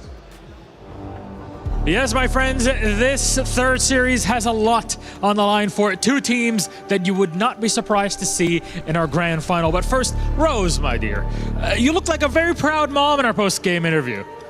I think the reason for that is because a lot of the people and a lot of our audiences actually call me like kind of the Southeast Asian mother to the players. Because come on, how can you not be so proud? It's just like a tiny little boy answering interviews. So happy.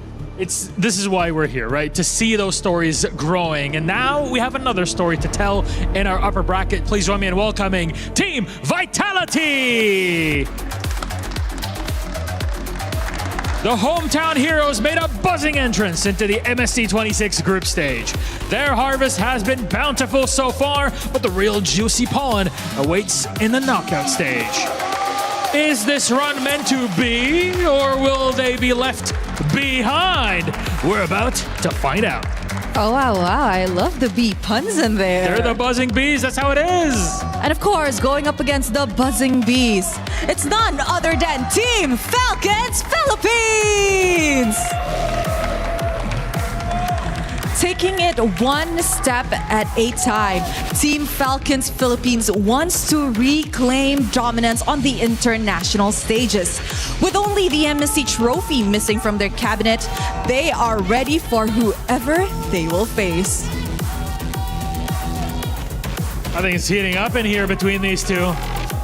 You know what, boys? You may place your keys and take your seats. And of course, our captains, don't forget on that little handshake, fist bump, or whatever it may be in the middle. Pull it right over. There we go. It's coming. Going in. All right. They are good friends, but you know, in the land of Dawn, everybody's the enemy. Thank you very much, Milosh. You know what? I think it's time to hit this to the desk. Let's go, guys. Thank you so much, Rose and Milosh. It's Team Vitality versus Team Falcons PH. It's time to see if this team has what they think, the mechanical prowess of Indonesian teams versus the classic stature of Philippine squads here at Team Falcons.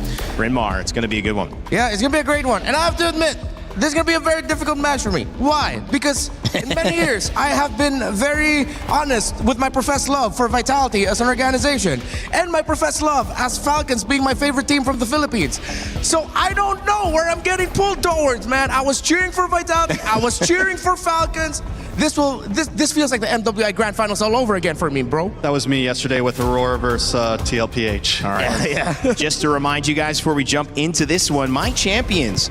2 champions, 1 pick. You can grab your My Champions pick and pick your dual champions and win 50,000 diamonds. Make sure to scan that QR code with your tablet or your phone and get going because the event lasts until July 27th and it is currently live. I'm trying to think now. I wonder how crazy we're going to get with the trade and the roam, or are we just going to have to double down on the fact that it's just going to be Atlas and Belleric? Well, we have had a few games where we've seen the Atlas banned out. Yeah. Which means Belleric most likely gets banned out as well unless it's red side looking for the Belleric pick. Yeah. My question is, when do we start seeing the Ling and the Harara on the ban list, and is that something that's going to happen? I feel like they've both been so powerful, so game deciding, that at some point they may enter into the list. Almost even more important than the Freya. Yeah. Because Freya's been slowly leaking in as well. Yeah. I posted something this morning about how crazy the trade is for EXP. You have Freya, Phoveus, Esmeralda, Paquito, Barretts. I'm pretty sure there's a name I'm missing out there, but there's so many options that you have to consider in terms of like the topics you want to chase. And then going back to the jungle, it's like Nile, it's Kyle, it's... Okay, their names rhyme, but they're also really good with assassins for both of them. In denial? Yeah, in denial. I like that. So how are they going to balance making sure they have assassins available for their own team while still taking out the other? Because if you name them all out, the Fanny, the Ling, especially Fanny, Kyle and Nile would both want to really go for those two. The Hirara that Trex mentioned. It seems like just looking at the jungle picks alone is going to be tough. So this is why I go back to the roam.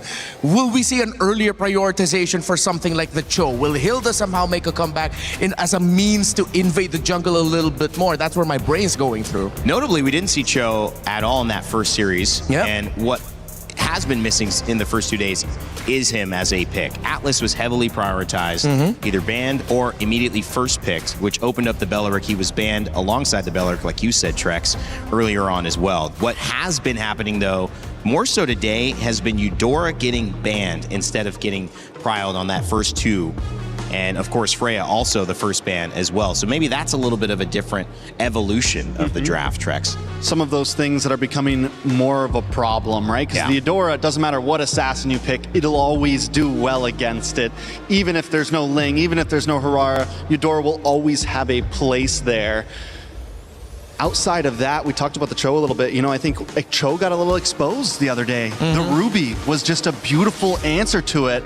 And the Ruby's not something that's going to get banned out in first phase, meaning it always has a quick response. And normally if you're going to lock in the Cho, you might just lock it in that first phase, which means unless you're a last pick red side, that P3, most likely, I don't think we're going to see the Cho anytime soon. Yeah, we saw it go well for Keyboy, but it also went badly yesterday. Very up and down. Yeah, it's up and down. It's either going to work or it's going to ruin your draft. Yeah, that's why you really have to prepare for it, I think. If any of these two would want to pick up something like the Cho. But then if your Falcons are also looking at someone like Finn and acknowledging that he is one of the best Atlases in the world. He tore through MPL ID with that pick. And then now, so far, he's done a great job here at MSC EWC with the Atlas. So I think it's in consideration for taking it away from him, or you open the Valentina so that Vitality picks up the Atlas, then you pick up the Valentina for Haji. Here goes that Ling ban though. So now Falcon on the gun of, do we ban out the Harara? Right. Or do we go for a possible trade? Because there's not much left with the Freya gone, the Eudora gone. I feel like at this point you have to ban the Harara. And then we finally get the answer of, what's left after that? Do we get one of those picks up front? I think you can leave the Hirara open, because if ever it's Hirara Fanny, that becomes a trade. Fanny, yeah, I guess you have to leave it, and that's the trade. And they take away the Atlas, actually. Fanny's kind of, but you know you're going to have to pick it early. Yeah. Which means if Vitality says, we're going to take the Harara, we know we get to get 2 immediate answers to your Fanny. Yeah. Well, they've got a chance to grab the Fanny here. We'll see how much they prioritize it on the Team Vitality. We know that Harara's also available, so if Nile feels confident in that matchup either way, they don't have to force their assassin pick here, their jungle pick here, and they could try to prio something else. With Atlas gone, does Belleric become more important? Oh, for sure. But I think if ever, it'll be Falcons who'll be incentivized to pick it up as one of the first 2 picks red. Honestly, yeah, Belleric could just be up front because either way, you get the Harara or the Fanny or something else. You get one of the 2 power assassins. Regardless. It's not worth... They go for it anyway, so they take the Harara. Okay, so they get Harara, then in terms of the theories that we've been making, then it's probably going to be like a Belleric plus a Fanny early on now. Well, you take Fanny 3rd pick. Right? Yeah, you don't need it now, right? So Belleric and... Belleric +1. Atlas is gone. What are the other big names that I'm missing out on? There's always someone that I'm missing out on. Belleric and an EXP here, maybe. Belleric yeah, is it Gold. exposing it? You know, if you have an EXP lane, like we've seen Barrett's banned, we've seen Paquito banned. Yeah. We've seen those be able to continually flex, Paquito specifically, in some double fighter compositions into the gold lane.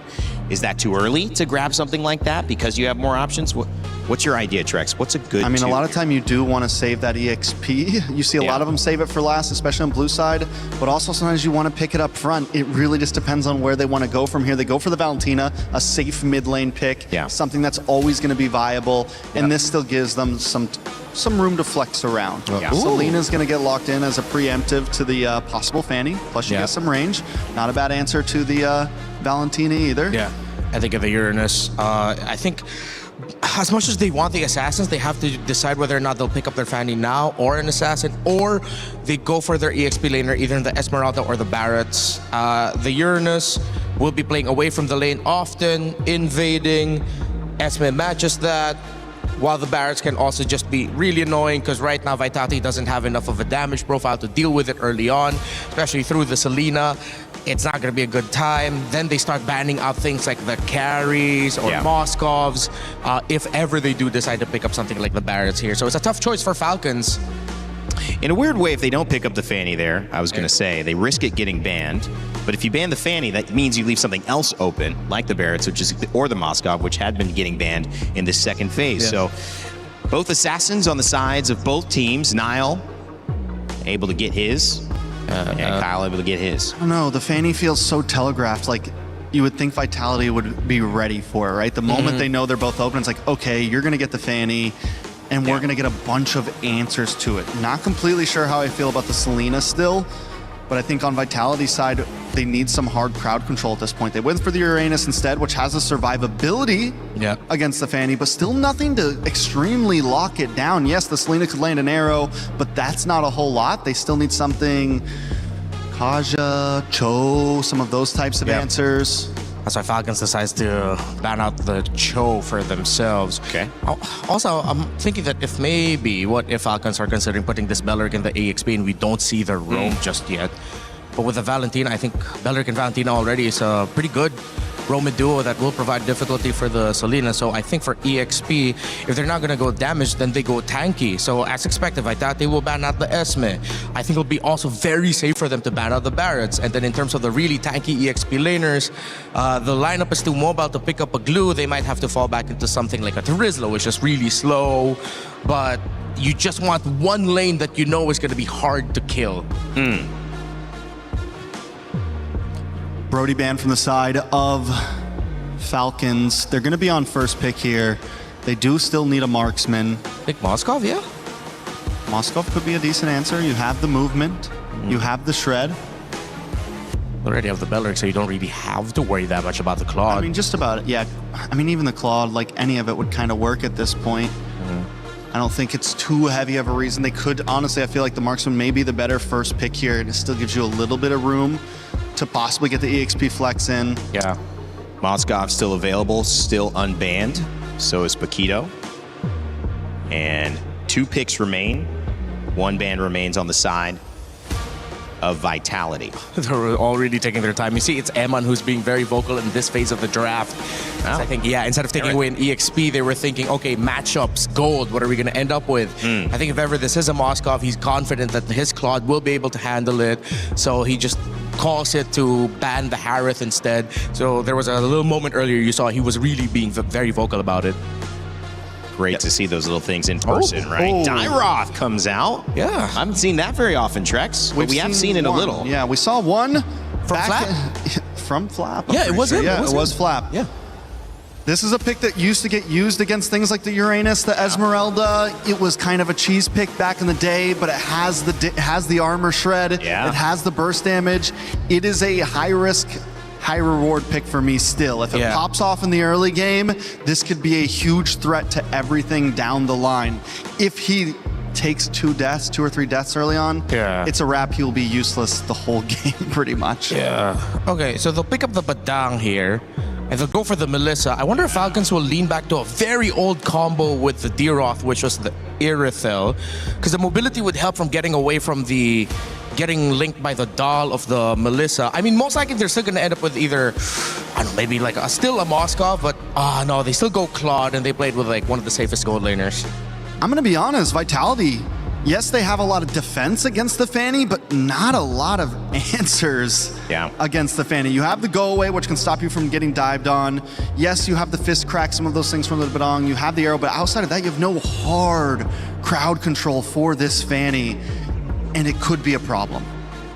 Well, the lineups are locked. Coach Moody and Coach K-Dot getting their teams, Falcons, PH, and Vitality, ready to go.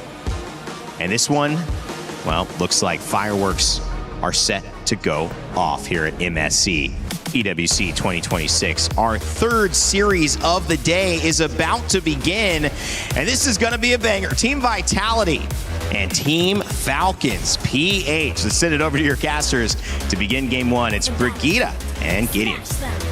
Thanks, Rain Day. This is an exciting day to be alive. We get to watch some of the best regions play it out here on our 3rd series of the day of MSC. And for starters, we're already getting the classic Selena from the Maestro himself, but I don't think Haji is going to fall too far behind. Yep, the mid lane matchup is something we're all watching out for, but just the same, I am so excited to see Kyle back on a Fanny all over again. He made a name for himself because of these kinds of heroes, and now Vitality will have to deal with this. And again, Frex did point out most of their crowd control and potential lockdowns are just going to be on Finn. Yeah, it really is going to be. And I think the important thing right now is whether or not those arrows not only are going to hit, but how you set them up. Because I think that Finn has such a difficult job, right? Not only is he looking for these big engages, he has to play off of the information from Niall and Shogun.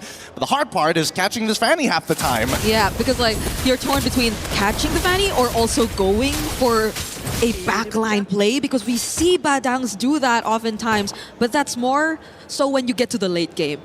It's depending on we get there, because I feel like both teams just really want to get that early and end this fast. Yeah, I mean, let's not forget about the potential anti-synergy, right? There could be moments where Finn accidentally... Oh, hold on. Flap might be in some trouble here. Oh no, Finn actually catches Kyle there. Though that is one answer to the question that we posed earlier. So as long as he just gets to press the buttons in the right time. But this comes at a cost, right? Because Moreno has to be preemptively already waiting with Finn to make these potions happen, allowing the mid lane to actually get shoved in pretty quickly. Now, I mean, Moreno, he doesn't care about level 4. Level 4 or not, it's not the biggest deal in the world. He hits that arrow, it's kind of game over for whoever. But even Iman recognizes that you got to be scared of Kyle. You take a bad trade, you could just die out of nowhere. Yeah, Vitality are so good with these anticipations against Team Falcons and their rotations, and so far they're the ones actually going to take this turtle for themselves. We saw multiple rotations from Falcons already, but every single one of them have been answered so far. They have been, and I think the best part about it all is the fact that Vitality are playing super responsive to how Falcons are moving across the map. As soon as Kyle showed up bot side, they set up for the instant turtle take. They cannot waste any little bit of time here. They also have to be, you know, just as careful to not put themselves in compromised positions. Top side, you really see that Shogun try to cut the wave. Notices Fanny is around, backs up to try and set up for Niall right here, because he's just too thick. The moment Niall showed up, Falcons could just not commit anymore.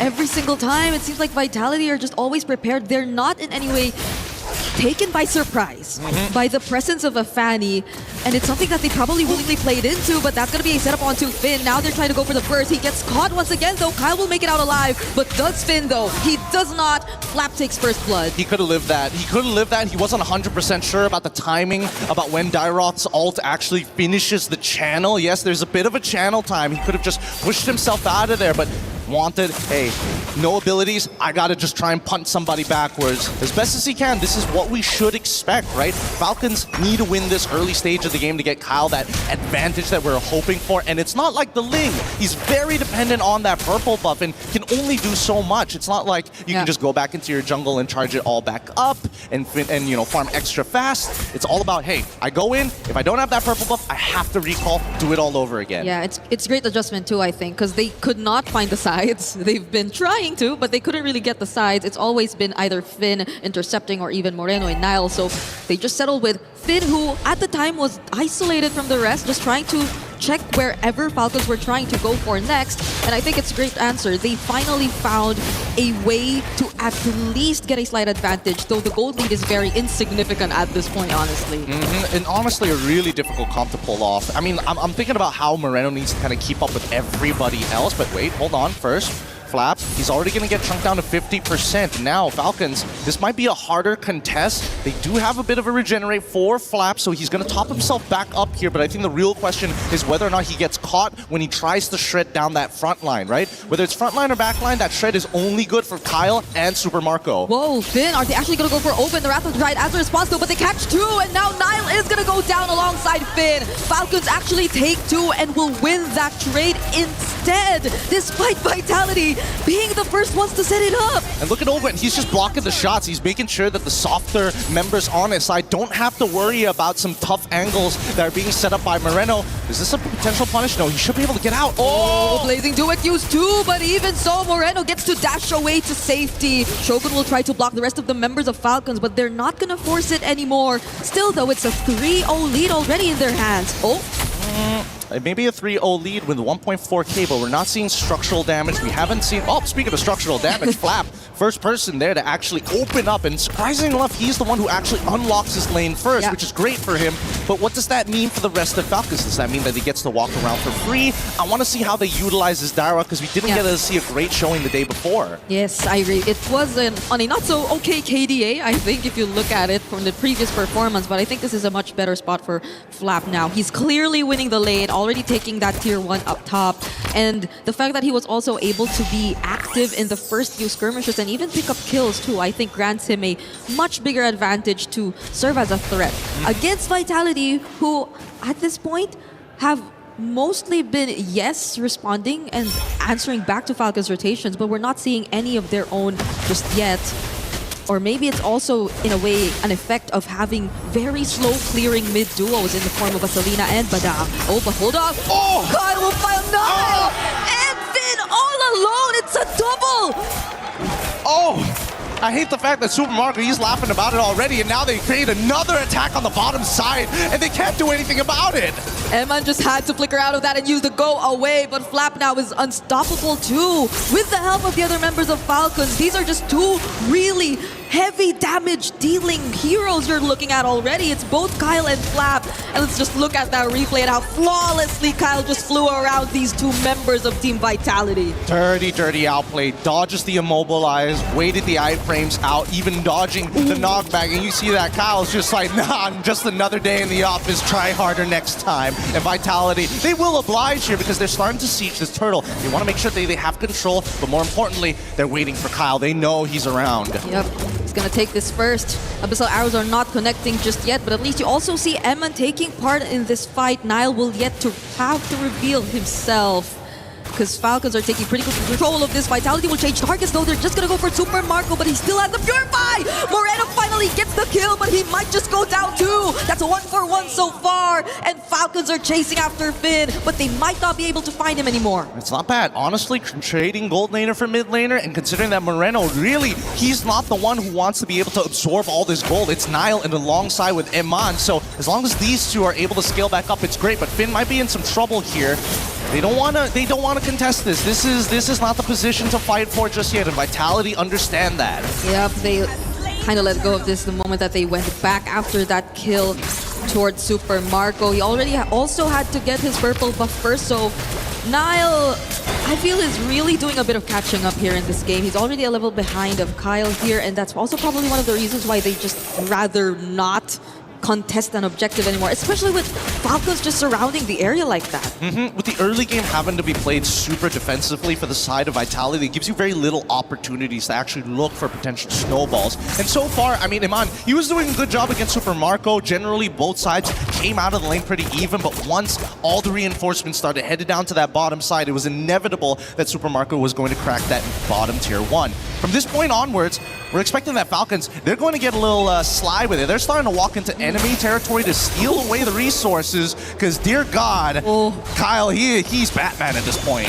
I would be afraid if I were Vitality and I was all alone, because I could just feel the presence of Kyle or maybe anyone from Falcons at this point just hunt me down with the amount of damage that they already have. And Vitality, I feel, is going to take a bit more time from them. Even if we say, let's say we say Emman part of the fights, he just lays down Doll, but other than that, you don't really sense much threat for Falcons, but now they're gonna catch Kyle.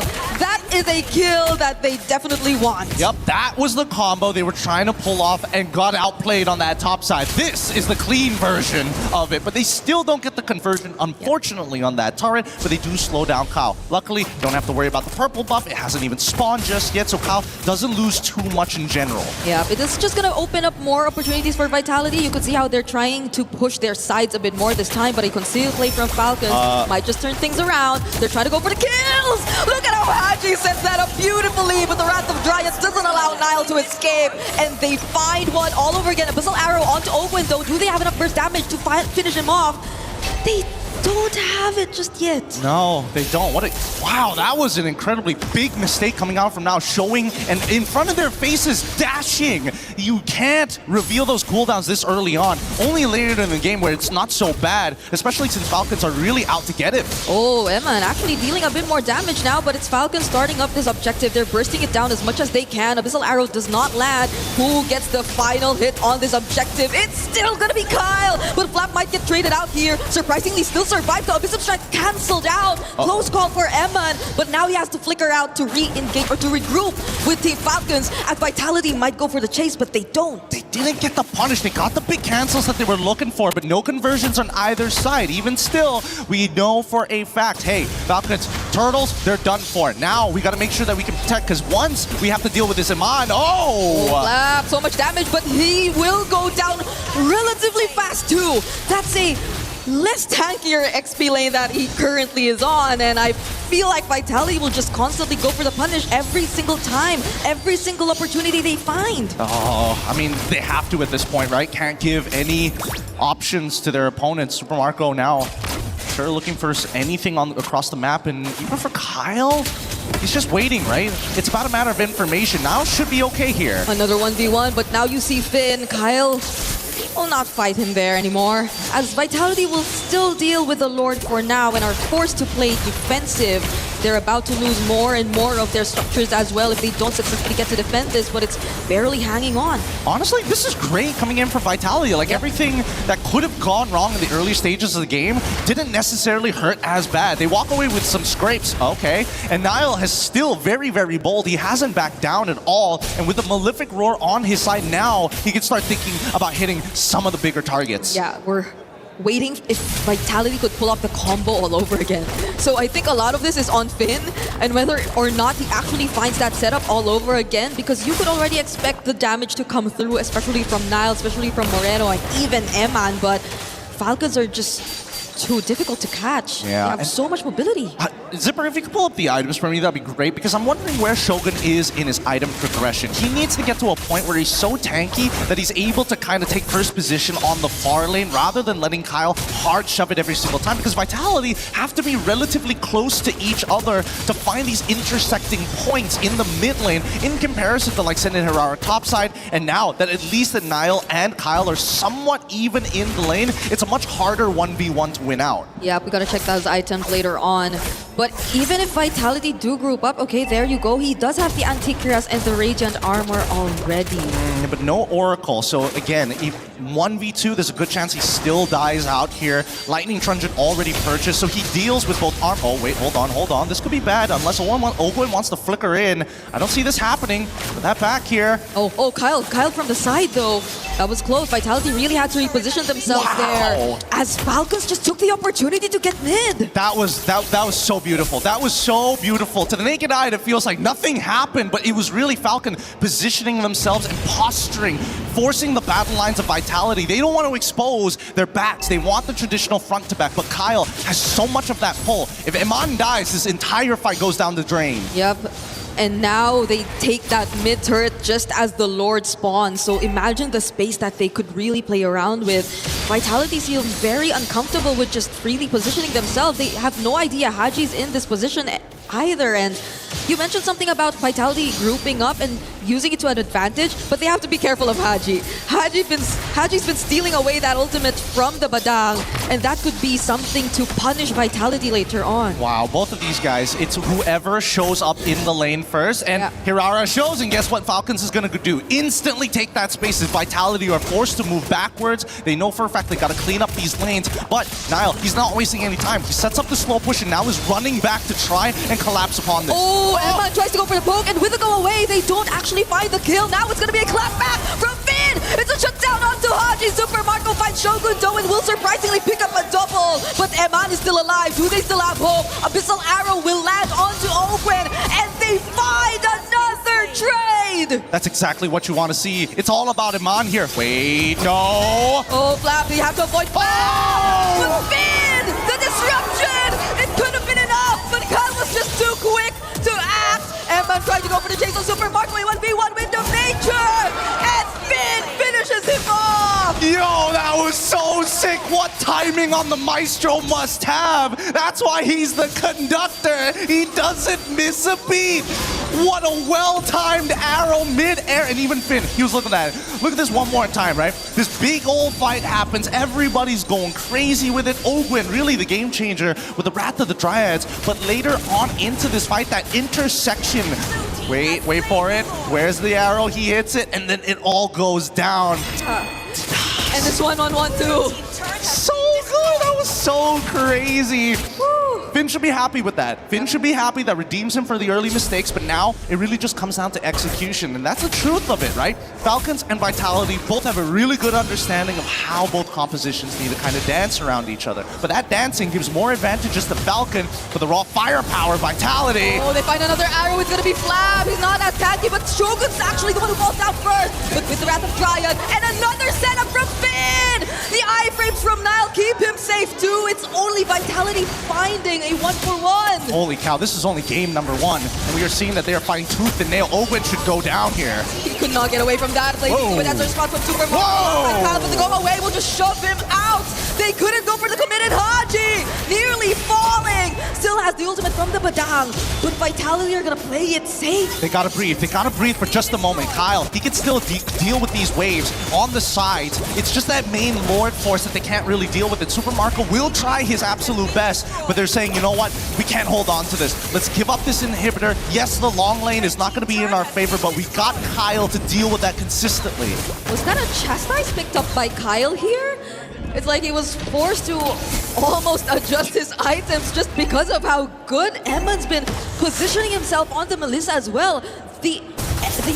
Every single time he uses the go away, it's just so perfectly timed. It's ridiculous, and I think this is super understandable, right? Why multiple people need to get the chastised pauldron. With the extended range, thanks to muddles, sometimes you're not in that range to actually get the the attack speed reduction. At this point, you got to be able to hit the right targets at the right time, and as much as everybody needs to slow it down, it does eventually come to start biting you in the butt.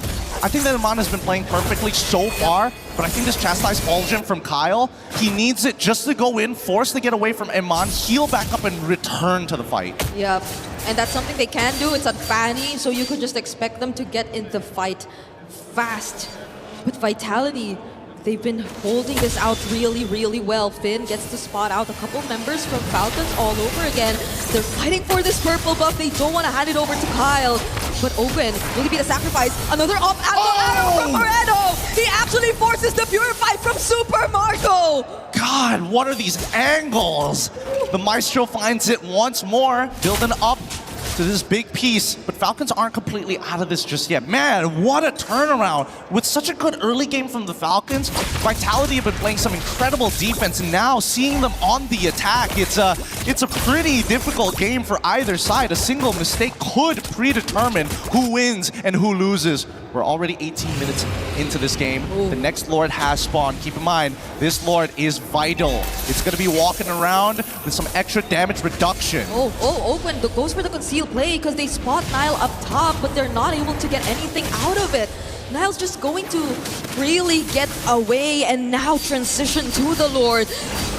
They might just go burst this down. Yep, they're definitely going to burst this down. Let's see if the steal can happen. Here comes Kyle. He's thinking about it. Okay, the go away is still available, but it's Nile who secures the retribution. Falcons want to go for the chase. The go away already burst out with another arrow landing on Kyle. Do they have what it takes? You're joking. They find the kill on Kyle. And another setup from Finn. Together with the damage from Emma, with the clap back with the blazing do it from Super Marco. They actually get to trade out some kills. Emma still being alive though is not looking good for Falcons.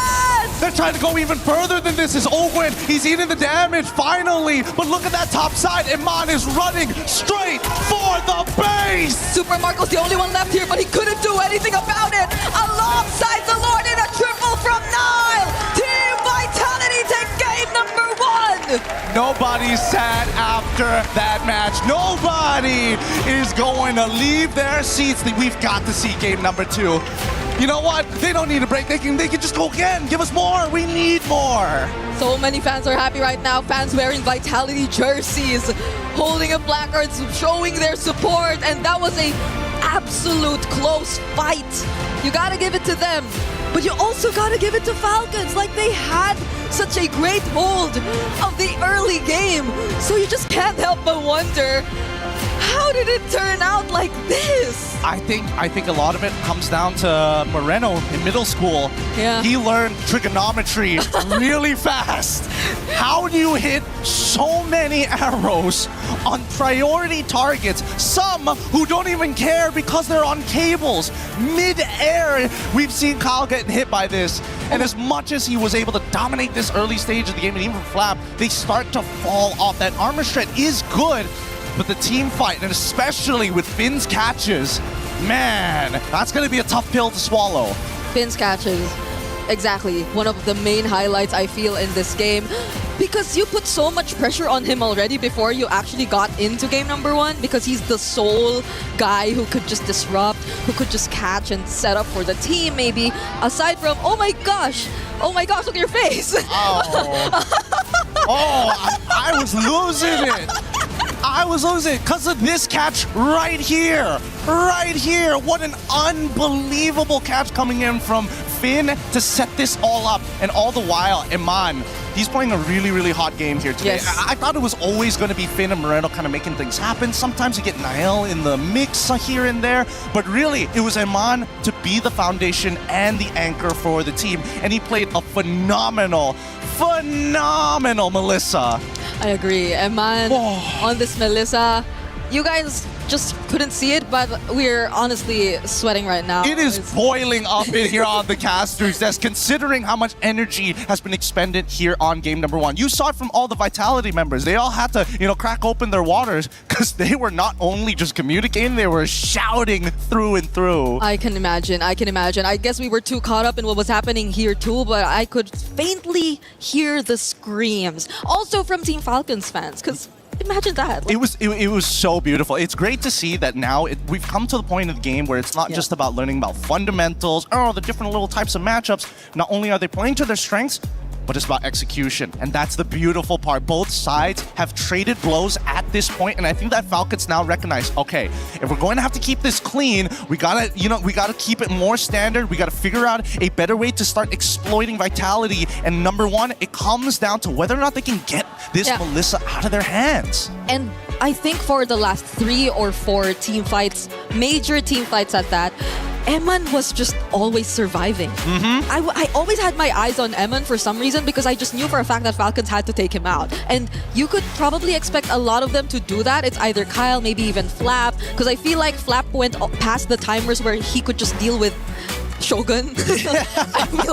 I feel like they really couldn't do the Dairos into the Uranus all over again anymore, especially come late game, but even Flap couldn't find Eman. But here's the thing, Flap, he's going with the build that he had. He's going for that full tank. Yeah. Obviously, he has, you know, a component just to give him a little bit of damage in the early stages of the game. But then you see moments like, oh, him diving into that mid-tier 1, trying to clear that wave and giving up his life. He is not at the same level as Uranus. He is great at Shred, he is great at Sustain, but if he's not in that middle of the fight hitting multiple targets to get the heal, he's not going to be as tanky as you think he is. Yeah, it was really good execution, honestly. Vitality, I knew, I had a feeling that this was the kind of game we were getting ourselves into before the series started, but I did not expect it to be like this in game number 1. Like, started with game number 1. I'm losing my words here. We're going to be throwing it over to a quick interview with Luke to see what his thoughts about this pregame about. Oh, it's too much. Let's throw it over to Luke, man.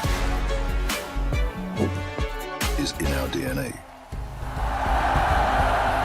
Whenever we let it out, it becomes our superpower. Now imagine an entire city being built to supercharge it. Kadir City, powered by play.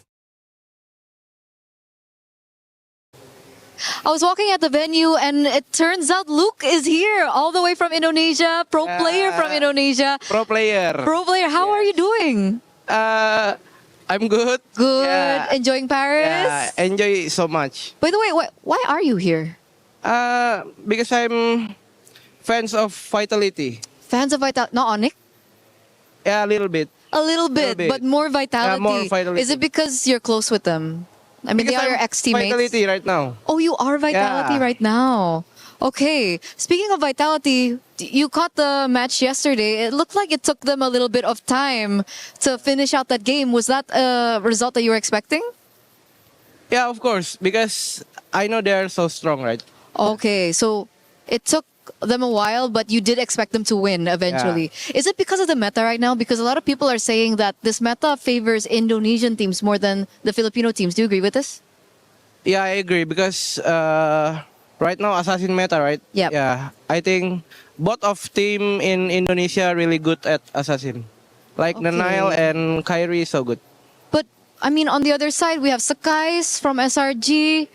We have Zaur Egoist earlier on. We have Kyle, Carl, TZ. Are they not good on Assassins? They good, but I think I'm more biased on Nile. He's biased on Nile. Nile is so good. Nile is so good. It's not just because you guys are close, right? You actually think objectively he's No, good. I'm not close with Nile. Oh, you're not? Yeah. It's my enemy. Oh, he's your... Yeah. What happened? Just... I hate him. Okay. You hate him, but you're supporting but Vitality. I support him, yeah. Very interesting. On that notion, do you have a message to Team Vitality who's going to go up soon? Just give space to our maestro, Moreno, yeah? He will carry. Carry. Moreno, the maestro, will carry. Do you maybe have a message for Onyx? For Onyx... Yeah, good luck. What is that smile? Good luck for Onyx. Yeah. We hope this EWC can grand finals to Team Indo. Amen. Amen. Amen. But what about the fans back at home? I think people are waiting for you to say something maybe to the Indonesian supporters that are watching right now. Bahas aja ya. Boleh. Gue cuma 5 hari guys, ntar gue restream nonton gue ya. He said he's going to be here only for 5 days, so watch him restream. Yeah. I'll watch you restream. Okay. Okay. Thank you so much, Yeah, Luke, thank you for so your much. time. And we're going to throw it back over to you guys. He thinks he can come in here and play my game. He knows nothing. Let's go! Tyler 1, you're done. Raw energy. House for blow the house down. A lot of people are haunted by their past. I'm inspired by it. They're not just playing for themselves, they're really playing for their entire family. They have defeated their demons. They have crushed the curse. I've went and grabbed Glitter Explosion once again for a little update from the Qiddiya City grid. How's things going today? You've got a couple of days at your competition, but things are heating up, right? Well, they are. I mean, we're already into our finals. We have a 3-day-long finals. Day 1 has started today. Now, we're only one match in so far. However, to kick things off, we already saw a big win out of T1, and they weren't even one of the teams that we touched on in the beginning, but they are in that CC race. However, 3 days of finals means a lot of gameplay, and we still have Na'Vi at the top of our leaderboard heading into finals. We have Liquid, we have Falcons, we have Vitality, we have AGAL, Twisted Minds, so it's busy. This is really busy for our finals. Yeah, excellent. I mean, look, we've got a lot of going on there, so we'll be keeping up to date as much as we possibly can, but it sounds like there's going to be huge implications in the club championships. Well, thank you very much once again. We'll be checking in throughout the rest of the week. Thanks, guys.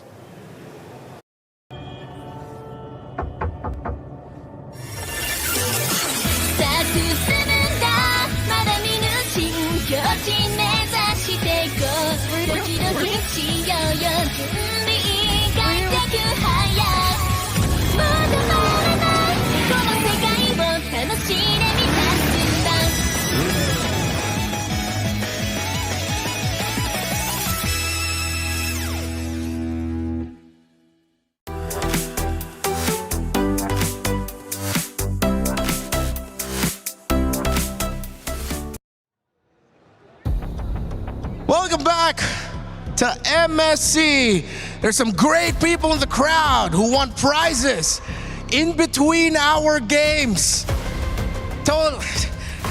Okay, just so y'all know, I got number 1, but of course, we gotta make the people in the crowd very happy, and they got it. Welcome back. We're heading into the draft. Trex, I feel like everything that we said about the draft from game number 1, it hit.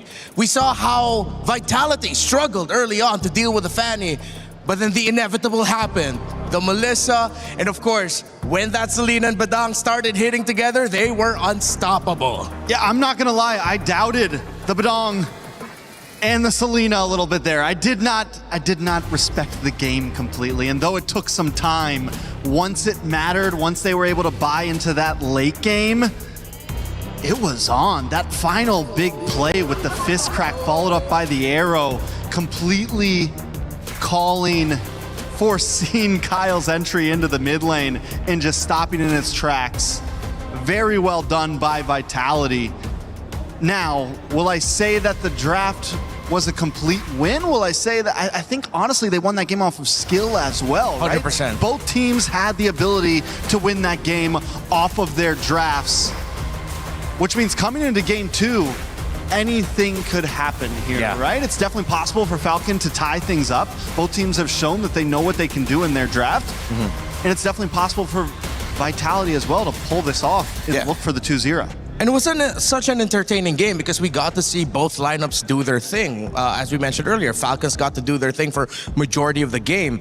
But then Vitality, with their sheer mechanics and skill, as you mentioned, were able to pop off, make sure that Melissa and Eman was the one who was bulletproof in the previous game. So Falcons goes ahead and bans out the Phoveus, trying to bait out a reaction towards a potential first pick of Freya for the side of Falcons. But we also can't forget about some of the major trades that we have through the Atlas, the Valentina, and other great picks that we still have in the meta. Marcel is still open, by the way. Falcons will opt for that blue side first pick on this. Quick fun fact from Kyle. He has said that they're very strong, Vitality. Niall always bullies me in scrims. Just don't bully me in the tournament too. So it's a little bit more context to what Niall said earlier with the interview with Eterna about how he sees just him and TNT as the top junglers here mechanics-wise, based off of results of the scrims, but not referring to what he believes when it comes to the tournament space once you're there on the stage. So the Valentina gets taken out here by Falcons now, with the Atlas gone. Yeah, that forces out the Marcel ban. So far, it's the bans of Falcons are more on forcing Vitality to ban certain heroes. Yeah, and it's a little bit different than last time. We're not going to see the Valentina this game. Marcel banned out. Will that Ling be banned out? Last time it was Vitality on blue side who decided to ban out, which forced the big trade of either leaving the Fanny open or not, and Falcon called the bluff and ended up paying the price for it. Now with Falcons putting in their last ban, We still have all the assassins up. Jushin also still available and open. Freya still available and open. With things like Valentina and Atlas and Phoveus getting banned out, it means that there's a lot to trade up on, and Falcons want to go for that trade. Whoa. And while they're doing it, they take out the Selena, which I think is a good play overall. Do more of a target ban and leave some of those prio picks open. Yeah, I think at that point, Falcons are already deciding the possibility that Celino is going to come in way early, similar to what we saw get drafted earlier in MSC. I mean, if I'm not mistaken, that was Vitality who was able to do that in day number 1. So a lot of great options here available for Falcons. All right, so Freya, Ling, and Fanny all open, meaning Vitality could go for the Harara ban. Yep. Could definitely go for the Harara ban. They could still get a Fanny or a Ling, or they can go, I mean, for any of the 3 essentially, right? They go for the Frey instead, which I'm a little surprised about, but still very viable because they still get the Belleric, that means, because if they wanted to go Freya +1, they would have had to give over that roam position. Falcons now deciding, what do we want out of the big 3? Yeah. And what do we want to respond with? They go for the Eudora, which didn't even see it. It's a hero that I still have to get used to. Yeah, same. Eudora as the first pick. Because with the Valentina getting banned out, they have to be wary of picking their jungler right away. Because Vitality, they are encouraged to pick up the Belleric in the first phase. With the Valentina gone, then Falcons won't have their own Wrath of Dryad to steal away. And with the Atlas banned by Vitality as well, they might just pick up the Belleric here and now. Did they just go for the Belleric Harara? They were the same thing as last time, pretty much. Belleric Harara, Belleric Ling. Honestly. Or just either don't even pick up the assassin because you're going to get one of the 3. Yeah, it's like you have such a wide field to play with. You can just adjust. A lot of options here for Vitality, but because left for mid lane. Okay, so they will get the Ling Belleric as expected. Mid lane for Moreno. Let's see if they're still willing to play the Juice in later on, maybe into Red 3, Red 4. But I think a lineup that can clear the mid a little bit faster for Vitality will encourage them to take control of the river and make sure that their Ling is happy. Does Falcon commit once again to an assassin pick, or do they try to switch things up here a little bit? We've seen a lot work against the assassins. They go for the Fanny once again. In the Barats into the EXP this time.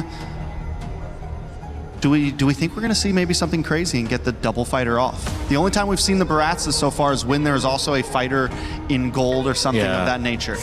But it's tough considering that Vitality is going to be coming back at Red 4 as the first pick, and they have bans. They can just take away the Paquito. The Freya is already gone. Usually when we saw Barrets in the EXP and then it's paired up with another fighter in the opposite side, it's either just the Paquito and the Freya, unless they're going to dig deep and go for something else, like maybe along the lines of a Ruby, but you don't really see enough picks that would warrant that. I think they can just double down and play the traditional in terms of their gold lane option, but let's see how it's going to go. Melissa is still going to be the pick here for Vitality, and the problem right now is for Falcons because of their picks. They don't have enough that long range reach to really mess up this Melissa. With the Ling, with the Belleric especially, Eman might be on the way to another bulletproof game. Looking good for Vitality in my book, at least for first side of this draft. At least in terms of how they were able to make everything work last game. Don't get me wrong, the early game could still be troublesome for them. Falcons had an amazing early game last time with the Fanny pick and everything else behind it. So Falcons maybe want to also run back the same type of game, but just play a little bit better, close it out a little bit faster. Maybe. Oh, wow, respect on the Minotaur of Ogwyn. That actually could have messed up the lineup of Vitality. At least that wider reach might give Falcons a moment to not get peppered by the basic attacks of that Melissa. So maybe the fact that they're not going, they're going into the second phase of the drafting without their Ogwyn pick just yet might hurt them. Atlas is gone, Belleric was taken away, the Minotaur option's gone. We see the Badong Ben from Falcon this time. And they did. Good call, Drax, good call. Still respecting the possibility that the Belleric will suddenly show up in the EXP lane. Belleric, who would have thought, would end up becoming a really poisonous flex pick for MSC at EWC 26. All right, so now Vitality, last ban on the field. Take out the Minotaur. Do they keep going into the roaming position? What is really left at this point? really trying to run through the names of roamers, but in terms of the top ones we see, these are like the main trades, unless Falcons are going to pick up something like the Cho. They could still be a possibility. Yeah, at least there's going to be a moment where you will be able to knock up the Melissa in her ult, but then you'll get yeeted out of the dome right away with a getaway. But if they're going to play this Barris and the EXP, you're encouraged to be able to rotate fast and clear fast in the mid. You need a concussive blast roamer with this Eudora. They might still just end up picking up the Cho there. Cho could definitely be a possibility. They can close out with a Cho Moskov, maybe, for Marco. Wouldn't be too crazy. If Vitality are looking to, and if they're willing to, get a mid laner that has to shred damage for the Barris, they might want to go and consider the Lunox at the center of the map. Oh, Sora getting taken away. Oh, forgot about Lunox him. definitely not a bad pick. You get the Brilliance to get away from the Fanny as well. You have some defensive capabilities. You don't have as much range against the Eudora, and you can still get one-shotted. You know, it's because the Eudora is just so quick about it, you don't have... It could be dangerous. On the side of Vitality... They do need to lock in your mid here and save the flex. Yeah. Save the EXP flex, the possibility. Yeah, at least you have room to adjust and surprise. That Belleric, I think it's something that's making Falcons scratch their heads. They banned out a roamer, they banned out an EXP option, so that is still definitely something they're thinking about. Is Vitality going to be picking up here? Maybe a little bit more range through the mid or a little bit more shred. Which route are they going to go? How about a little bit more sustainability? They pick up the Esmeralda at the EXP. They do show their options already for Roman EXP. You're just waiting for their mid laner now. So you just, like you said, we pick up the Moskov for Falcon. Yeah. Moskov and Do you think Cho? they could go something like the Kaja here? Something to pick off this Ling? I think for that... Ruby roam? Just of how fast... Against the Esmeralda? Possibly catch the Ling whenever he dashes in? Yeah, but tough considering the Belleric and the Melissa, so... It sounds like it's 50-50 because you're getting a lot of good things, but I feel like the bad things you get out of a Ruby roam surprise might be worse, so... Kaja, in terms of pick-off, I can see it, but I still lean towards the Cho. They go for the Brody, okay. One of the few heroes that can probably get... that can put out some range. Right. This was one of the picks that Falcons have already shown here. The Akai roam for Ogwen. They get the Brody. Kai and Eudora in the center. It's fast clear. Not as fast in the rotations, but it will be annoying for the Link to deal with in the team fights. But again, the problem still stands. Will they be able to reach this Melissa with the composition that Falcons has? Their front line needs to be stalwart. It needs to hold for a long time so that Brody could get the stacks off, pop that torn apart memory, melt them front to back until the Melissa has to get away. So last pick for Vitality, still need a mid laner. Yeve's open, we haven't seen that in a bit. Jushin.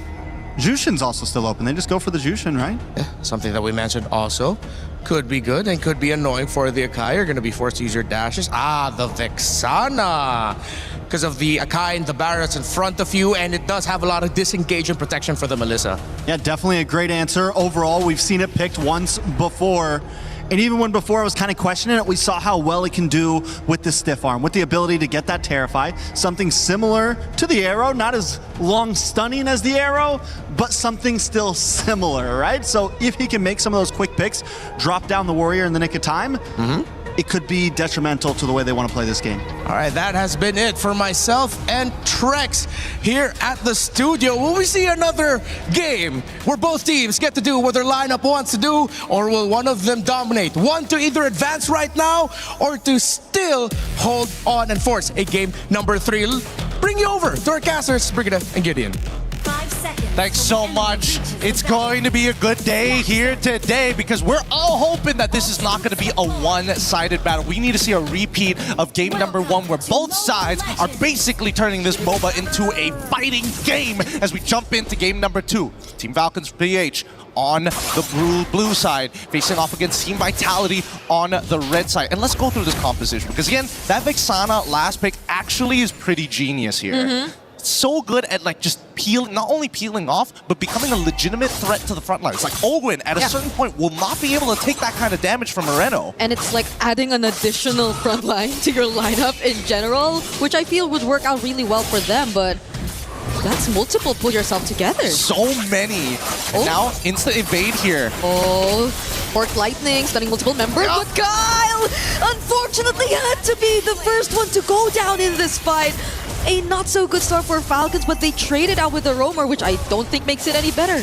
It does make it any... can somebody punish this? Yep, there we go. Haji goes down and Moreno survives as Ego challenges it. No problem. Full faith that the rest of the team... I mean, Moreno got the last pick. He was ready to give that kill over and trade his life for Nile. Like, he did not care at all. He has done his job, and he knows he's going to do it again and again and again. Okay, that looked really good with Fork Lightning just catching multiple members too, though, but I guess you have to really pay attention to this being a Belleric and you just potentially being caught again. If Moreno went down here, I feel like that would somewhat equalize things a bit, but the fact that he didn't, I really feel like Vitality got the better out of that. But also, I feel like in terms of compositions, I also want to point out how at least with the Akai pick, they kind of forced out the Purify from Eman. So that might make things a bit better for Falcons too when it comes to the team fights later on. And that was something that I was trying to figure out, right? I was talking to you telling like, man, how do we force this Ballista to actually take the Purify? I think Ogwin has got a pretty good answer to that. Falcons already have this first position and I don't see it happening as bot side is getting attacked. Yep, Super Marco looking like the target here. Doesn't have the ultimate yet, but he doesn't need it anyway and will survive. Just had to burn the flicker nonetheless, but at least he didn't have to go down with that attempt. Yep, all he lost was his flicker. He still doesn't lose out too much. And even you can see Eman making sure he's doing his due diligence, throwing muddles into tri-brushes to open up that side of the map for him, just in case anything... Well, that was a Daytona's welcome. Oh, on to Shogun, and with the help of Kyle, they actually pick up the kill. So this is a different approach to the combos that we saw from Vitality. It's a Barretts and a Fanny working together now. But I do think it was interesting, right? They already knew that it was going to be Barretts playing into Shogun at this stage of the game, right? And I think the only way that Shogun actually has any chance in this lane is hitting and trading really well against Flap before he gets his stacks. Once he's gotten to that enraged Dino form and he can start doing the stomps in the middle of the wave, he will out-sustain Shogun until Shogun gets that enchanted talisman. Yeah, he didn't have the Purify at that point too, right? You're right. So there was just no way to really get out of it, and he had to accept his fate right there. Owen gets poked down a bit here, though. He still have a couple seconds before the next objective spawns, but Falcons have been just quietly increasing this lead that they have in their hands. It's still a small lead. We saw how game one went, so until we start seeing like a 5K lead, something closer to like the 6K, then there should be, you know, a sigh of relief for all the Falcons fans out there. But for now, 2-2, a pretty even score as Nile has been hopping around and stealing away camps here and there. He actually got that gold crab, I feel, using the retribution forward though, but it's gonna come up again once the objective spawns anyway. But I feel like nonetheless Vitality will struggle to a certain extent when if they wanna contest, because it's an Akai still that you're dealing with. It's not an Akai jungle, but I think that makes it all the more difficult to deal with, because its primary objective, it's not split between having to secure the objective and having to zone out. It's just really zoning out. Yeah, that was a... I'm gonna touch on it later, but for now, the fight. There you go. It's the heavy spin pushing them away, and now Vitality are unable to contest for the objective. But the flicker in from Spin and the Falling Star from Shogun. The knockup as well from the Eternal Guard. Flap actually finds one, but that's a Purify used by Shogun, so he will be okay. Tempest of Blades come in from Nile. Kyle trying to look for his target to go away. He had to change target, and the Terrify from the Deathly Grasp.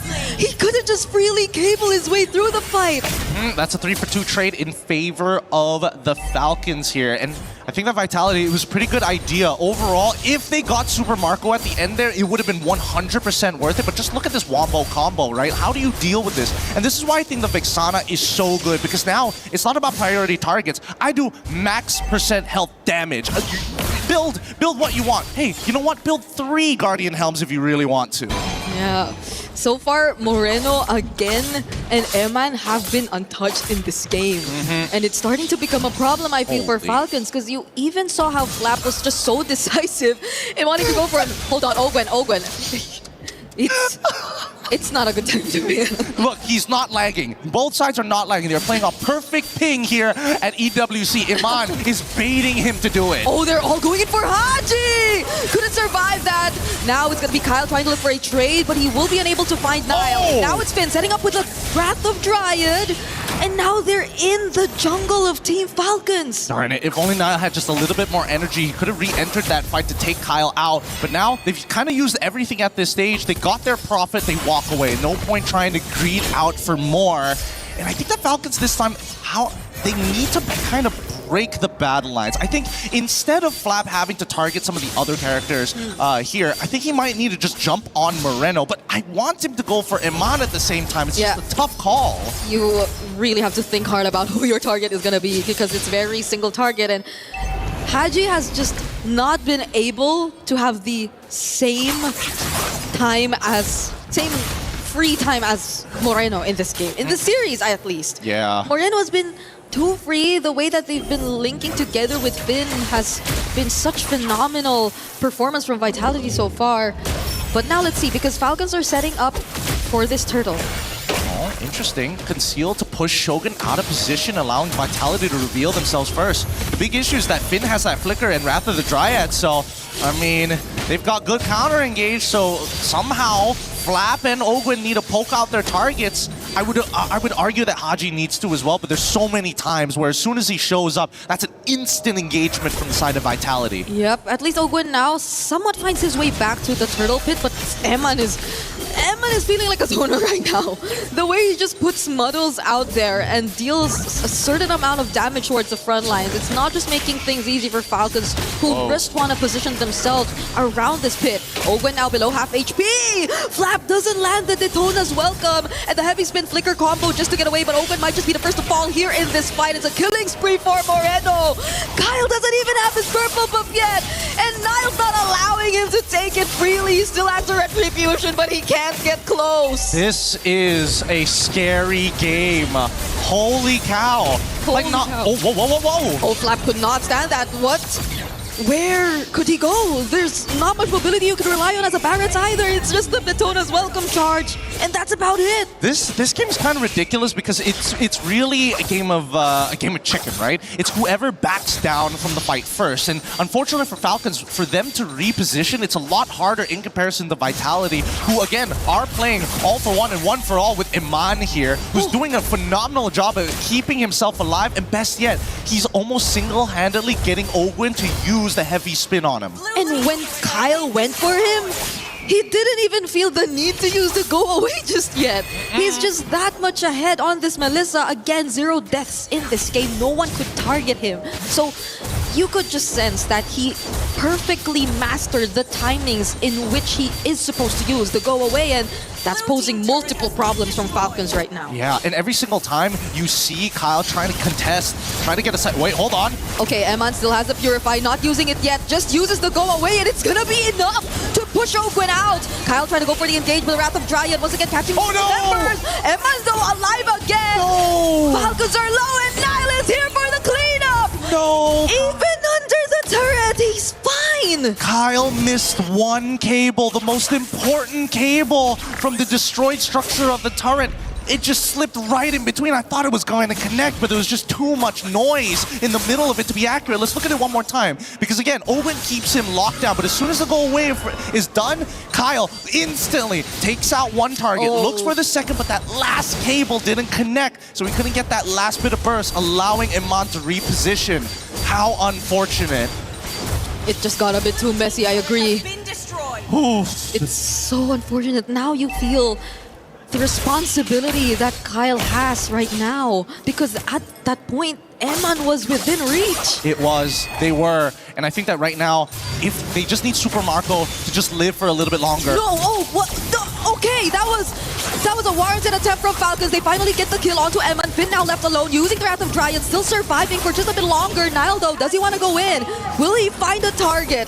He will probably wait a bit more and just play it safe for now. And I love the fact that Niall, they both understand each other's composition. So now, just existing, just putting himself in a position where he is visible to the Falcons will make them second guess, hey, we don't want to greed this out too much. We already got what we were looking for. Yep. Finn and Iman are down. We can take first position at this point. Now, the next problem is Moreno until Iman gets back to the pit. Yeah, and that was unexpected. You wouldn't really expect Sir Super Marco and Haji to be the combo to take out Eman, but I guess the damage really is going to come from them now. It's Kyle securing the objective, but Niall goes in. Haji very low on HP. Eman is going to finish him off, and the backlines are being taken care of as as Emma's just really throwing out these needles. Shogun being in the face of 3 members of Falcons. And now there's a Daytona's welcome coming in from Flap, but he will not survive this attempt. God flying in! Go away, keeping Emma safe! But Falcons are gonna settle with that.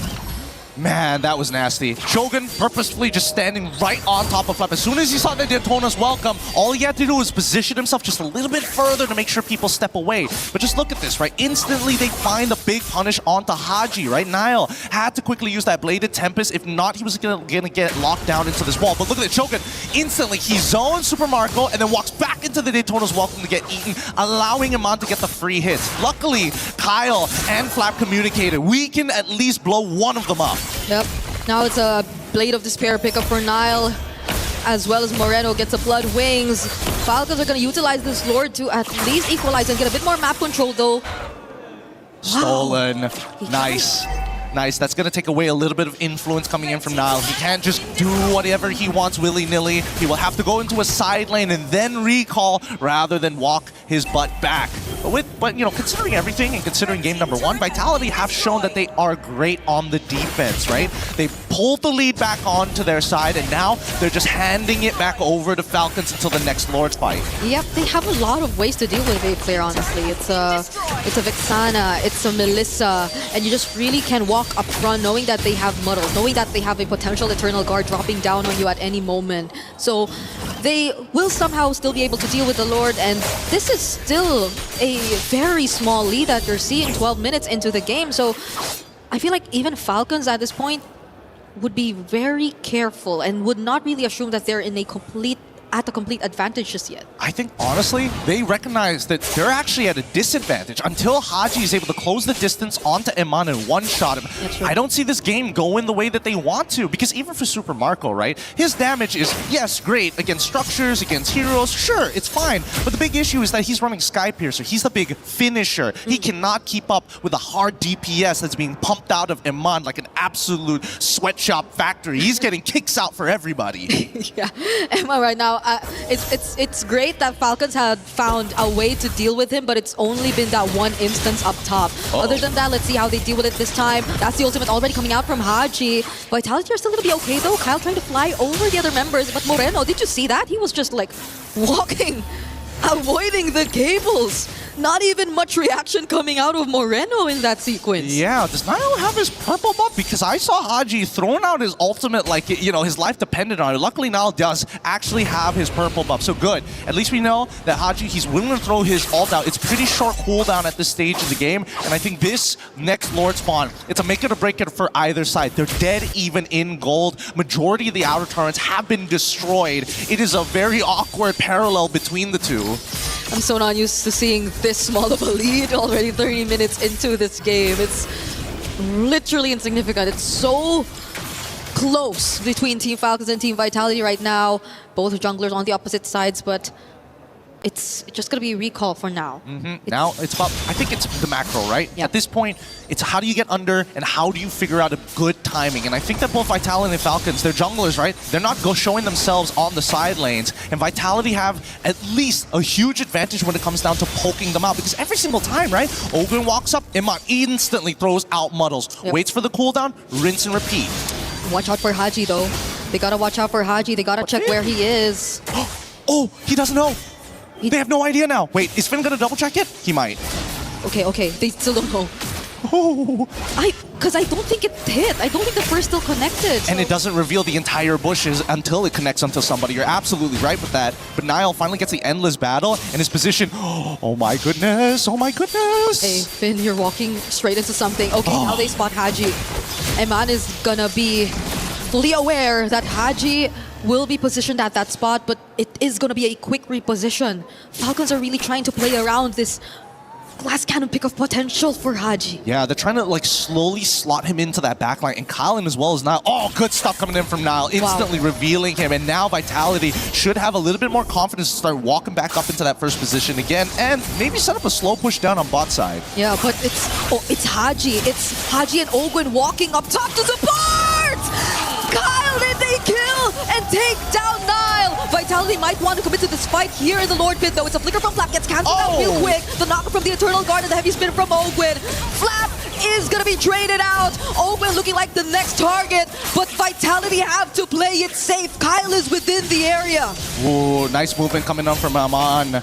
Kyle was thinking for half a second, if he keeps running away, maybe I go for the chase. I saw the stun get thrown out. I saw the taunt get thrown out. And more importantly, wait a minute, the Wrath of the Dryads has come back off of cooldown, right? Finn has been holding it for the longest time. And even though they don't have their retribution for the next 7 seconds, they're trying to make sure that Falcons, hey, you're going to fight on our terms, on our turf. Okay, they're starting this. Niall's gonna be back. He's going to be back real quick. Owen now facing the damage, already below half HP.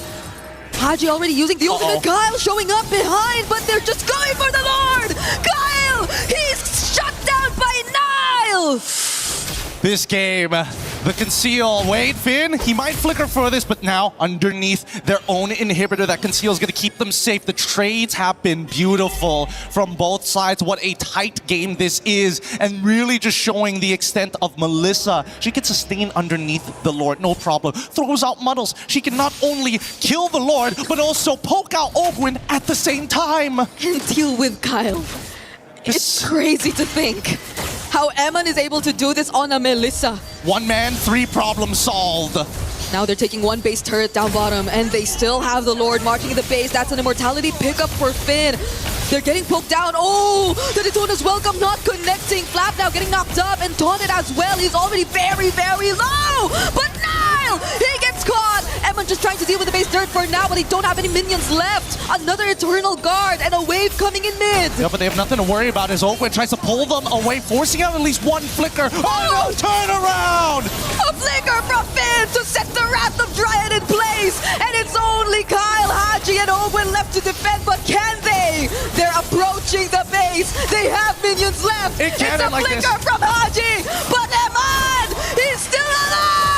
And the defense is successful from Falcons. Haji, despite all the damage thrown into his face, manages to hold on. There's one more wave though. Kyle, he's gonna have to pull it somehow. Eman got his HP back, but does Kyle finish off the kill? He had a bit of nature. He couldn't, and another Muddle setup. Haji fights Shogun, but the heavy spin to push the minions out. Can they do this time? Come on, Iman! It takes out Immortality purchase with a Haas Claw. He's going to be able to sustain. Finally, this might be a Super Marco. Doesn't make it in time. And there you have it. A 2-0 for Team Vitality as they secure the knockout stage. Oh, what a beautiful game. Oh my goodness. I needed to see just one more game. That would have been great. But now a new problem has arisen. A polished Melissa coming up from Iman, solving 3 unique problems all at the same time.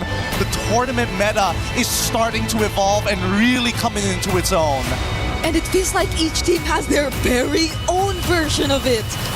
It's so crazy. It's so crazy. I'm speechless because this early game, right? This Vexana pick really came in clutch to kind of work in the same way as the Eudora. You want to hurt your opponents, but at the same time, the big problem with Eudora is she's oppressive when she's ahead. But she, unfortunately, similarly to Moreno on this Vexana, are hyper squishy and are very useless once their cooldowns are depleted. Yeah. The only times we really got to see them maximize the Eudora burst was when they had to burn the flicker alongside it too.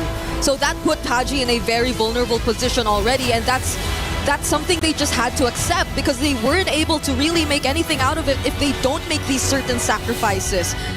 And Vitality just take advantage of it every single time. Oh no, look at us again, we're just losing it. This series has been a 2-0, yes, but it did not feel like a 2-0. It was not a close 2-0 at all, every single moment.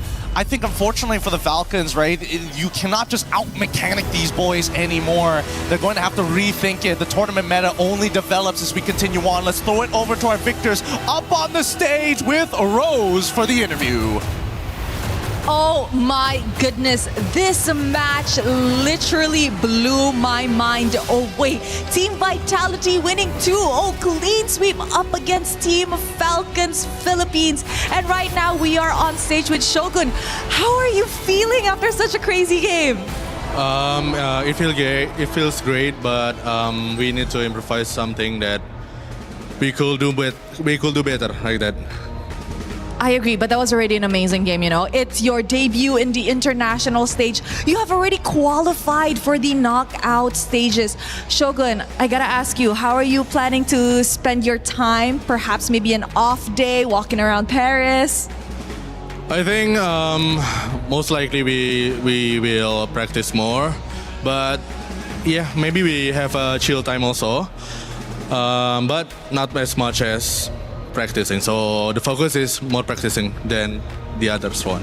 I like that. You guys are very focused. Head is very in the game, prioritizing practice and scrims over, you know, experiencing Paris as a whole, which I'm pretty sure you guys can do afterwards, as after all, this is definitely your home ground. Now, let's talk a little bit about the game, because currently this new meta, this new patch is driving everybody insane. We are seeing so many incredible new picks coming out in the Land of Dawn. But for you, as an EXP laner yourself, how are you actually adapting to the meta in the EXP? I think as an explainer, it's not too much to adapt, but my teammates, my teammates adapt a lot from the meta, but I think we win on the good line right now. That's all. And I think you guys are definitely on track. Now, you know what? As you head onto the knockout stages after today's win up against Team Falcons Philippines, how does this win actually boost you guys? Are you guys like morally even, I don't know, better? Are you guys more confident heading into the knockouts? Or are you guys still just chill and taking it one step at a time? I think not boosting, but I think we treat all our enemies the same, like that. We treat they're the same, so confidence is all up there. Oh, wow. Okay, I like that. I like that. Very humble. You know what, Shogun, I know a lot of the Indonesians are, I'm pretty sure, very, very happy to see you guys taking the second ticket to the knockout stages. Is there perhaps any message you want to tell them? I think, yeah, just we wait and see. Wait and see. Wait and see. And as you can see, Mirko is there screaming his voice out. Thank you very much, Shogun. I'll see you in the knockout stages. Once again, congratulations. That's it from us over at the stage. Showing it back to you guys at the studio to break down what happened in the series. Rose, MPL Indonesia's champions, Team Vitality take the win, and they move on to the knockout stages, which guarantees at least $100,000. What a big moment for this team, and what an organization that is on the run in MLBB across both sides, women's and men's MLBB. Vitality taking the championship at MWI last week here in Paris, so a great start for that org. Welcome back. I'm Rain Day. Joining me is Renmar and Trex as we continue. I'm getting a notification. I think that's my daughter FaceTiming me back in LA, just waking up. So that does mean we're getting close to the end of the day. But to wrap up the series, Renmar, I mean, what's the takeaway from you? What did you notice about why Vitality was able to be successful in a pretty contested game too? Mechanically gifted and busted.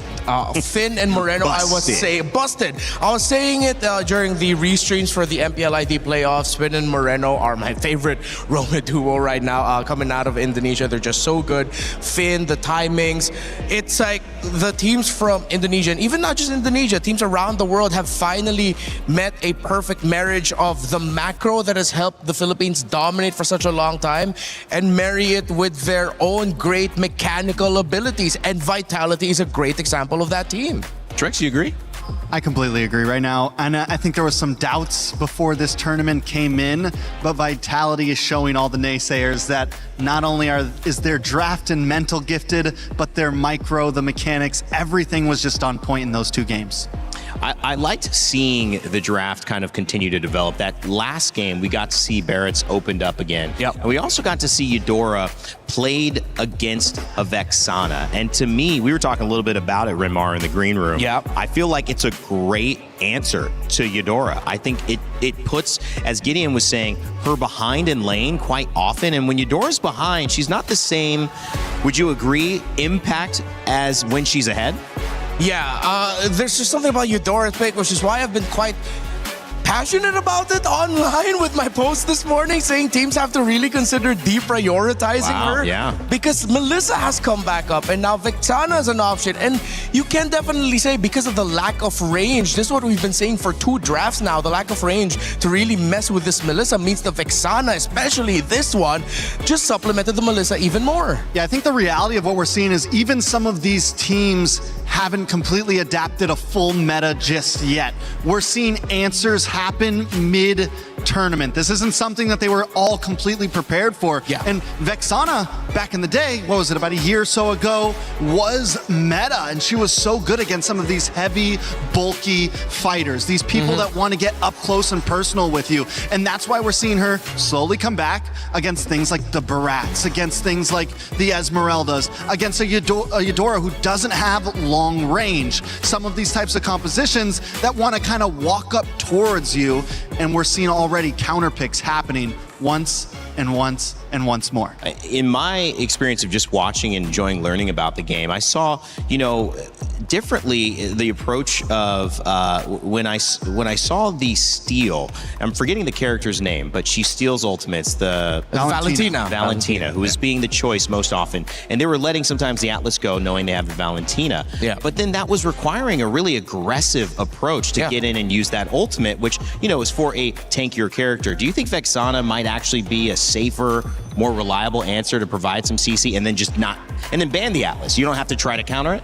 Yeah, I think for the Vexana, in this specific makeup of the draft, it made a lot of sense. Again, because of the Eudora not having that range, the Barretts needs a lot of stops. You're trying to protect one piece of your lineup that needs to stay alive in the Melissa, making it even so much harder to kill her. Yes, the one kill that they got onto the Melissa was because they were able to find the combo through the Eudora, but that was just once. It was so rare. In the end, you saw how Falcons was struggling over and over again just to get Eman done. They couldn't. I mean, honestly, you might be onto something, Rain, because the games that we're seeing those Vexanas get picked up, the Atlases have been getting banned out. So for future drafts, it could be preemptively telling us something. When those Atlases get banned out, maybe be prepared for that. Yeah, I think it's so cool to see how this meta is developing and how good all of these players are. These players giving us insights into what they're thinking. These conversations, as you saw Shogun have with Team Vitality, going to continue into the off day, and that is going to make a world of difference as they have a chance to watch Group B. Let's take you to the schedule for the rest of the day because we have one more series coming up. Group B will be tomorrow. We'll do the exact same thing. So we'll send 2 teams home. We'll see and we'll send 2 teams to the knockout stage. We'll send 2 teams to continue playing. But Team Falcons meta in Group A and Ignite Gaming, that is of the latter consequence. One team will be going home. One team will be continuing on. And that is high stakes, about as high stakes as it gets. Trex, I mean, any words previewing that series for you? I think it's going to be I think a lot of people are thinking it might be one-sided. I believe it could be a pretty close series. I think it might go the distance. Falcons Mena, yes, a great team. Ignite had a bad showing in their previous game, but I think they still have a little bit more in their pocket, honestly. 51-49, who you leaning? 51-49. You know what? Because I know which way he's going, I'm going to go Ignite. Okay, and you're going Falcons. Yeah, we were talking about it earlier. Well, I want to know what you guys think, the audience as well, because we have our tournament pick'ems. Get them in right now while you can. You have a chance to let us know whether you agree with Trex, maybe you agree with Renmar, maybe you're 50-50 like most of us here, waiting to see what happens. Let us know in your pick'ems. We'll show you the results before the game goes live, and then afterwards you can tell us in the chat if you are smarter than all of us. Coming up very soon, we're going to have that next series, and I cannot wait for you guys to be here with us. We'll catch you right after this short break.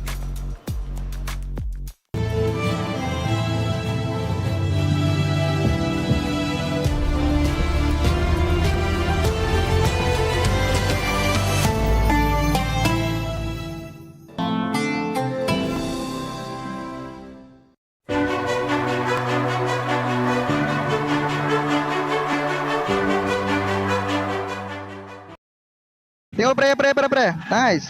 Hari na puri ya. Ayo mo. Arit na ulti, set. Ready tas. Bale.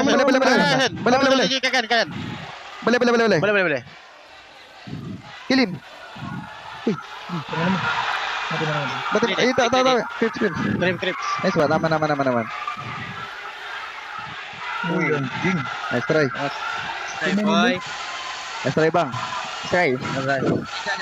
Xong đẩy guys. Nó tí liền. Go guys, behind ladder. Nice one. Imo. Half clean. Guys. Tingin sa akin, back. Clean. Wait ba? Wala kang skill ba? Cannot guys. Which one? Nice one. Time big one guys. Big. Nice one. Nice. More. Let's go. Minion. Let's go. Nice one.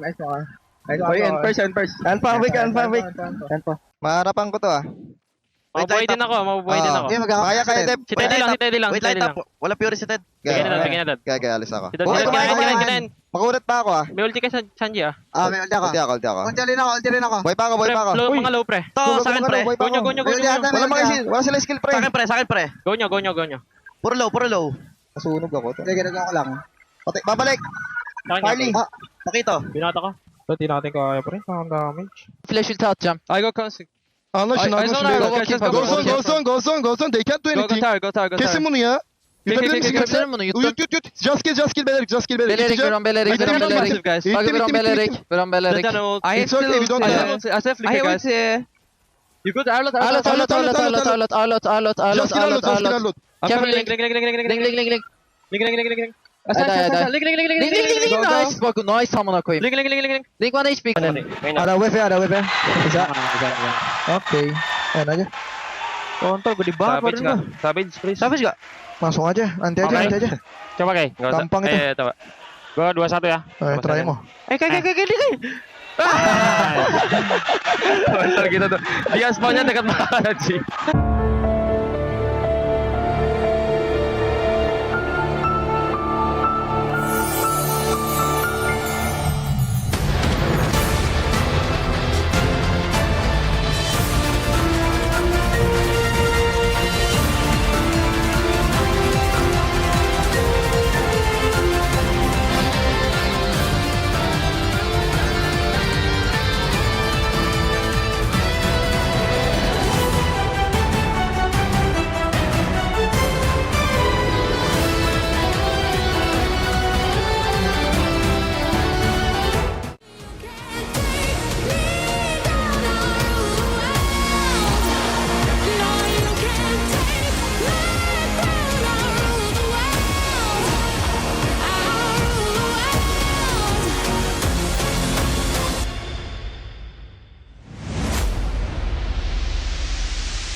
Play is in our DNA. Whenever we let it out, it becomes our superpower. Now imagine an entire city being built to supercharge it. Kadir City, powered by play.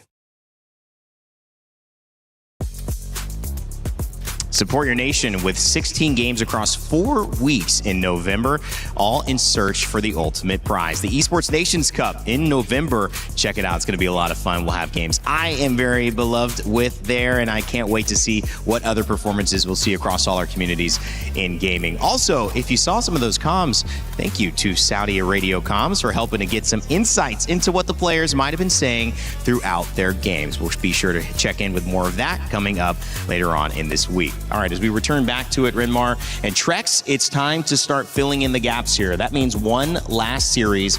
It's going to give us our final team that's moving forward to continue playing. It's going to also, as our final match of the day, also send one final team home. Yeah, I think for these two, they got to play fast, man. Play fast, play rough, play hard, because it's potentially your last showing. You don't want to go out on a whimper. You want to go out in a bang. I'm glad you added that second one. Thank you. Yeah, may honestly be time to not take things slow, get aggressive in the beginning, try to catch your opponent off guard. Don't leave it down to a late game possibility, to a let's just wing it possibility. Try to own it. And if you can control that early game, just convert it into an easy win. This is going to be a difficult one for sure. Team Falcons PH is going to have a chance to play against the winner of this game. So it could be a Team Falcons matchup. Team Falcons Meta, Team Falcons PH. Organization wouldn't mind that. One moves through. Of course, I'm sure they'd rather both move through, but that's not going to be possible because if Falcons Meta aren't in that matchup, that means Ignite Gaming won and they have been going home. So on the other side, Ignite Gaming, that's a team that we need to pay attention to. You were leaning a little bit more towards that, Trex, and you're 50-50 because, well, Renmar had already chosen the other side. What do you like about Ignite? I just think we have Diablo. We have a veteran, someone who's been doing this for a very long time. We also saw some great plays from this team the other day. Even with their loss, they still showed up at some times. And I think when it comes to some experience, they do have that there. Don't get me wrong, Falcons Meta is a team that has also been around a very long time, but it just feels like sometimes they fall a little short. Team Falcons Meta. That's the real conversation here. They made it through the wild card. This was the team that filled out the bracket. They're filling out our bracket again as the final match of the day. Where will they go? We don't know this time around. It was a grueling fight, but when you look at their roster, they've got guys who can do it. They've gotten the job done already. It's now a matter of can you get it done on maybe the biggest stage at MSC. We had a chance to sit down and talk with Falcons Meta and their roamer Troll a little bit earlier today. Hey everyone, it's Eterna, and right now I'm here with Troll. Welcome, Troll. Thank you. Troll, we find ourselves in an elimination match, so the pressure is high, the stakes are at an all-time high as well.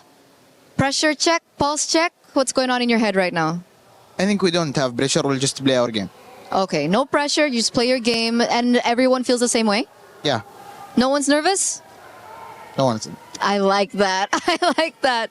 Now, I got a chance to talk to Boyet, I think, earlier on, and he mentioned that, you know, coming into MSC from the wildcards, you guys didn't have much time to prepare. Is that right? Yeah, we didn't have much time to prepare for the batch, the new batch. Okay, so how's it been going so far? Like, do you have enough time now? Yeah, we've had enough practice, and I think we'll do better.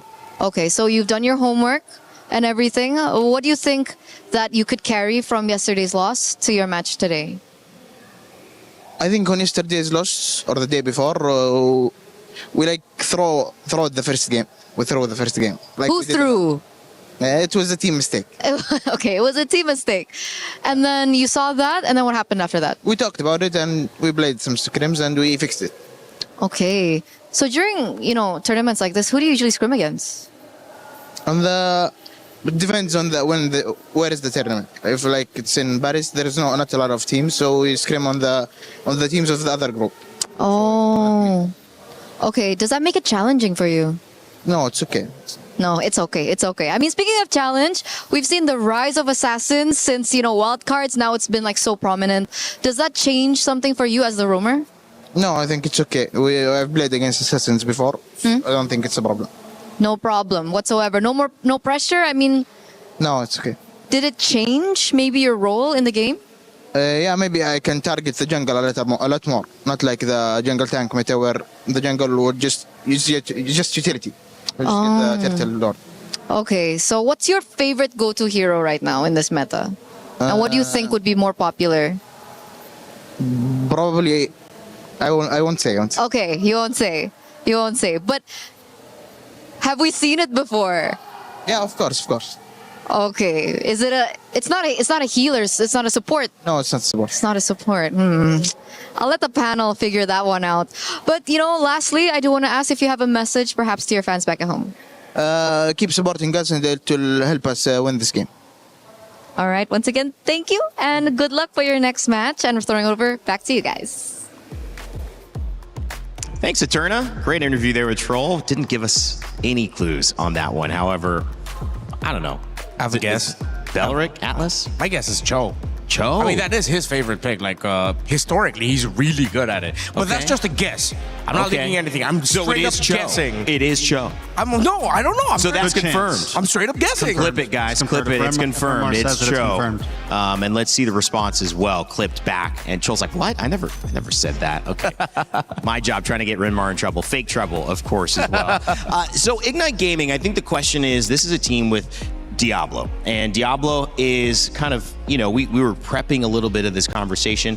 Is it try to get him to do Diablo things? Is it try to get this roster to support him as we take a look at the players on Ignite Gaming for him to succeed? How do you draft? How do you pick? Both these teams suffered convincing 2-0 losses the first time we were able to see them. So the question is, how do they bounce back and get back in sync after that?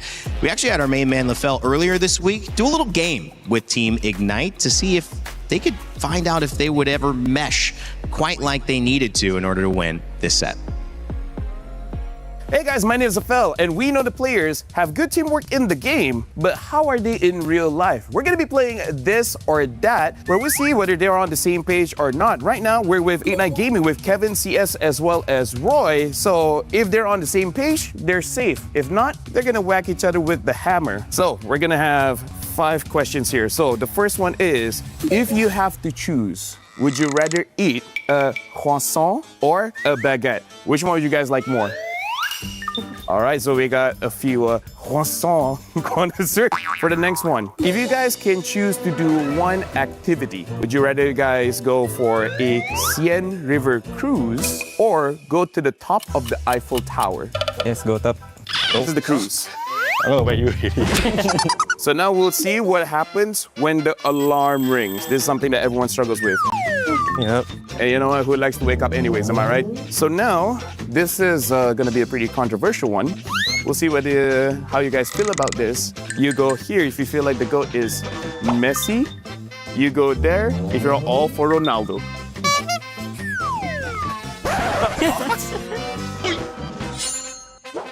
This is gonna be the final one. When you try have a nice French dinner, would you rather go with Diablo or Jay? Hey Jay, you got a friend. So you guys were not completely on track. You guys will have the hammer where you guys can whack each other. It's okay, it's an inflatable hammer, so there's like, just go for it. What? All right, that's good, that's fine. So that is Ignite Gaming. I kind of feel like whether they got it right or wrong, they would like to have that. So good luck for you guys at MSC, and we'll see you guys next time. Now, what I would have loved is to come back with those hammers on the panel and all of us to get in that game. That was fun. Yeah, can we get that? I want it. I wouldn't even need to play a game. I think I'm just straight up whacking all of y'all. Turning in what an incredible international competition for MLBB. Let's check out the broadcast and just swinging some hammers, having a good time. We do that too here at EWC. Hopefully you guys have been enjoying this one. It's been a phenomenal day. Our final set of the day, our final series, we've kind of previewed a little bit of Falcons Men and now Ignite Gaming. Trex, I mentioned Diablo. Kelvin is a great talking point here. Who stands out for you? I think Kelvin, honestly. I think the whole team, we're at a point where we know Diablo, right? Diablo's been around. He's been in multiple internationals. Now it's time for the rest of the team to show up, right? It's time for the rest of the team to show that they can also be names. They can also be mainstays. They can also show that they belong in that top 8. And the only way they're going to get closer to that is by winning today. Yeah, Kelvin was a standout, and I think a lot of people, despite the tough loss that Ignite suffered against Team Spirit, a lot of people were pointing out that Kelvin looked pretty solid. Yeah. And I agree with Trex. I hope this continues to be a name-making performance for Kelvin. Diablo, he's going to be there. Hopefully we just gets to draft heroes where he can actually be, you know, really felt in the map, if you guys know what I'm trying to get on here. But yeah, Kelvin for sure, for Ignite. And Troll on his famous Joe, right? Joe, which is, of his course, favorite secret character. Which is, again, just a theory. No. It's real, guys. It's real, right? Let us know in the chat if it's actually happening. Imagine it is a Joe, because then that would be like the best call of all time. Yeah. All right. They'll be looking good for myself, but then the men and boys might come up to me and say, hey, don't give our secrets away. Why did you say that? Yeah, don't give our secrets away. My friend Mar knows so much. I mean, I'm excited to see how the Melissa starts to have an impact. Was that just last set that we saw the impact? But I mean, it was 2 sets in a row now that we've seen Melissa be prioed, and sometimes like that pick that counters 3 picks.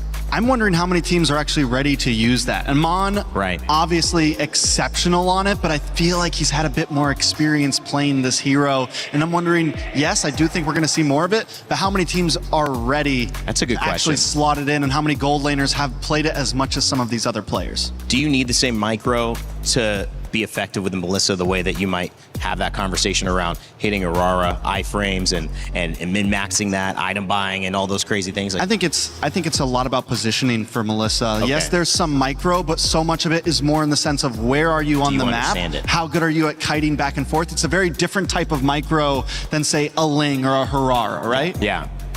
And it really depends on the mastery of the composition with the team. Yeah. Like how well does the team position around their Melissa? Vitality positioned around Eman and their Melissa really well in those two games. I'm curious, if this is going to be as even as we think it is in terms of the votes. I know we may not have the pick'ems up yet. I'm curious what you guys voted for yours as well. I think it was up a minute ago. What was it? 83%. Oh, 83% for Falcons meta. Wow, that is a lot. Okay, so a big Falcons fan base here. I mean, EWC Club Championship winners 2 years in a row, so there's no issue with that as well. Team Falcons meta, they headline our final game of the day, and as we continue to move on in this series, we're sending one team home, and unfortunately for them, that will be the end of this tournament. However, one team fighting for their life, which makes this a must-watch. Don't go anywhere. Let's send it to the stage and kick it off. In the previous match, boy, was it interesting as Team Vitality drops Team Falcons to the lower bracket. Milosh, how did you feel about that? Honestly, I saw how happy you were also the preparation after, right? Falcons so far not really soaring too high, but that is only in the context of qualifying to the knockout stage, right? And that's the upper bracket. That's the other question. It is not done yet for Team Falcons PH. You are right, but this may be the last match of the day, but to one of the teams, this could potentially be their last match of the entire tournament. They've heat, they've hot, and maybe it'll be their last caca. Let's bring out our first competitors, Team Falcons Mena! It has been a long, dark, and lonesome road to qualify for MSC 2026. That first step was successful on wildcard, but the pressure is fully on at the moment. Will the journey be over before it even begins for our Mena boys? We're about to find out. Oh yes, we are about to find out indeed. And of course, going up against them all the way from Singapore, it is Ignite Gaming! They are hungry for redemption. Starting off their journey incredibly shaky, they need to move out of their comfort zone to make it out alive. But the question is, do they have what it takes to reignite their fuels for this match? One thing's for sure, they're going to need to light up the stage here against their opponents, the Team Falcons Mena. So please, gentlemen, I will give you the space here. Ignite, please, Team Falcons, you may place your keys. Gentlemen, take your seats. And of course, team captains, prepare for our handshake. Might be the last one. It will be for one of these two teams. The fist bumps are in. Our game is ready. Our final one for today. Elimination on the line. Who can survive? Who will go back home? Team Falcons, Team Ignite Gaming. Let's get it going. Survival is on the line. Team Falcons Meta going up against Ignite Gaming. Diablo, I asked Trex, he said, we know about him. We need to see something from Kelvin. We need to see someone else step up and make this their moment. Will it be Jay on the roam? We've seen so much impact from Bellerix, from Atlas. How deep will that pool go? Yeah. But to add to the question on Jay is, Roy, will he be able to step up against Coffin, who of course is one of the more iconic Valentinas that we've seen throughout the history of MLBB esports internationally, which we have discussed as one of the top picks to watch out for. Think about it from the perspective of Falcons, how tough it must have been to go from winning and going through wildcard and then suddenly the meta completely shifting right under your feet. That is a tough task. Well, as these teams prepare, make sure to get your Happy Rhino Day interactive effect. MSC and EWC has so many fun collaborations here, and so this is new in shop. Make sure to grab that and spam it in your games. Happy Rhino Day, everybody. Happy Rhino Day. Have you got any of those yet?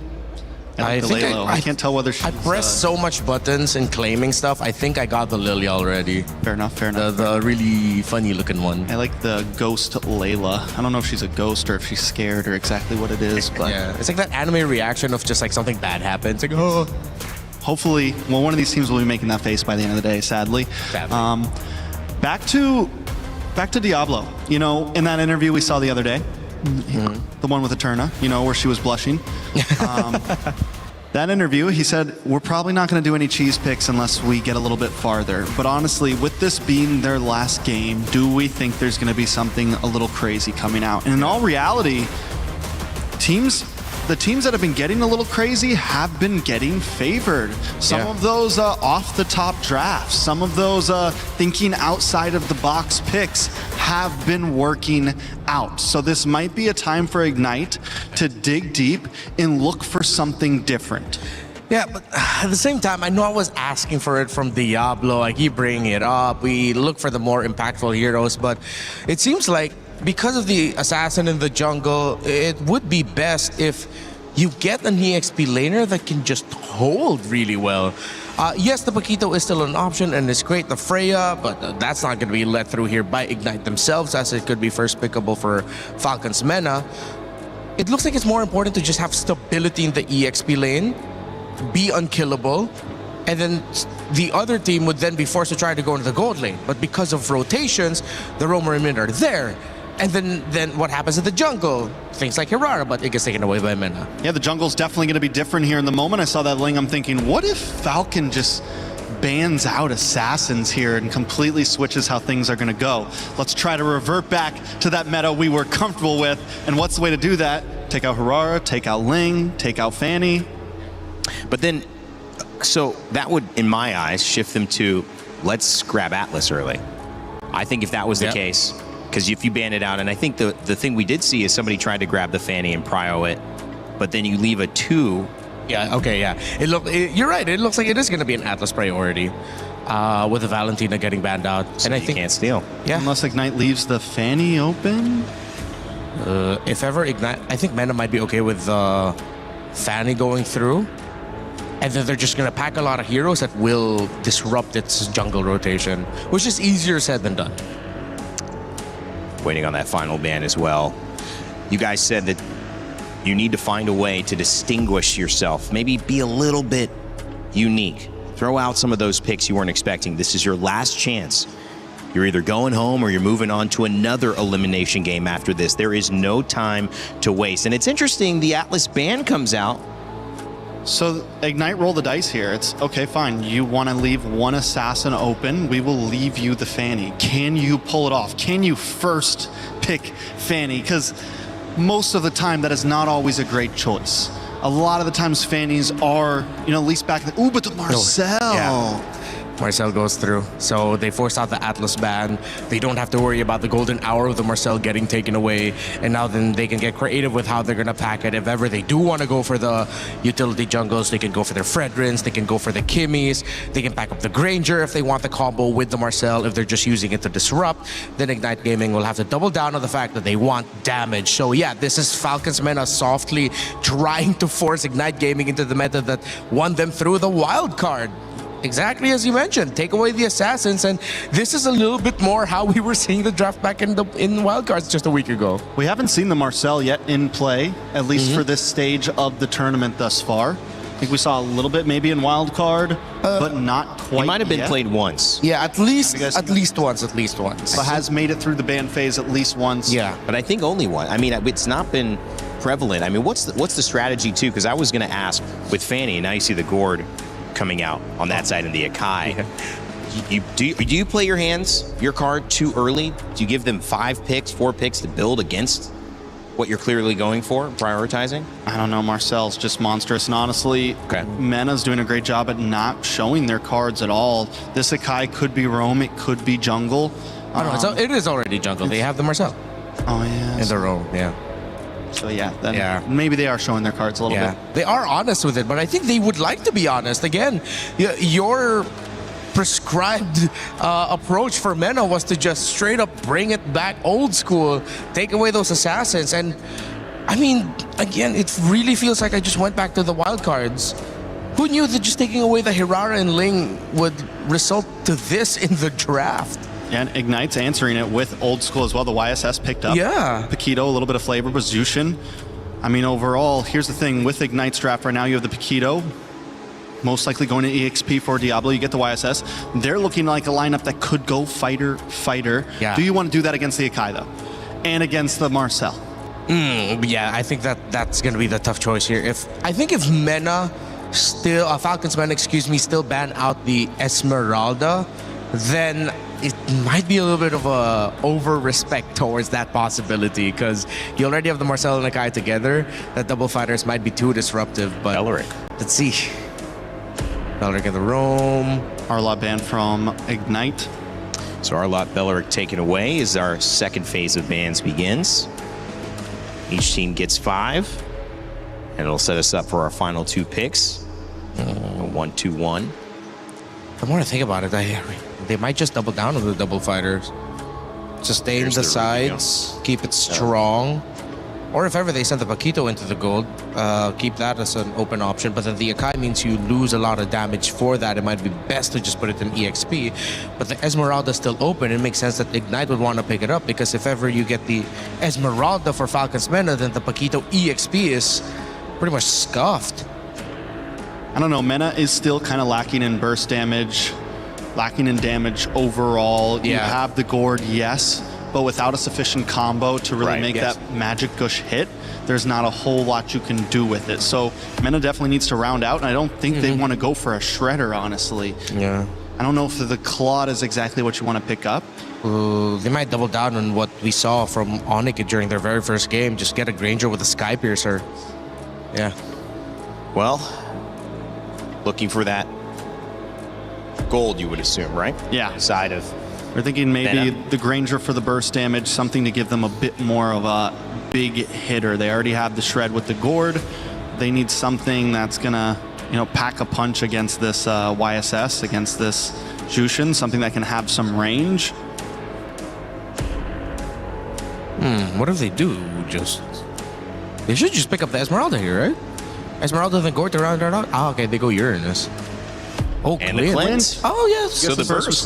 Yeah, still pretty much like the same approach as to wanting to back up the Granger. And it is well supported with the gourd, the Marcel, the Akai, and the Uranus up in the front. The gourd with it in case someone gets to penetrate their formation. So this is a great balanced lineup for Falcons Mena. Yeah, so you like it. Yeah, I like it. But Ignite, I do like the Minotaur too. The range of Mena with them wanting to get close and create space. The Minotaur with a Flicker and a Minoan Fury might just break the formation of Falcons Mena, meaning that's enough space for the Yisun Shin to wreak havoc. Ignite now pack the Barrets in. So we go for the fighter off. We go for the funnel strat into the YSS. Definitely some danger here against a golden hour, against the heavy spin, against the magic gush. This is a composition that wants to group up on the side of Ignite, but still, it can look overwhelming. One big play in this type of composition can dominate a team fight. Yeah, I like this Barrett's, though, just for the sole purpose that it might make Boyet overthink of when he wants to use his heavy spin so that the Detonus Welcome won't affect him as much. Ignite Gaming sees the Melissa do well. They ban it out, do the double fighter. We'll see if the burst from Clint is able to be enough for Team Falcons Meta. The panel likes it. Let's see if our casters like it as we headed over to begin our final series of the day. Ignite Gaming versus Team Falcons Meta. Let's get it going. Thank you so much to the panel. We sent one team home earlier today for our first match of day number 3 here at MSC. Now we will have to send a second team home. Welcome to the Land of Dawn. I love it. Panel likes it. I love it. I love the drafts from both these teams. I like that they're going back to just comfort, right? Not necessarily the most meta picks, but it's what they've won with, especially in their own domestic leagues. Yeah, we don't even know how do we define the meta, honestly, at this point. So the fact that we're just seeing some of the more common picks nowadays, or at least in the past 2 days, such as the Barretts, and it's going to be in the hands of Diablo too. So that's also something I really like from IG, because finally they're playing something that's much more similar to the playstyle that we know of them. Quick emblem check right here. Pull yourself together, ready for Cuffin. Weapon mastery for Sano as we see CS go for the lethal ignition and the Festival of Blood, double tenacity and a whole lot of agility. And I think in this meta, even though, you know, you might not want to play these meta picks, you still need to rely a lot on that agility. Now let's talk a little bit more about Falcons meta and IG, right? Wildcard winners, Falcons meta. They usually do very well in the group stages of internationals. Unfortunately, this time around, sent down straight into the lower brackets. Now IG, Singapore, they've been on a tough road. The last few internationals just bombing out of events, completely eliminated on first day, second days, and now it's time to prove that they still have it within them to contend for the knockout stage. Yeah, and a lot of questions, right, for both of these teams, especially coming from a 0-2 sweep, a loss in their first showing previously here in the group stage, and now Falcons meta, it seems like they're still playing a very similar game to what we saw from them in the wild card. That's why it was also pointed out in the panel earlier that it feels like they're just drafting as if we were in the wild card, but I can't blame them. This is something that's very comfortable to them, whereas IG, I think they're the ones who switched things up a bit. So now we see the Barrets and the Minotaur in their hands, and they're setting up for this first objective of the game. Even Diablo on an enabler instead of a carry. Kelvin's waiting in that bush. It's an all-out fight for Turtle 1. And that Diablo is very, very low, but he still finds the Daytona's welcome. Boyet secures this objective for Team Falcons meta. Golden are already laid down as well, but it's CS trying to find Coven in the backline. The knock-up from Boyet and heavy spin. That's going to be first blood over to Falcons meta, but the trade from Diablo, he actually finds Sanji too. They keep on going here. It will be the end of the skirmish, but take a look at what Falcons meta were able to do. Again, controlling the neutral objective with the Akai. That's number one. But IG really just falling out to that tempo, and they don't even get the prio up top. Instead of trying to play out around this winning lane, they let it go, and Sano just got so much value out of it. I feel like they really wanted to go in first, though. You could see how Jay just wanted to position himself, but now he's yet to get his level 4. Just got it now, and they're not really going to commit to a fight just yet, but oh yeah! They had no idea this was happening, but Kelvin still actually takes his purple buff. So I think it will be an unsuccessful attempt here for Boyet. Does he get bursted down here? That's going to be the question. It seems like he will be, though. That's 4 members of IG on him all alone. And that's where you can see a little bit of that experience. Wait a second. Mystic Gush on Roy and a flicker as well. Oh, all right. That's a lot. Just a Crimson Beacon, but tendencies, habits, Brigida. Falcons meta, if that was in the wildcard, he would have already gotten the purple buff. Unfortunately for him, the Akai got his passive completely botched in the new patch, and that's why it was still so slow for him to actually take it away. Kelvin was able to rotate, taking it in time, and you get to see the replay of it again. The retry was also just miles too early. You see a little bit of cringe. Back room is like, oh god, why was it so early? A bit of panic from Boyet, perhaps. Yeah, this could have been a bigger lead if only they were able to take away that purple buff as well. But now we're back to a very small lead in their hands. Kelvin shows up here. Sano has no idea that even Jay is within or around the area. Troll comes up to them first, and they are going to play it safe. There's an objective upcoming down bot, and they will both make their way to this objective. All spells are actually going to be available apart from these flickers for Coffin. So I think positioning-wise, it's going to be very crucial at this point now that it's actually Falcons meta taking control of the riverside. Crimson Beacon forced out of Roy.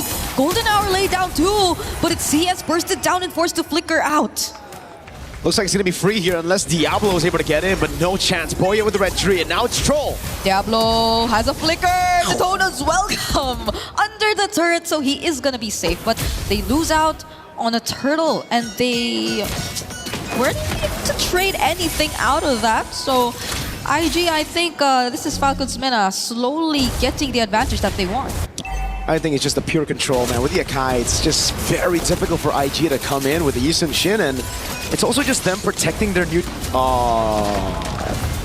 Yeah. No one saw that. No one saw that. It's okay. Falcons meta protecting their structures up top. Mystic Gush! Okay, the flicker's only back for Jay just a bit, but it didn't make it. He wasn't able to survive that. Look, his flicker came back just now, and he's already taken out by Falcons meta. So this is space for Sano. They're possibly taking this turret up top. Mystic Injunction landing onto CS, and he's bursted down too. Okay, IG are just losing the plot here. A few resources spent. Roy's gonna be caught again. It seems like there's only been one time, one style of Crimson Beak in this game, and it's all defensive. We don't really see them going in, and the few moments they do actually try, it's either there's a huge disconnect or they're just all alone. You saw it from Jay earlier on, Mystic Gush, and speaking of Jay, he had to use the flicker defensively as well. IG, there's just so much disconnect across the map, and Kelvin couldn't even handle Sanji by himself. No, definitely not. Not against Troll in a 1v1. I thought Troll was going to pop the golden hour, try to go for that Sokolil. But no, Kelvin's able to keep himself safe under tier 2. We gotta take a look at the emblems, or sorry, not the emblems, the battle spells, and all of it is just down because again, Falcons Mena have just been reacting to IG's plays, but they've been forcing out these battle spells, these resources, and IG, every single skirmish, it almost seems like they use their battle spells before the fight even starts, so it already puts them at a massive disadvantage. Yeah, they gotta get back in this game. They got to sort this out. This is an elimination match you're talking about, but IG just don't seem to be playing the game that they want. Falcons Mena in control of this objective, and all they're gonna settle for is a wave up top. Not even a guaranteed turret just yet, because even Sanji is going to deal with it by himself. So we're seeing action down bottom though. Falcons Mena, does IG respond to this? Nope. I mean, what can they do to respond to it, right? Their clear is horrible. If you look at their composition, it's a double fighter composition. It's a juice it. Oh, they go in! Okay, Falcons Men are gonna take another kill. Now it's CS going into the back lines. Crimson Beacon in finally from Roy, but it gets caught in the Golden R. There goes Aditona's welcome for Boyet. He's brought under the turret, and he safely gets away. IG, they weren't able to take anything out of that. Not a single person down despite everything kind of falling to what IG wanted. You know, at the start of the game, this is the team fight that you would expect for IG, that they would want to win. But they just can't. They have no damage. And again, those battle spells all taken out. Sano was able to just free hit in the back. We get to see the replay again, and it starts with Jay taken out of the skirmish way too early.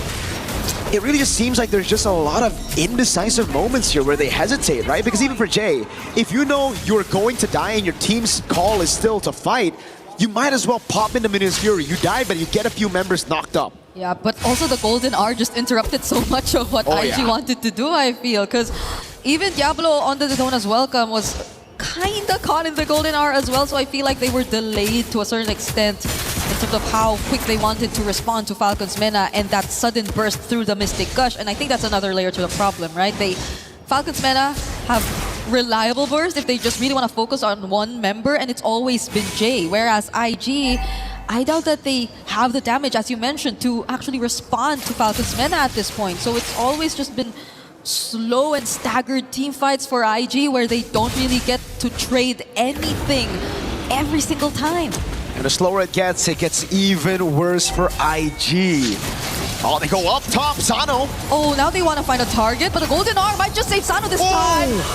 If he didn't actually go down there, I would have felt really bad for IG. Fortunately, they find him though, and now it's just gonna be a 1-for-1 trade. It's a gold for Rome. I think somehow they will be happy with that. Step by step, but a concealed play from Falcons Mena. You definitely see just a bit of a glimpse of that brilliance of that composition. Roy gets bursted down by Cuffin. Straight up against the Panda. Face checks the bush, doesn't let Barats do it. And now Kelvin's pinned. Okay, it's Troll and Boy. It's surrounded by Diablo and Kelvin, but Kelvin, does he want to be in the spot? I don't think he should have been there. Trace this out, but you can't run away from Sanji and Cuffin. It's Diablo left here instead, and IG, I feel like they want to do something, right? They've been trying to do something. It's always CS trying to go for these backline plays, but it doesn't work. Oh man, that was literally the window that opened but instantly closed again. But it was shut by themselves. Falcons Mena now capitalizing on the mistakes of IG, picking up the neutral objective, not giving any space for IG to even trade on the map. Sanji goes straight into the bottom lane. That's a Lord up top, and Falcons Mena, they'll definitely learn from that mistake earlier, right? Where Sano was caught in the bad spot. Now they're gonna play for Sano all the way in the back. Everybody's just gonna peel for him. Everybody's gonna open Troll with the conceal. Oh, Troll going in. Forces out the Crimson Beak and the burst on CS. This is crazy. Was that a Sky Piercer even? I'm not entirely sure anymore. It was. So Cuffin at this point is a very terrifying player on the side of Team Falcons Mena. They also still have a Lord Marching and Kelvin. Oh no. All he can do is just attempt to go for a cut, but he is being dealt with by Sanji. I don't know how Sanji became an XP laner from a mid laner. But Sanji's doing it in a 1v1 against Kelvin. Who wins it? Oh, Mountain Shocker already used. He's pretty low on HP now. Oh my He'll god. settle with the orange buff, but there's Just Troll that. already spotting it out. I think we all know how this is gonna end. The Traceless, he didn't get out of that wall too. Oh, But he's Kelvin! still trying to survive. In between turns though, and with Sano there, I don't think it's possible for him to survive. It was a valiant attempt. Yes, it wasn't possible, but it's all about delaying, right? It's all about buying time for space on the map. CS gets some space, but unfortunately he's on a Paquito that doesn't really scale too well. And Troll, oh god, he's already got the read on, and CS cancels the recall. Okay, CS. Oh, that is not your side of the map. He gets caught under the golden art, gets to take down the turret before he does. And Sano's now on a killing spree. This is a Paquito who I feel like is just really having to sacrifice himself every time he wants to go for something. It's 0-4 on a lethal ignition and a damage build too.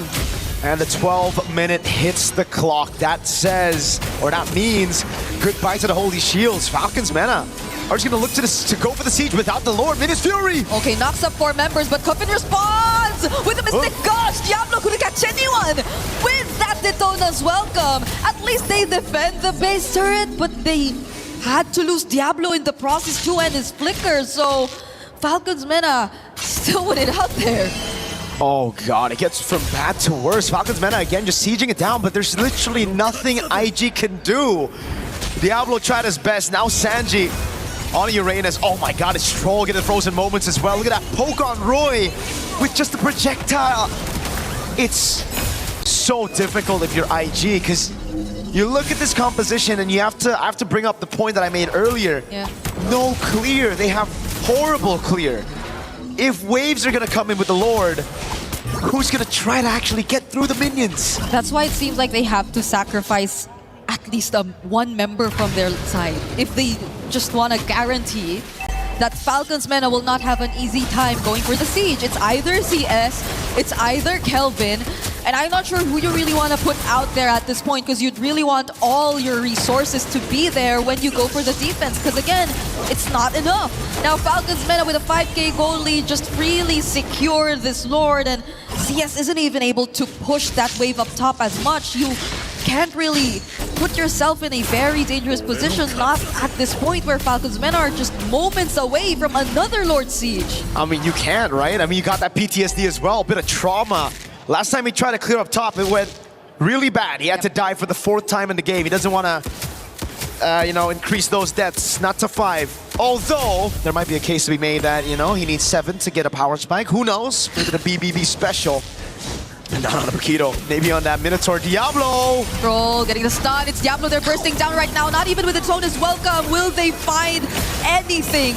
IG just lose one of their frontliners, and now they have to deal with a Lord and multiple waves. Roy, Jay, what can they do? There goes the heavy spin from Boyet. The knockout from the Minoan Fury and the Golden R onto Roy once again. But the burst!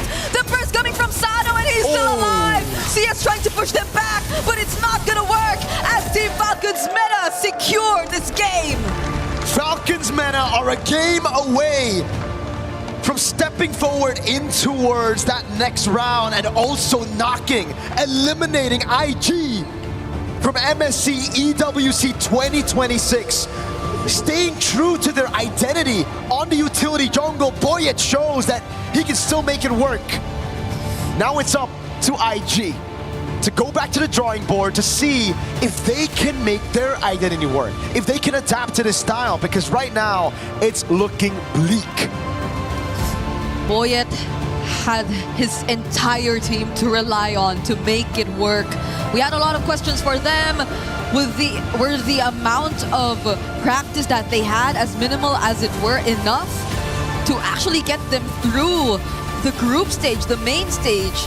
And now against IG, they're showing us that yes, and they're staying the exact same as we've seen them from Wildcard, with just a bit of changes here and there, but overall it's still the Team Falcons Mena that you know and are familiar with. Again, maybe, yes, a few of adjustments from IG, but now they should have learned and they should have understood that it doesn't work. It did not work out for them this time. It was too spread out. you couldn't really see them united in terms of what they wanted to accomplish here, if it's team fight or just splitting up. It's a rainy day with the two dinosaurs, Raptor and Trex on the panel. What you got for us? Almost like you were saying it's a rainy day, and I think you were saying rain day. However, it was a rainy day if you were on the side against Team Falcons Meta, because Ignite Gaming, well, that fire might have just been put out by that first game. I love the way that Falcons Meta approached it. You felt that they might have the lead in this one. Yep. They certainly did after game one. Yeah, again, they just went back to comfort. They forced their opponents to play a meta gun, and I feel like that also made Ignite Gaming very uncomfortable in the draft. Definitely made them uncomfortable, and they may have just cracked a possible code as we move forward into this, right? We were saying it, just ban out the Ling, ban out the Harara. If you really want to be crazy, ban out the Fanny, and now there's no assassins to worry about. Yeah, you force teams to go back into assassins that may not be the absolute best. You still have the Nolan to deal with, but then picks like the Akai can deal with it. Then you redefine the main trades that have affected the first phase of our drafting phase. I hope there are teams right now still, like maybe the upper bracket, still like comfortable here looking at what Falcons Meta has done with this Ling Hirara ban and realize, oh, wait, that's a way to approach the game. What do we do to prepare for that? I think the question too is it such a good ban that if you were to put somebody at a high, well, let's not even say that. Let's just say one of our top organizations who have already made it into the knockout stage, if they were to play against that, do you think it would have the same impact? Or is this something that, you know, we're seeing Falcons Meta abusing this certain matchup right now against Ignite Gaming? Yeah, I think they're definitely, it's not just a cheese pick, it's a cheese draft approach that they use coming into this matchup. Right. The fact that they banned out the Ling, the Hirara, the Valentina, which forced out the Atlas ban, but I feel like if that's one thing that Ignite Gaming could have changed up, now that you know the type of opponents you're gonna go, you're going up against with, you take out the Eudora ban, you keep your Freya ban, you change the Atlas ban to a Marcel ban. Again, that's considering they stick the same sides here, and I feel like if Ignite want to keep things a little bit more familiar, stick on the same side. You already know what Falcons Meta are trying to do. Yeah, Melissa also being banned as well has been a kind of final answer for some teams that are going up against lineups that feel melee heavy, but also I think just Trex, is it maybe being on the back foot early and now you're kind of, I don't know, in water treading, trying to just survive? No, I think another big issue with Ignite there was, you know, what Falcon did in the ban phase was okay. You can deal with that, but it felt like Ignite picked a composition that they wanted to play against an assassin, that maybe they wanted to play against something like that, but instead they picked it against a Kai that is going to push this Paquito back, that is going to push this YSS back, that is going to push this Baratz back. They played it against a Marcel that is going to freeze every hero that I just said once again.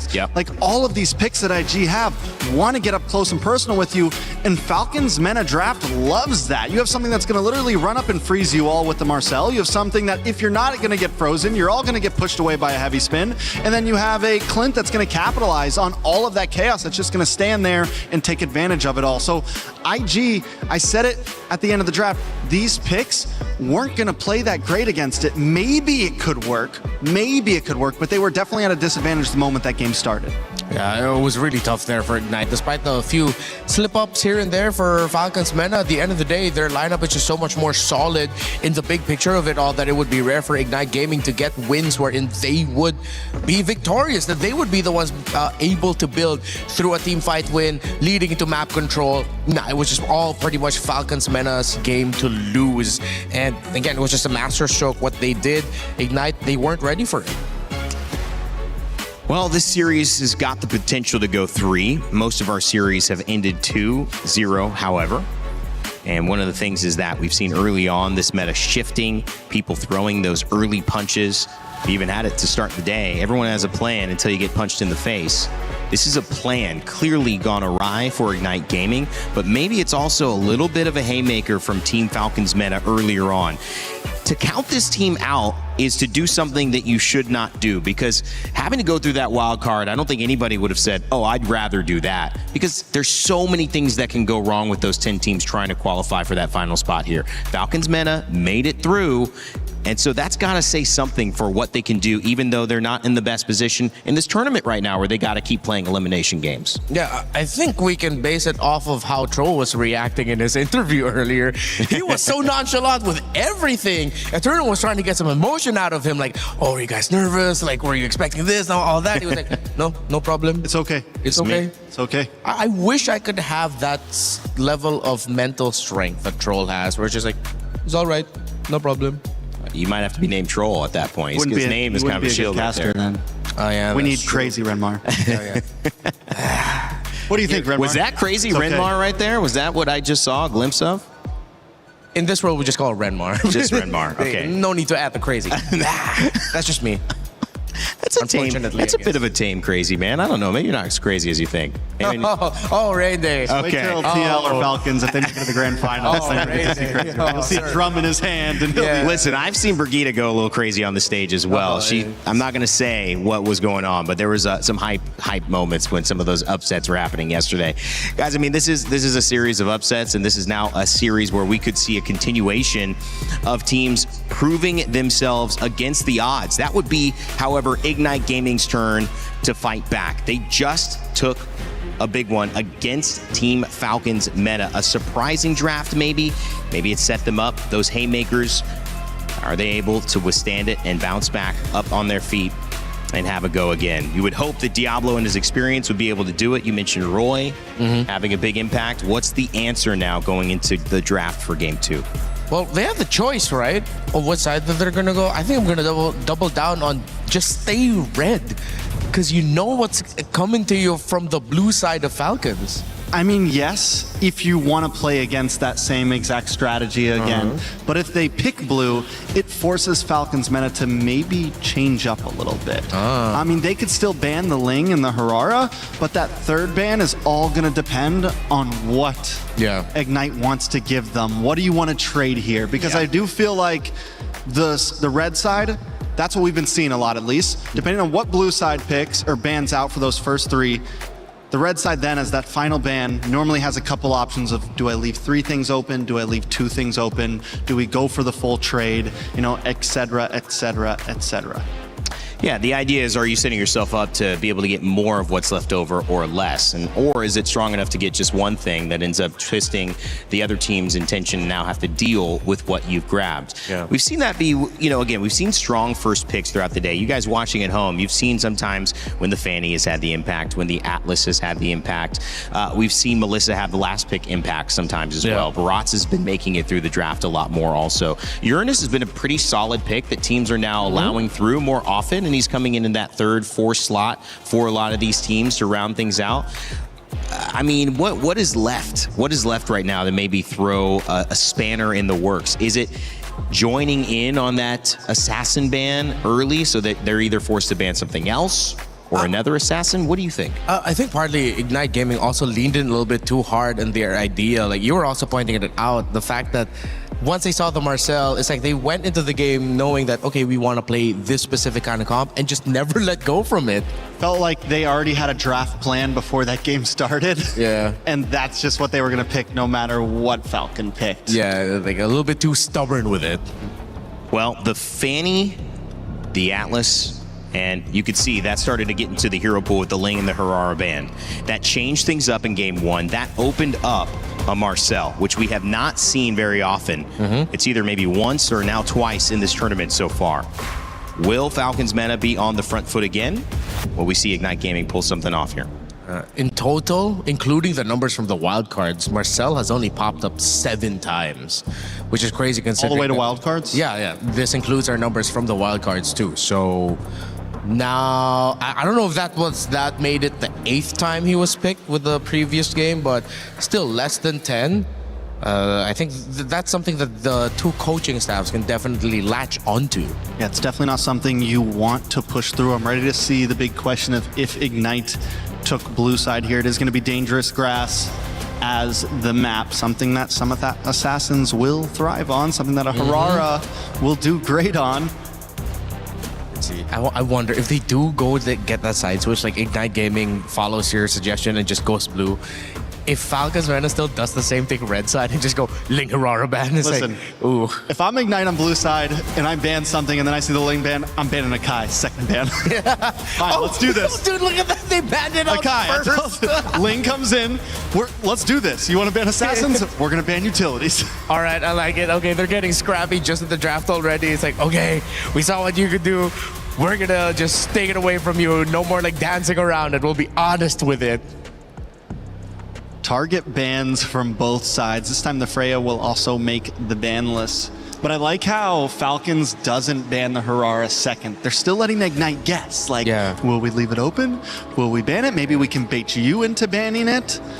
Theodora does get banned, so now Falcons Mena has to decide. The thing is with the Akai gone, sorry if we keep going. Yeah, go ahead. Now Fanny is a bit more viable. Yes. Which means Falcons Mena may have hit a little hiccup here, right? Because I think they left the Fanny open knowing we can pick Akai, we can deal with it if we need to. Yeah. Great point. I wonder if they will still let it through. If they let it through, then I wouldn't think that Ignite Gaming would want to rush it. You wouldn't expect Boyet and Falcons Mena to want to pick up that Fanny, so you can save that option for a little bit later.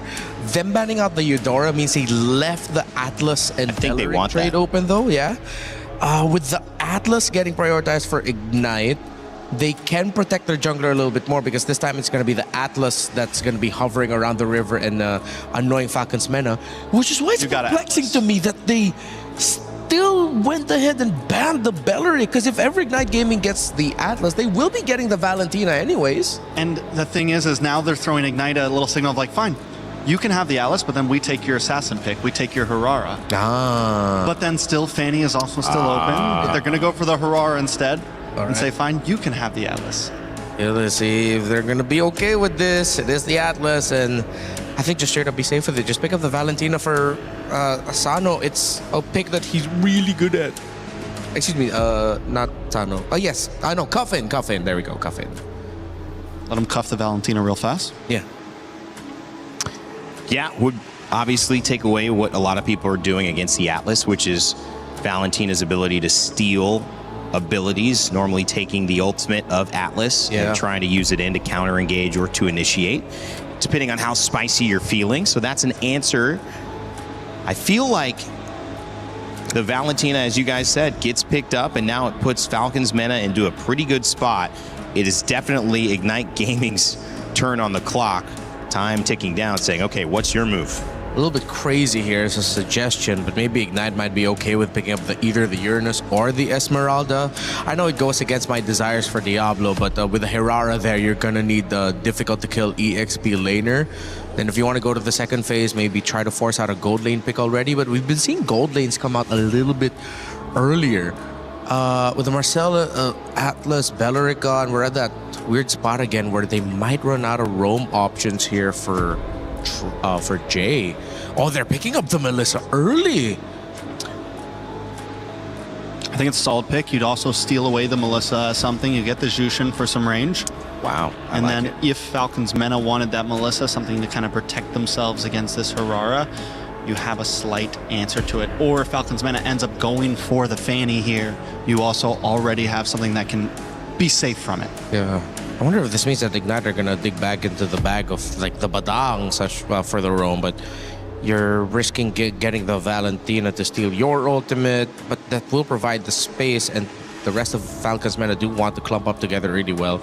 Unless Falcons Mena just decides to band out the Badang. Picking up the Clint this early though, I don't know how to feel about this. I feel like they could have leveraged just leaving gold laners and picking it up later while changing up the priorities and trades for like EXP. I think it might have been a panic pick, honestly. I don't know what to pick next, possibly. Could it also have been not trying to show the EXP hand too early? Trying to have some surprise to it? Could be. And they know that they're gonna get the first pick on the red side anyway, so based on the bans, they have a better understanding of, if they can go for a specific pick that they want in the jungle, or if they can go ahead and pick up their XP at red 4 and still wait till the absolute end to pick up their jungler. I'm still leaning towards the idea that Boyet and Falcons Mena would want to play the tanky sustain types, or at least not exactly like the hard assassins. But we've seen Melissa being such a problem that now my question for Falcons Mena is, do you actually have something for this Melissa? EXP bans all around right now. Yuzong, Uranus. I'm wondering if they're going to keep on honing into it. Paquito is still open for both teams. Could be a decent option for Ignite, honestly. Just something that can pack a punch, close the distance on the Valentina and the Clint. And I think that's maybe personally what the Melissa helps ward against early on. So if you want to pick up the Paquito, get up close, we have an answer for that. A high-loss ban? And a Harley ban. I wouldn't think that they would have found the high-loss problematic. They already have the Atlas and the Clint with them, and then not a lot of... Could just be a ban to open things up, keep things open, don't want to take something away. Again, they're going to be counter-picking to try to figure out these two lanes. Everyone's exposed their gold, their jungle, and their mid. Oh yeah, that's true. We were talking earlier about how the roam options might look thin, so they just took one out. But they can also just gotcha later for Ignite. If ever they really can't think of a pick, just like gotcha. Yeah. I'm not sure how much we've seen a win from Gatakacha. Definitely been played yesterday a bit. I think we're at 55 unique heroes so far. We've added a few to the pool. Yeah. Still aiming for that 90 for MSC. We'll see if we can get there. Let us know in the chat if you think it's happening. So far, so good. Before we get to knockout stages, we've still got another group to go through this process with Group B tomorrow. As Baratz gets picked up. There's gotcha. There you go, Renmar. Good call. He just settled on it. It really feels like, yeah, might as well. Oh, and they pick up the Alice despite there being a Valentina on the other side, and that makes it even deadlier for Ignite's cause. Now, actually, because of the Alice pickup, Falcons Mena has multiple options to answer this Melissa. Will it be enough is the question, though, because you still need the damage, but diving it, reaching the Melissa wouldn't be a problem anymore. What is going to be jungle, though, for Mena here? I'm thinking, can't you just maybe go something like the Hayabusa? I mean, even the Fanny isn't going to be able to target down on the Melissa very well. Yeah, we saw it struggle earlier. Get taunted by the... Oh, wait a second. So Barat's jungle. Oh, okay. Right? Yeah. So you're like a jungle Barat, so you send the Paquito to the EXP lane. All right, let's see how this is going to work. Atlas roam. I still have a lot of questions for it, but let's see. Wow. What is the final switch around? This will be interesting here. Yeah, it is looking like, jungle Barrett's EXP Paquito. Well, thoughts, Renmar? It doesn't cease to surprise us here, guys. We've got a second game coming up here in our final series of the day. If they take 2 in a row, Team Falcons Mena is going to close this one out and move on. They'll face their Falcons teammates, or not teammates, but I guess organizational mates in a win. And if they lose, well, we'll send it to a Game 3. Let's get Game 2 started here and send it back over to your casters. Thank you, mates, on the panel, man. I love them, this panel. T-Rex, Raptor, Rainy Man. I'm joking. Welcome to the Land of Dawn, folks. It could be the end of the road for one of these teams, and right now it's looking like it's going to be IG because they're down a game. But how are you doing, Brigada? Hey, I'm doing okay. We've had a really interesting day today. Some very intense games at that, and some very one-sided games. And so far, the series has been one-sided for IG, as you've mentioned, who are on the brink of elimination. Wow. So we're really hoping for them to at least figure things out heading into this game. But I feel like even the panel, T-Rex, Raptor, and Rainy Day. As mentioned, you're right, Mirko, we're just kidding. But I feel like even the panel couldn't really fully grasp the idea behind what IG wanted to do.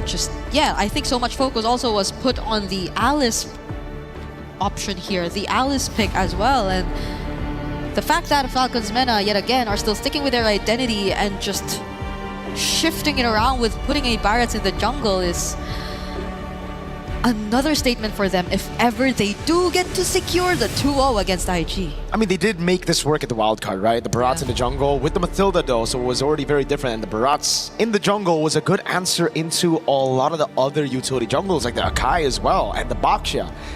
This time around, you're up against a Hirara, right? Someone that can already farm faster than you and can actually capitalize on the winning lanes.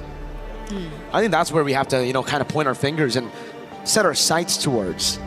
The lane in gold, I like it for the Melissa up against his Clint. And even in XP, I like it for the Alice for the matchup against the Paquito. So these are two lanes where Ignite Gaming are going to be able to utilize this Hirara to finally push in and capitalize on the mistakes or the lane dominance of the other mates on the team. Falcons Mena, though, it's all about neutral objective control. So I think it's kind of like a better IG from game 1, but Falcons Mena, the same exact Falcons Mena from game 1. Granted that the laning does go that way, because we're expecting it to favor IG, at least in terms of the sides. We're looking at again the Melissa, who at least based on today's showing has been a phenomenal gold lane pickup, but it was more into the Fanny and the likes of the more dive type comps, which I don't think Falcons Men are that far away from, but they're more fighter than assassin type of compositions too. So you could expect them to stay much longer in the team fights if things go their way. Well, right now, IG, let's see how it goes and let's see how they manage this lane. Quick emblem check as we get into game number 2 in the Land of Dawn. Wilderness Blessing for Troll. In a world where we see a lot of pull yourself together just to try to get more flickers out there, Troll decides, no, I want to get the movement. And it's the same for Cuffin. So they're expecting to win here in the mid lane, trying to rotate around. Perfect match on Roy. Yep, that's a very aggressive start, and I think it will be a lot of help to Boyet, who, again, we are so used to seeing with the Mathilda, but now it's going to be on his own. But the fact that you have a mid duo who is just so reliable in terms of mobility and just fast moving around the map, I feel would make things a bit more easier for him this time around. So at least we're seeing a not so action-packed start just yet for IG. They're still able to accomplish what they want in terms of the lanes. But how are they able to allow Kelvin be involved? I don't think we saw Kelvin as involved earlier on, but that's because he was on a Yisun Shin. This time should be pretty different because he's already on Herrera. The thing is, though, they are playing, again, as you mentioned, very, very slow. This isn't really what the composition is meant to do, right? With the Herrera as well, they kind of need to go a little bit faster. Boyet's got level 4. Yeah. Not as far as Kelvin. Kelvin might actually get level 5 here. But no, he's going to give the XP Crab over to Diablo. Going to try to get that secure onto the neutral objective. Roy's going to get level 4 as well, but Cuffin and Boyet gets tempo. There you go. Diablo first to 4. Troll. Okay, they're not going to go for Troll just yet. They get to spot out where Kelvin was actually trying to hide. Diablo now all alone. Up against 3 Gleams. Not Gleams out. And is now 1 HP away from going down. Kuffin actually steals away the Throne of Ruin, but they are still gonna go and re-engage. Their Vitalize is already committed, and there you go! Throne of Ruin onto 2 coming in from Diablo, but it's still Boyet! Winning out on the Retribution, picking up First Blood onto Kelvin, and now Jay falls next! They go for the neutral objective fight against the utility jungle. They had tempo, but they didn't utilize it. Falcons Mena are soaring in the skies.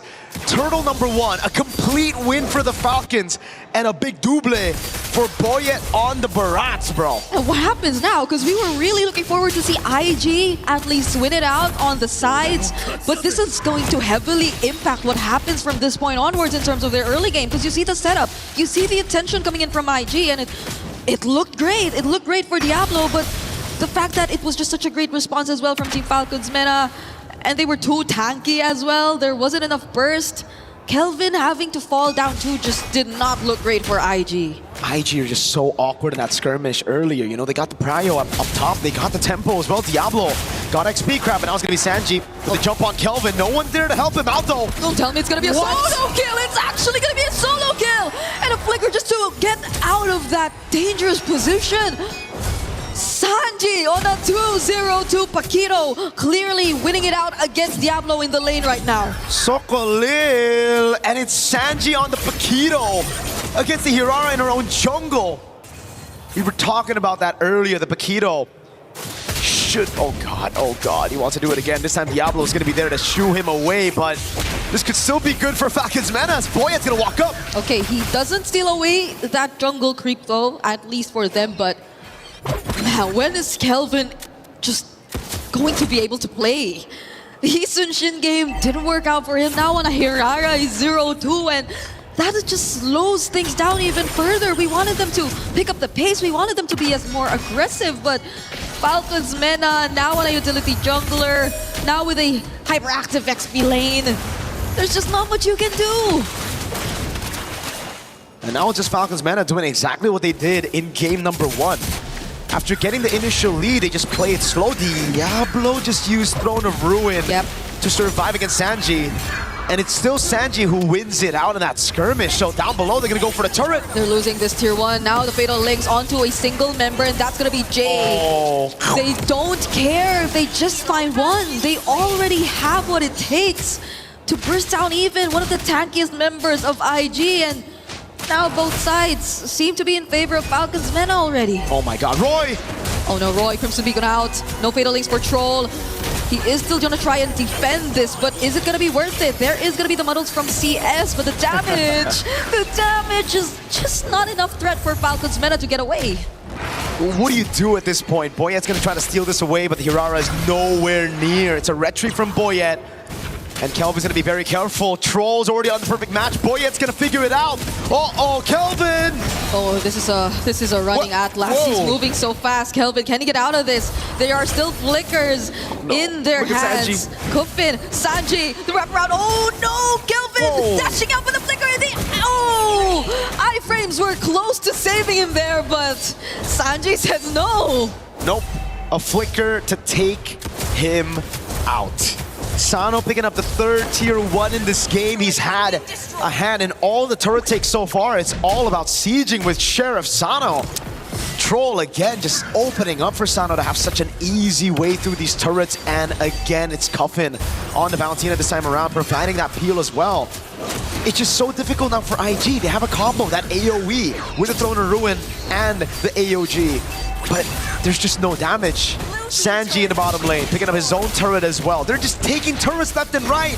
Orange buff stolen as well. Yeah, honestly, this AoE looks very promising for IG on paper. You mentioned the Throne of Ruin, you mentioned the AoG, but you could also pair it up with muddles from CS, honestly. But again, you don't see them synced up. You don't see them really coordinating the team fights. You also saw Diablo earlier on just using the Throne of Ruin all by himself. It's more on a one-on-one scenario rather than the Alice being a part of the fights, but they probably can't even afford to take on any fights at this point. They still have to catch up. It's a 6k gold lead. They're about to lose on more, but they're still gonna set it up nonetheless. Throne of Ruin coming in from Diablo, and now IG are gonna fight and clap back. Roy going in the Crimson Beacon. Boyet left all alone, and this isolated pickup might be the start. But then, Sanji, the damage does he have? No way. Was it enough? He did not expect this amount of pressure from IG2. That's 4 members he tried to take on all by himself. They got a shutdown and a kill on Boyet as well. And finally, the combo lands. Throne of Ruin into the AOG, into Kelvin with the AoE as well. And everything, when it lands perfectly, works out. The thing is, there's still a big problem. Falcons Meta, with all the lead that they've been able to get, it wasn't through kills. Yes, Sanji got shut down, but nobody else on this lineup has a bounty on them, right? So you look at the gold lead, it went from 7k to 5k. Usually it would be a massive turnaround, but this time it was different. It started off with that crazy Throne of Ruin with the AOG combo, but again, Falcons Meta were just that ahead. That's why Sanji and Boyet were able to buy enough time for the rest of the team to escape. Now Falcons Meta, they're definitely going to learn from that mistake, and they're definitely just going to play around the neutral objectives, and get this, they won't stick together as much. Yeah, I even feel like that engage from Sanji would have been a huge punish if only the lead was a bit smaller, but since Falcons Meta are this much ahead, I don't think it really hurt them that much. They still have the control. They are still the ones dictating the pace of the game, but now you have to acknowledge the fact that IG can still go for those plays. Corrosion, Scythe, and DHS. It was CS who got them the shutdown on Sanji earlier, so it really comes down to CS getting those item power spikes. We saw just how good Iman could be on the Melissa. This could be an Iman-ish game for CS, but the whole team's gonna have to play around him, and Kelvin right now, not in a good position, especially after missing those 2 dashes across the wall. I mean, honestly... Hey, Sanji. Oh. Hey, he went back. Okay, Kelvin's gonna spot him here. Crimson Beacon in, and now he is just gonna be bursted down, knocked up as well with the Lantern Flare, and he will just have to accept that. But I think Falcons Meta will make it worthwhile. They will have the Lord in their hands, and immediately after that, they find Diablo to bring him under the turret. Throne of Ruin just casted alongside the flicker, but the AOG from Jay! Counter AOG from Cuffin with the IMU! And there is a Daytona's welcome possibly coming through. They're gonna catch Jay. They're gonna put him back. And now they will find more. It's Sano picking up kills after kills. Cuffin! But Cuffin dashing in! Two-man Terrify! And Falcon's mana finally disengage. There was a valiant attempt from IG. Again, though, they just get overconfident, I guess, with the lead that they got, man. They were able to get an initial pick down below. With Sanji down, they thought the 4v5 could work, but then Diablo just took too much of a beating. And he had to use a Throne of Ruin, miscoordinated by Jay. He thought it was gonna go in. The AOG went wide, and then Cuffin responded with an AOG by himself. Literally, Cuffin the IG boys. Okay, it's a concealed play. Already committed here by Team Falcon's meta. But Diablo's still gonna go in, doesn't catch anyone! Oh no. But the AOG does catch two. Sano, though, with a free hit, is gonna land a couple bullets onto Jay. And they now find one. It's a trade, a 1-for-1 so far. But IG get to defend their base turret. They still got waves, though. That was only the first wave with the Lord. Now Roy's gonna have to defend. Sano, Sheriff Man, he's taking a lot of damage also.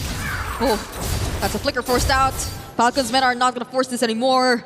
The fact that Diablo's still there too, and CS is just very active with the defense. It's probably not the best, but it's better. I feel like IG right now have better ways to rely on when they have, or they are forced to play defensive, but they're forced to just clear the waves. Would love to take a look at the items right now, man. Damage dealt, it's Cuffin and Sanji who are leading the pack, not even Sano. And no wonder.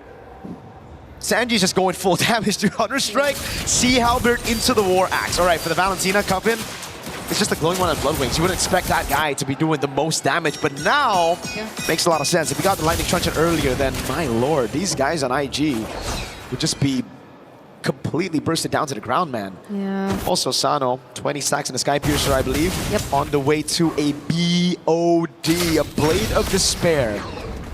This is just rough. When a 2,000 gold lead forms around your XP, you know it's kind of chopped. And you saw how the damage from Sano is really starting to pierce through. IG, Diablo, I think, is always the one who has to put himself up front, but even Diablo is just struggling to stand for any longer than maybe 2 or 3 shots from Sano at this point, considering the amount of damage that he's already accumulated, on top of the fact that his Sky Piercer already does have 20 stacks. So Falcon's meta, they barely have to change anything and adjust anything. It's just them having to take this step by step, because IG at this point, there's just too much that they have to get back from. CS is up top. This is very good for Falcon's meta. Melissa isn't really known to be mobile. And guess what? They didn't even deal with the slow push here, so he's gonna have to stay up there for a bit longer. Visible again, but the Lord gets reset by Falcon's meta. They want to play the long game here, so it's back to resetting the Lord, pushing up top with Sanji. IG somehow gonna look for a pickoff here, and I think the right way is grouping up for the neutral objective or going for the pickoff onto Sanji. They're trying to do that right now. I mean, CS got it, but Sanji just walks away. What? The go away committed too? Guys? I don't think there was a need for that to happen. Kelvin trying to help as well, and they might just successfully find the pickup onto Sanji, because he did kind of get an off-angle punch right there. But that's in exchange of the Lord. So IG, they willingly walked into that. Yes, they did. To be fair, I really feel like at that point it was already very honest from IG. It looked like, okay, we're not gonna throw the ruin. Oh, this is honest too. Diablo going in, but the response with the tone is welcome, and now he's just back. And another AOG from Cuffin. The IMU working wonders together with the Fatal Links. It's a double kill now for Sano, and Boyan just finds one more. Kelvin, what can you do? Roy is just too low, and it's just IG scrambling to get back to their base. Brother, the AOG was used on Sanji up top. That was literally, it just happened. But they went in for the Throne of Ruin with no AOG under tier 1 and tier 2. Oh my god. Oh my god. We are starting to run out of words in this game. 15 minutes almost in, and it's just Falcon's meta still with this really big lead. Kelvin nearly getting caught there. Oh, Crypto Beacon in from Roy. Now they're on to Sano. and shut down the gold laner of Falcons Mena. Falcons Mena capitalize on a mistake. IG says we can do it as well. Yet again, staying afloat with a pickoff on Sano. A shutdown as well. A way to cut down on those Sky Piercer stacks. Again, we see the set. But it's like, bro, the AOG was literally just used earlier. And it's like, dang, it's under tier 2 and tier 1 with it not even being there, and it just baits everybody in. By everybody, I mean it baits its own team in. Yeah. Valid reaction. Valid reaction. Okay. That was a slow-mo. That was a slow-mo. Oh, God. And they clear punish from Falcons Mena, earning them an additional base turret and more map control. But IG, at least you, well, saw that just now. They found the kill on Sano, and they found a tier 1 in mid. That's the second turret they've been able to take down in this game. 15 minutes in. So maybe there are still some signs of hope, because you actually see them moving out of their map a bit more now. Dude, I'm just so impressed right now. Such an interesting game so far. Take a look at the equipment real quick. Wind of Nature can be built up by CS. Wind of Nature already for Sano.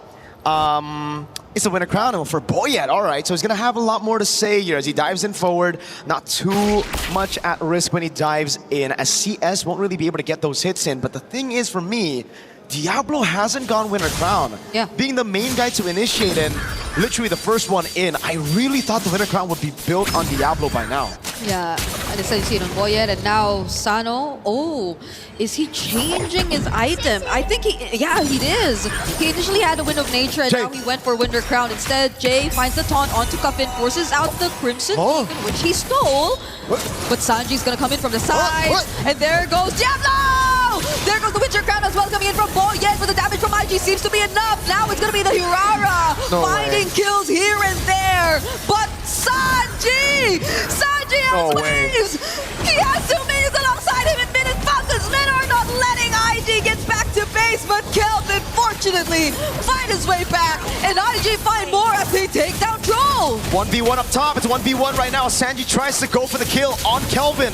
Lord in the bottom lane already there, Boyet. Let's see if he can steal this one with Kelvin up top, and 1v1 again. Sanji walks up. Immortality for Kelvin. Okay. Boyet is here to try and contest. The Dakona's welcome, not being charged just yet, and he finally does use it on one. That's going to be the Winter Crown as well, but the Throne of Good from Diablo!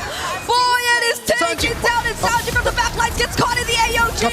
A counter from Cuffin, but now he is all alone. He fights the kill on Diablo, but CS takes him down too! But wait, Sano's here! Hero play from Sano, can he steal the Lord? No, he can't. All right. Waves dealt with by Roy. IG pull off a crazy teamfight win in a brutally chaotic brawl. Oh my goodness, they put the Ignite on Falcons Mena. Falcons couldn't react, man. The heat was brought in, and it started with IG doing... Okay, it started with Falcons Mena ulting everywhere. That's where it started, actually. There you go. Cuffin gets caught by Jay. There you go. I'm starting to remember now. Okay. But in this skirmish, man, it was just Boyet just trying desperately to get back into that pit. But unfortunately, couldn't get in. Sanji tried to go in. He forgot about the go away. So Melissa's ult, right? Bring it up. It's a sphere, you can't get in. Yeah. In case you don't know. You know? So, I don't know anymore, because it's a 2.9k or 3k gold lead now in the hands of IG. It initially wasn't like this. It was Falcons Mena leading massively, but now they're pushed to a corner. It's IG trying to charge in the base, and CS, you could already start to feel the damage. Boyet is already being shredded down to pieces. Sanji picks up an Immortality, gets bursted down! Immortality, he just bought it, now it's popped and he has to fall! Falcons Mena, one man down. Still some waves available for IG. Trying to keep their tournament lives. Still in Fatal Legs from Troll. Fatalist onto 2, popping Immortality for Jay. Jay gets still caught and trapped under the turret, and Sano finds another stack. But they're gonna lose another base turret too. Kelvin jumping in. Turn of Ruin from Diablo, and the Crimson Beacon in from Roy. They're fighting it under the base, but IG somewhat out damage. But they are not able to catch Sano. Sano is still able to deal damage. Kelvin dashing in. and they still have waves incoming. Uh-oh. Wave down below as well. They're going to go all in. It's Kelvin in the back row. Go medium for Sano. Sano still survives. Sano finds a kill on Kelvin, but can he deal with the waves? He cannot. IG are bringing us to a game number 3. Ignite Gaming refuses to be eliminated in game number 2. It's a fight we're seeing on stage here for our final series of the day. What a fantastic comeback that was. Raw, micro, and macro.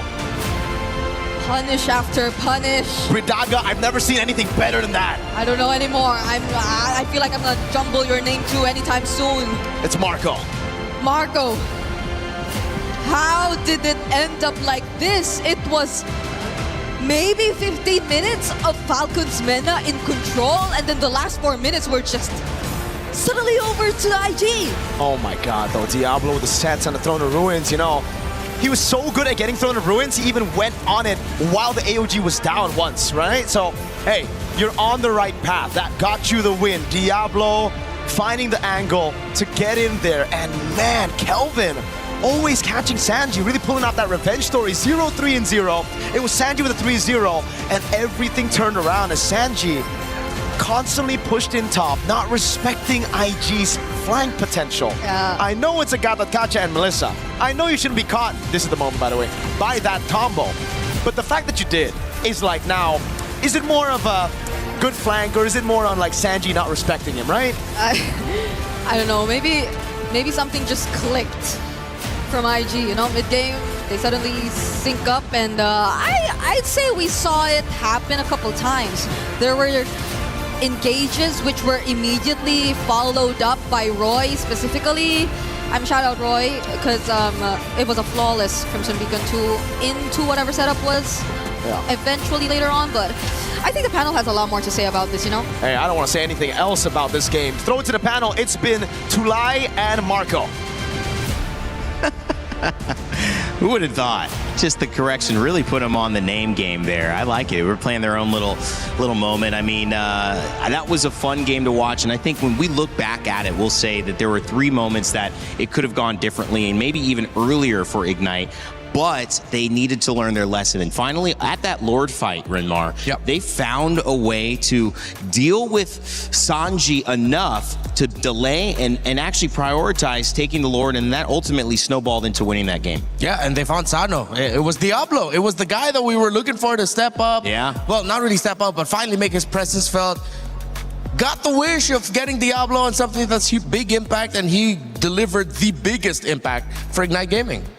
Yeah, I think Diablo, along with the big AOG finally being able to connect, you know, there was just a lot of miscommunications throughout that game. And once Ignite was finally able to actually combo up and play as a team, not just man for man, you know, sometimes you got to switch up the formation. And they were able to do that and actually succeed in getting a win, forcing this to game 3. Yeah, it was great. And this is what you want to see in a final series of the day where one team goes home. Now it's all a best of 1. Renmar, I mean, I know you have some stuff for us, but looking at these stats as well before we jump into the Telestrator, you asked for Diablo to show up, 120,000 damage taken, 37,000 damage dealt. He was involved in both sides and made a big difference. Yeah, I think the biggest numbers I want to look at here is the difference in damage dealt between the 2 gold laners, 13,000 more for CS and the Melissa, which is why we had that feeling for the Falcons Mena draft where with how they closed it out, yes, we saw how well it went for them in the early game, but then that worry of, okay, what happens if the Melissa is free and the Melissa can damage? Is the Valentina and the Clint gonna be enough? Answer was no. I mean, all that really matters is the last fight, right? And as long as you can hang on long enough, it takes that one big team wipeout. And they had nothing. They had almost no inhibitors left. They were down to the wire and were able to just kind of hang on. And whether that is them making the right move or Falcon Mena making some of the wrong moves, either way it happened in the end. And though the way they got there might have been a little sloppy at times, Falcons Mena also has some things they need to look at coming into this last game. That was a heck of a slow-mo. Yeah, to see from heck of a slow-mo. Go tongue out, going crazy, and then immediately cutting to his teammates at the moment of defeat. That hurts. These are actually scrims shots. Those weren't even in this game right there. He's just doing that randomly. No, I'm kidding. That was actually recently. It was a real reaction. It was live. And what do you expect? You're playing for $100,000. I mean, the hype is real, and getting a chance to move in gives you that 65K in this situation instead of the 45 from going out earlier. So still a lot of money coming up on the line for both of these teams who are fighting for their last chance at it.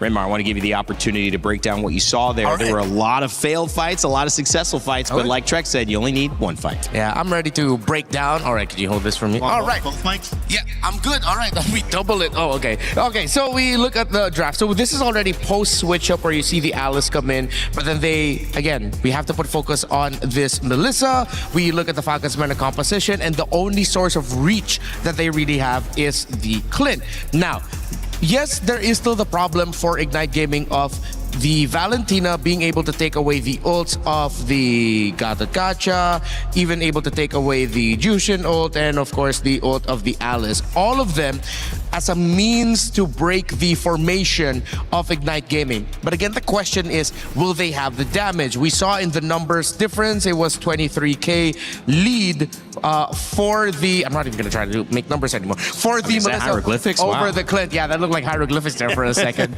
But then with the combination that Ignite had, as long as they're firing off on all cylinders, despite Falcons Mena being able to hold a very strong line of defense for their Clint, they're not just pumping out enough raw damage compared to the Melissa. Alice is even dealing damage as she has her passive up. We know the Gacha is one of those surprisingly hurtful roamers with a good amount of damage, and even the Hirara being able to come in and provide damage as well. Overall, Ignite Gaming just had more damage than Falcons Mena.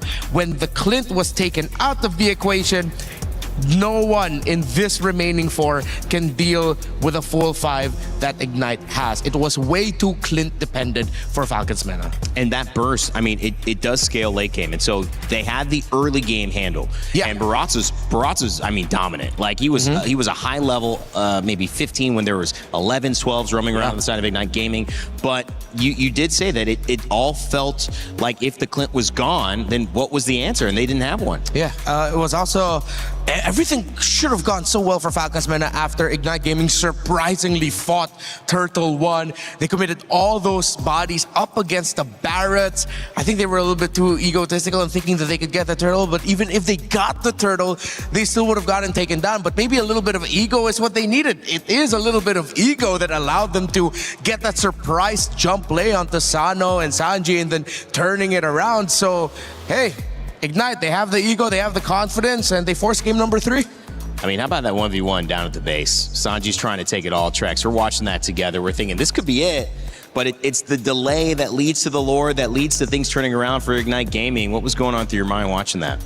It was a very all or nothing play, right? And a lot of time that is what you want to go for, but the fact that they couldn't delay Kelvin. Yeah. So that means he can get back. If they were able to delay Kelvin, easy, good win. But once they're not able to delay him, at that point, I think as the Paquito, you gotta back off, because once that keeps on going, it gives the rest of the team the time to get the wipe on the rest of Falcons Mena. And once that happens, they're able to just drive that win home. So it's a lot on the line. It's a lot of plays that I think both teams made throughout that game that maybe didn't have to be made. When you look at a game like that, you think maybe scrappy, you think, I mean, I'm going back to some of the World Cup final moments, especially for Spain and Argentina, and you say, there was almost not a shot on goal for Argentina in 90 minutes. Spain had a ton of shots, but everything was like that last bit of effort, that just final touch to try to make something happen. Feels like when you're in an elimination game or a game of high stakes, you know, some of the regular plans and composure goes out the window, and everyone's just like really trying to almost will themselves into a victory. Some of those team fights felt that way, Redmar. Yeah, I think also the Trex may have willed this into existence. You're the only man who saw 3 games for the final series, and you called it right on the money, bro. I know everybody loves me for that one, right? Yeah. I'm here for the excitement, the fans man. do. Come on. I came halfway across the world to watch some MLBB. Hey. And that's what we're getting. More MLBB. Hey, MSC at EWC 26. Wait Come till on there's now. best of 5s. Oh my goodness. That's really going to be fun. Well, what would be crazy is seeing reverse sweeps, because in that situation, you're thinking 2-0, maybe 2-1, and we somehow go to that fifth game. Wow, that is going to be exciting. As we get into our knockout stages, those quarterfinals are going to end up being best of fives, the semifinals as well, and a best of 7 will be our grand final. So if you think this best of 3 is fun, exciting, matchups, chess match, it's only going to get more intense, more complicated, more advanced, and maybe more impressive from both teams here. Looking at the story of these two, though, as we get to see which map we're going to be heading into, if it's going to be Clouds, we expect a lot of fights. I don't care. We're going to get Dangerous Grass. Dangerous Grass. But it seems like this is going to be a much more happier win for Ignite, in the sense that people already counted us out. We didn't really get to show off as much. We've seen a lot of Falcons through their run in the wild card. Even in their loss against Vamos, we saw a good amount of them, and even they admitted that that game 1 was theirs. It's just they messed up a little bit, and then they were able to fix that. Falcons MENA has been here much longer, has been to more internationals as a whole team. They've gone through some impressive runs. That if Ignite take them down here, with the story that they had for MPLSG, the fact that Diablo came in after the regular season of MY just to join SG, just to come back home and win his, what was it, 7th, 6th title, something like that, back in Singapore. It's a crazy story, and it's something that even if they get eliminated in the next one, they can definitely hold their head high, say, hey, we beat Falcons MENA. Diablo always seems to find a way to get his way into the main stage. Can he find a way into the top 8, into the knockout stage? But let's get down to the nitty-gritty. MENA back on blue side. Yep. And back to that Ling and Herrera band. How does the other, this time Nakai and Marcel from the opposing? Oh, this might work out well for Ignite, because, again, they won that game 2 on the blue side. Now they're back on the red side game 3. They had more time to think about the approach of Falcons MENA of game number 1. The Freya band as well. The Akai, it ended up being something that caught Ignite Gaming by surprise. And maybe not by surprise, but they just couldn't deal with it in game 1. That ended up helping them out too much after seeing the Herrera Ling ban, which is not common. We're seeing those usually let through, maybe one of them banned.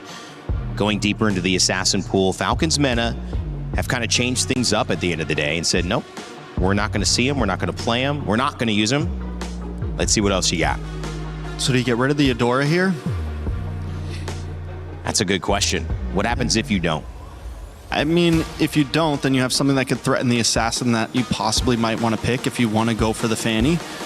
We know that Falcons MENA so far just shows that they don't want to play assassins. That is the point blank and period. But they're going to target even more. Goodbye, Barats. I think that's smart. It's true. It's true, because now for utility jungle, you have what? Fredrin, Basha. It's just stopping them what they like to do and what they feel comfortable with. And the thing that would give me confidence, Renmar, is the fact that they took the Akai away and then they won. Now they take the Barats away, which they're clearly leaning on. Probably have some confidence saying, all right, you got a trick on us, we're going to respond back. I think MENA are going to slowly build into this, so I think we're going to be seeing a lot of safer picks. Wouldn't be surprised if their jungler comes in last, and I wouldn't be surprised if Ignite just pan out the Fredrin and Baksha to be safe in the end, so that you're really out of full counters. Yeah, just you're out of all the options for the utility jungle, which means we'd have to see Boyd have to double down on maybe something like the Joy in the end. I mean, does he have all of that in his kit? It's a great question. The only Assassin's Boy that played in MPL, PH, or international tournaments. Fellas, you ready for him? Hayabusa, Joy, Fanny, and Karina. Okay, there, they have the Joy as an option. Ooh, maybe even the, Karina. So he has played the Fanny. But that was that utility Karina. I'm thinking, I wonder, are they crazy enough to whip it out here up against that Melissa who loves that basic attack? At least you have a moment to not get hit by the basics. You'll use your ultimate to burst the Melissa, and then someone else will have to finish off that hero. I think more than Karina, I haven't seen that in 8 years. I think if they need that poke and reach, it's not too far-fetched to just go for something like the Eve or the Farsa anymore, because you already took away the Link and the Herrera anyway. Oh, they still want to go play Eudora.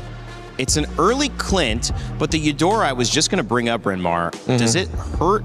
I mean, you Valentina against it. but does it hurt her impact if you're going kind of anti-assassin with the Ling and the Harara band? Isn't that what Eudora's there for, or are they still worried about something that could surprise them? I think they are still really worried about another assassin to pop up here. I mean, the Nolan is still up on the board, but with the Atlas, and there might be another deterrent in the EXP lane. Maybe they just wanted to play it safe. But again, we saw how difficult it is for a lineup with a Eudora to go up against a lineup with a Melissa, and then they pair it up with an Atlas. So Ignite are really just doubling down on what has been the hero of the past 2 days. In the Melissa, it's going to have a lot of protection. And not going to get stolen from the Valentina, which Alice was getting that ultimate stolen in the original matchup. Yeah, now Valentina's comfortable. She gets a nice Fatal Links of her own. So Ignite Gaming so far in this draft, it looks good. It feels comfortable. They're not having to go too far outside of their own range. Second ban's coming in.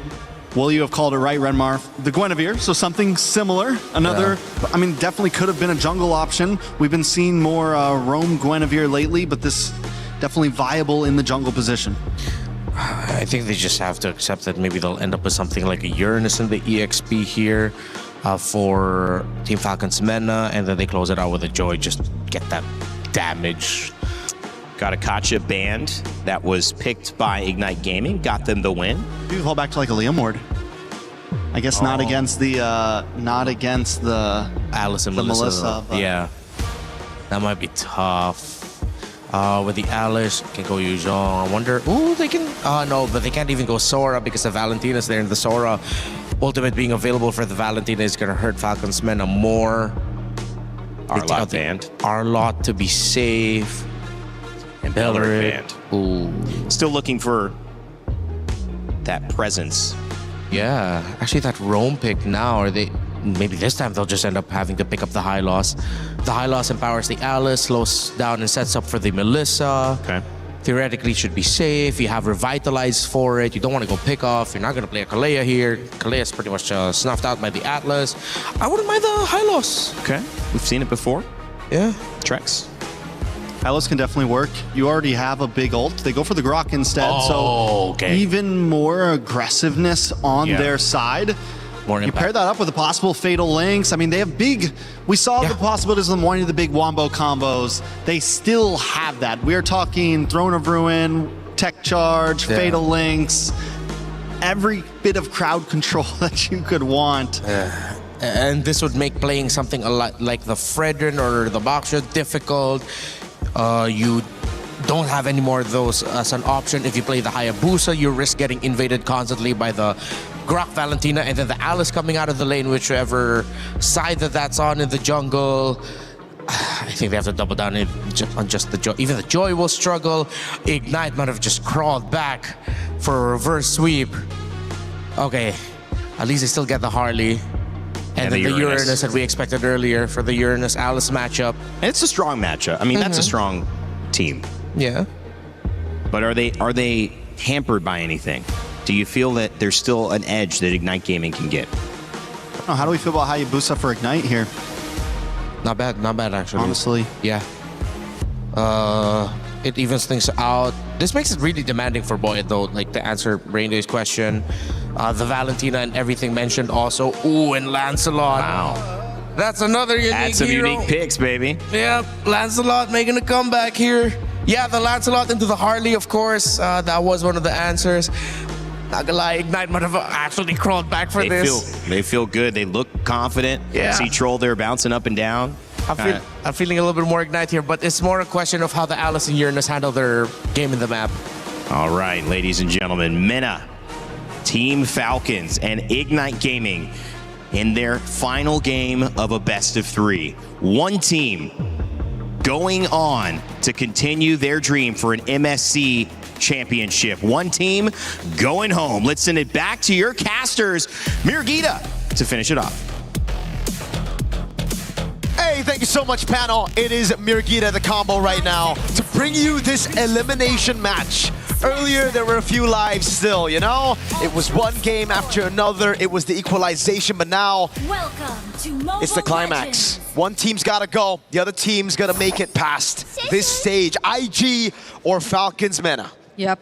And it's going to be very devastating for Falcons Meta if it is indeed true, because the panel are starting to feel like IG might have actually found a way to get that reverse sweep because of the nature of this draft, which is looking to favor them in a lot of aspects, Mirko. I love the Lancelot pick, man. When you are not comfortable on the Fanny, Ling and Hirara's banned away from you. You gotta find some creative moves, man. And Falcons men are really trying to choke Kelvin's hero pool down with the Harley pick as well. They denied everything away from him. So it only makes sense that he goes into the next best thing, which is probably a Lancelot. Yeah, like a lot of people were thinking Hayabusa maybe. We saw what the Yisun Shin is able to do both times. 0% win rate right now on the MSC stage. Cool though. CS went pull yourself together too on the Melissa. So I feel like they're also starting to just anticipate the amount of pressure that they'll have to break free from. In terms of Falcons Mena's lineup, that's a lot of stuns, honestly, that could just go for you. And it's not just stuns, honestly, that you have to worry about. I think one of the differences between the Melissa games we've seen earlier and this that we're seeing now is that there's just really so much burst that's directed towards you. So I feel like so much attention will be put towards the bottom lane. And even the matchup, it's already established and put there to manage and deal with the Melissa overall. So Falcons Mena, I think that's one of the ways they're really planning to go around this game, at least in the early stages. XP Crab battle though, it will be Sanji who picks it up. That means tempo for Falcons Mena. Troll in the mid lane against Roy. That's Boyet as well. Flicker already burned by the mid duo for IG. So this is a pretty great start for Falcons Mena, honestly. Sanji all alone, already being enough to zone out multiple members. Throne of Ruin from Diablo doesn't connect, and now Stroll's gonna go back in. Cuffin gets the last hit on the objective, whereas Sanji's just trying to go in for the chase. Kelvin might survive this deadly magic though. And so IG don't lose out on much, but they don't get the objective. And it's Falcons Mena with a very similar start to Game 1 and Game 2, despite having a completely different composition, right? Game 1, Game 2 was all about the objectives with the utility jungles, Barats and Akai respectively. Now with the Harley, it's still control over it. The team just knows they got that muscle memory on how to play the first neutral objective. Sanji with the instant prio after securing XP Crab. Boyet though on the Harley. Something we did get to see in the wildcard as well, now really abusing the fact that he can actually walk up and invade, unlike on the Akai. Ooh, he gets trapped here, but will use the deadly magic on Diablo. Doesn't want to stay there and just fall down without getting anything. And now the bad execution! He goes back with a space escape, but Jay was there. He was ready to answer back. What a catch, the wall placed by Jay, and then the tech charge. A big swing with the concussive blast, yeah. At least he was fast enough to clear the jungle this time, right? Unlike the Akai, but it's just unlucky because Jay was able to catch him on his tracks back into his own jungle. So IG able to find something back. That is a fatal links on Jay. On Jay. I With a flicker too. Yeah, that's a key word. It's on Jay, so that's big info for IG. They know that the Fatal Links and both the Flicker are down for Troll, so for this upcoming fight, there might be a bit more leeway for them to just move around and establish their presence. And again, they're on the Lancelot too, so I feel like they should be a bit more confident in terms of just picking up these objectives and fighting for it. But let's see how it goes, because Falcons Mena at this point, despite what happened just now, I feel like they will be getting the Fatal Link soon too. And they pretty much set up for this. Look at just how Sanji has been cutting the waves in the base of IG. Classic Sanji. He was trying to do this on the Paquito, but he got punished for it now on the Uranus. Perfect time to do it. Sano, though, waiting in the bush on the clit.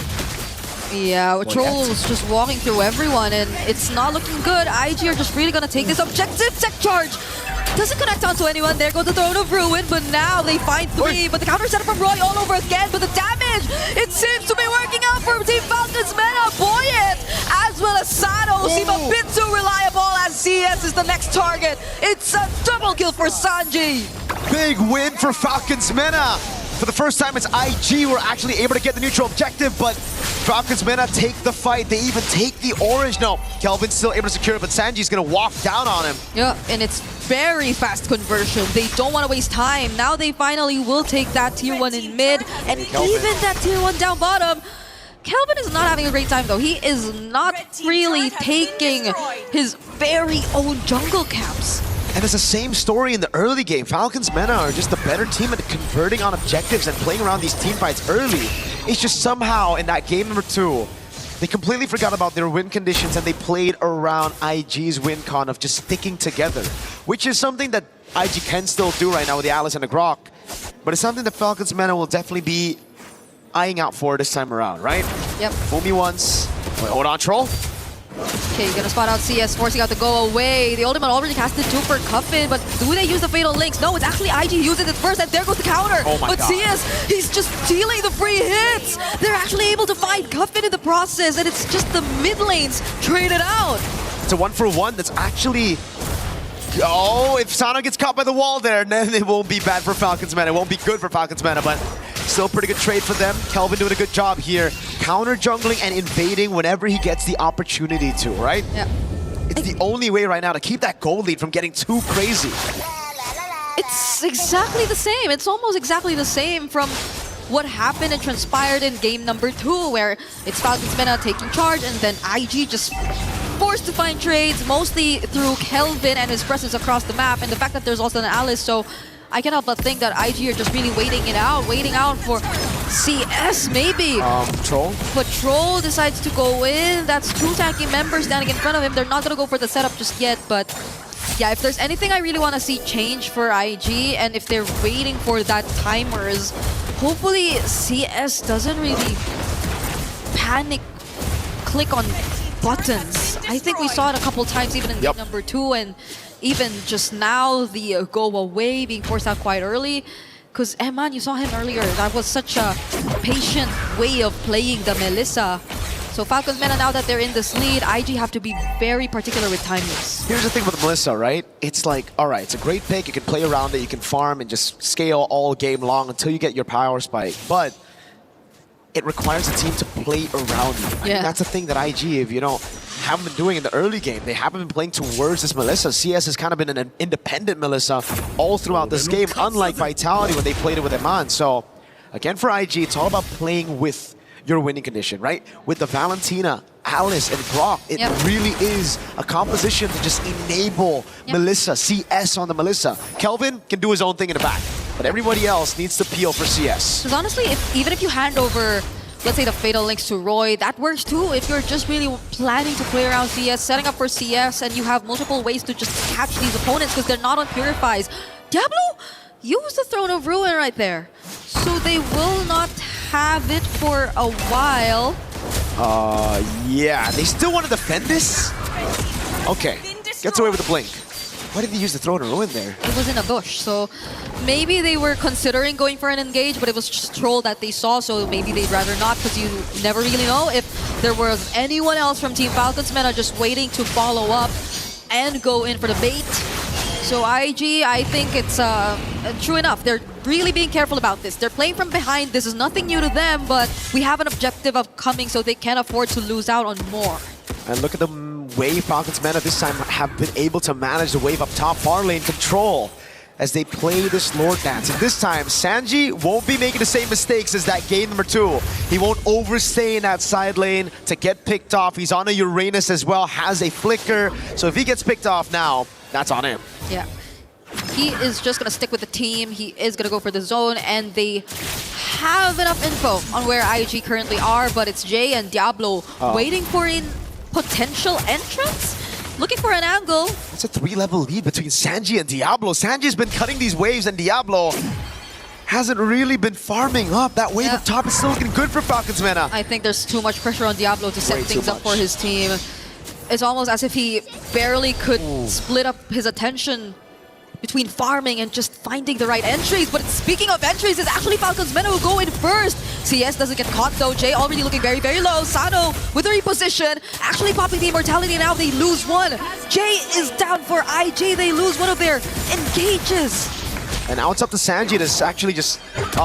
Diablo? Oh, Diablo goes right in. Even after they just lost a member, they find Coven in the process. I think that's going to be a trade they will settle for. And now CS looking like a target for Sanji. Kelvin trying to hold the objective, but IG are low. Seal. They don't have full HP. Now it's Joe just going to go for the charge, and Diablo looking like the next target. Sano picks up the kill.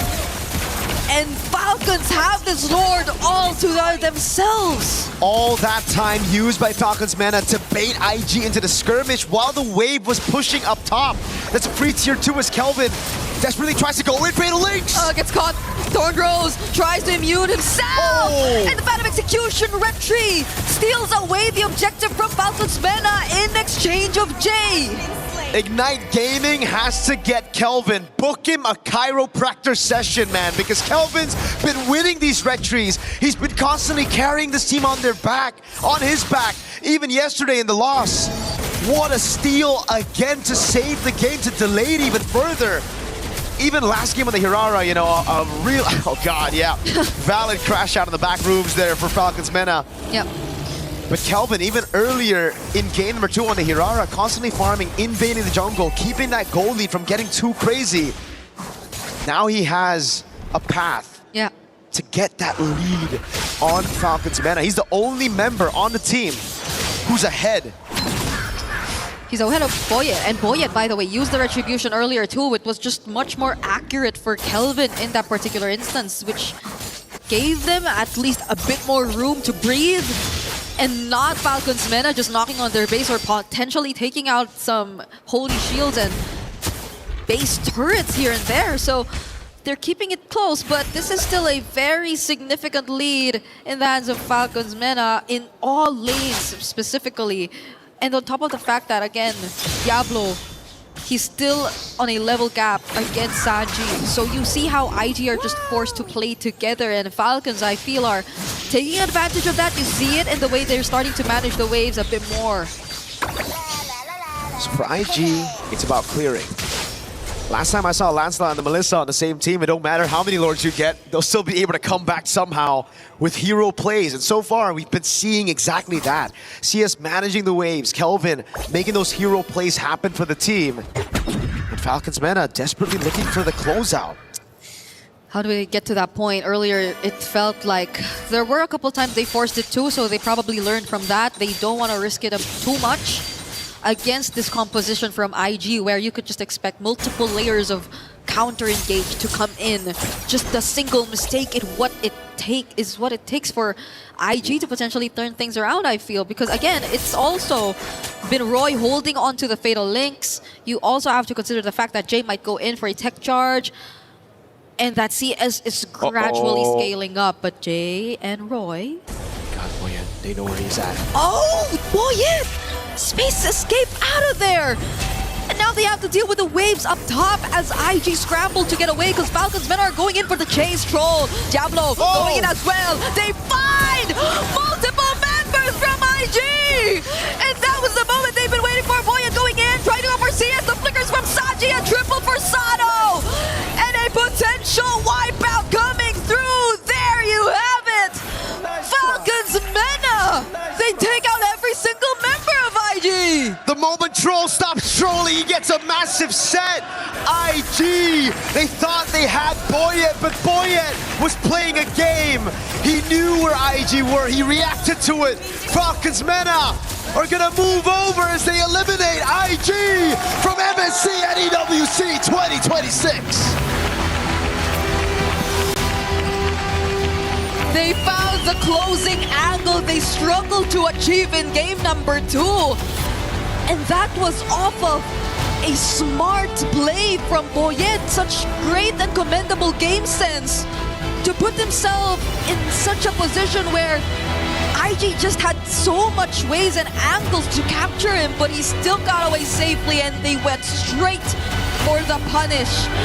GG's to Team Falcons Mena as well as to IG. They put up a fight. They didn't allow us to get a 2-0 for their last showing here at MSC.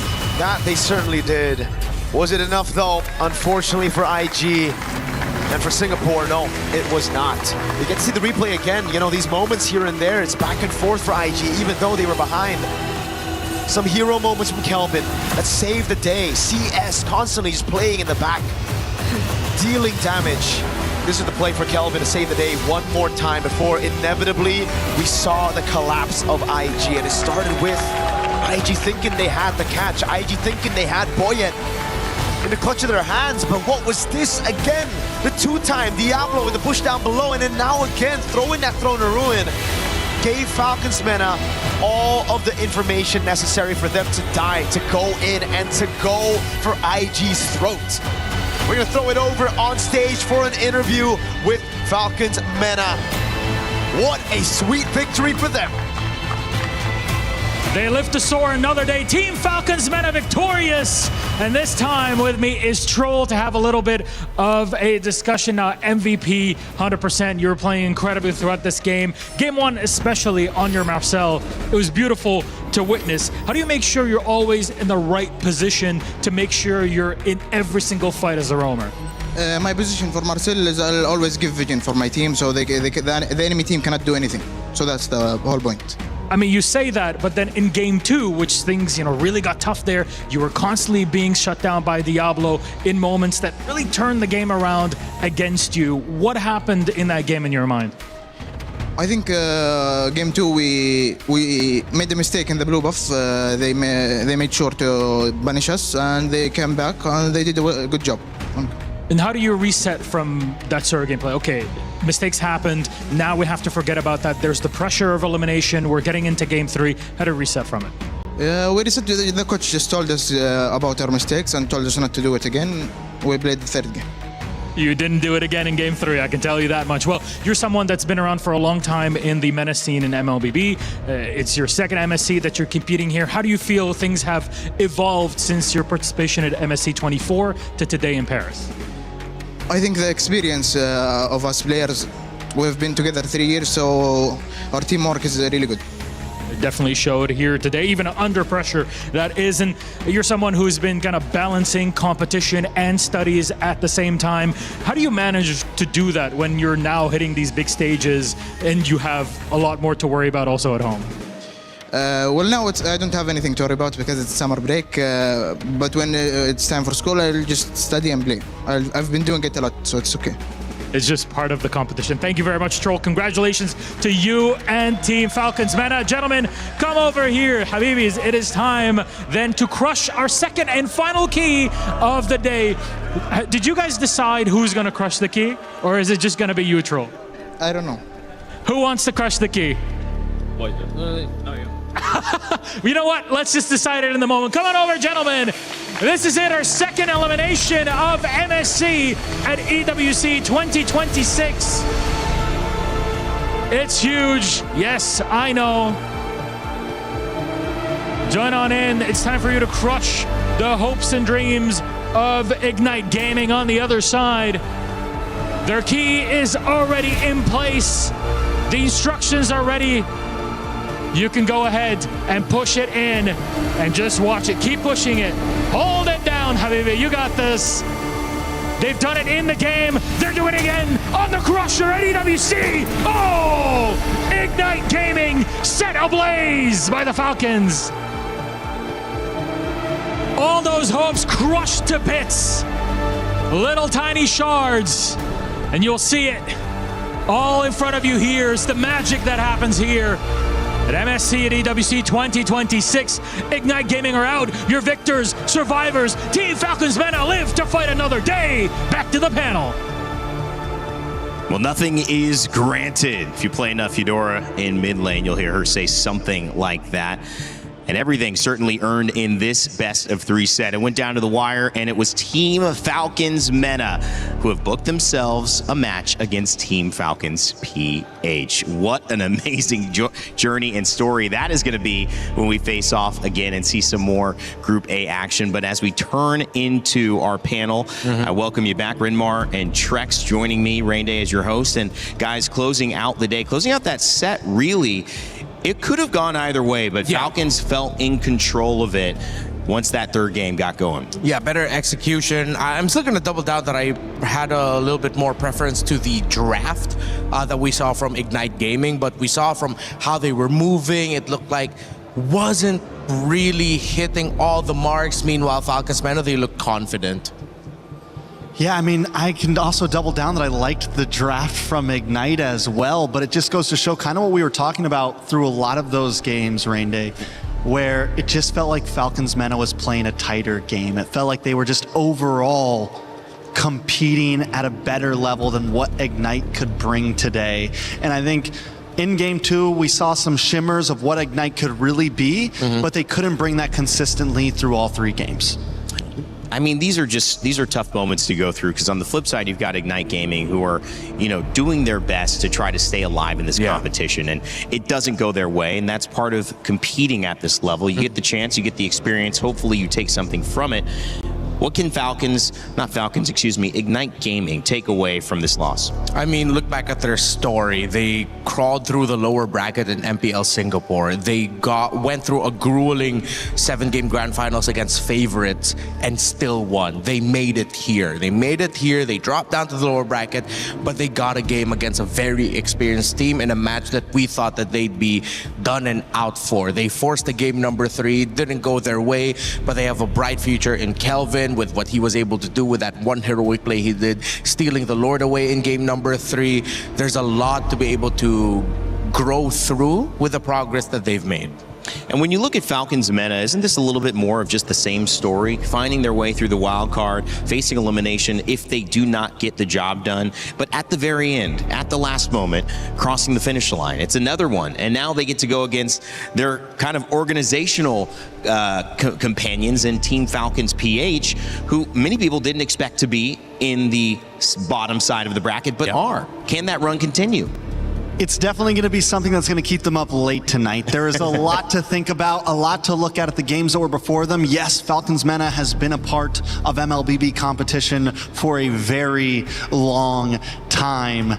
And if they want to break through tomorrow, it is probably one of the biggest mountains they will have to climb. One of the most important games they are going to have to play, not just today, but they have ever seen. Well, this has been a series of upsets as we take a look at the post-match stats from Game 3, one of our only sets to go. Our only set to go 3 games here today, and mostly throughout the tournament. It's been pretty quick. Renmar, what do we take away from these? Yeah, we were looking at the end of the draft, 2 heroes that could be the X factor, the Uranus and the Alice, how it's going to be played and how they're going to get their impact felt. The most damage dealt by Falcons Mena is the Uranus at 42,600. Yeah, wow. That is 6,000 more than the Clint, which is supposed to be like the main carrying source of damage.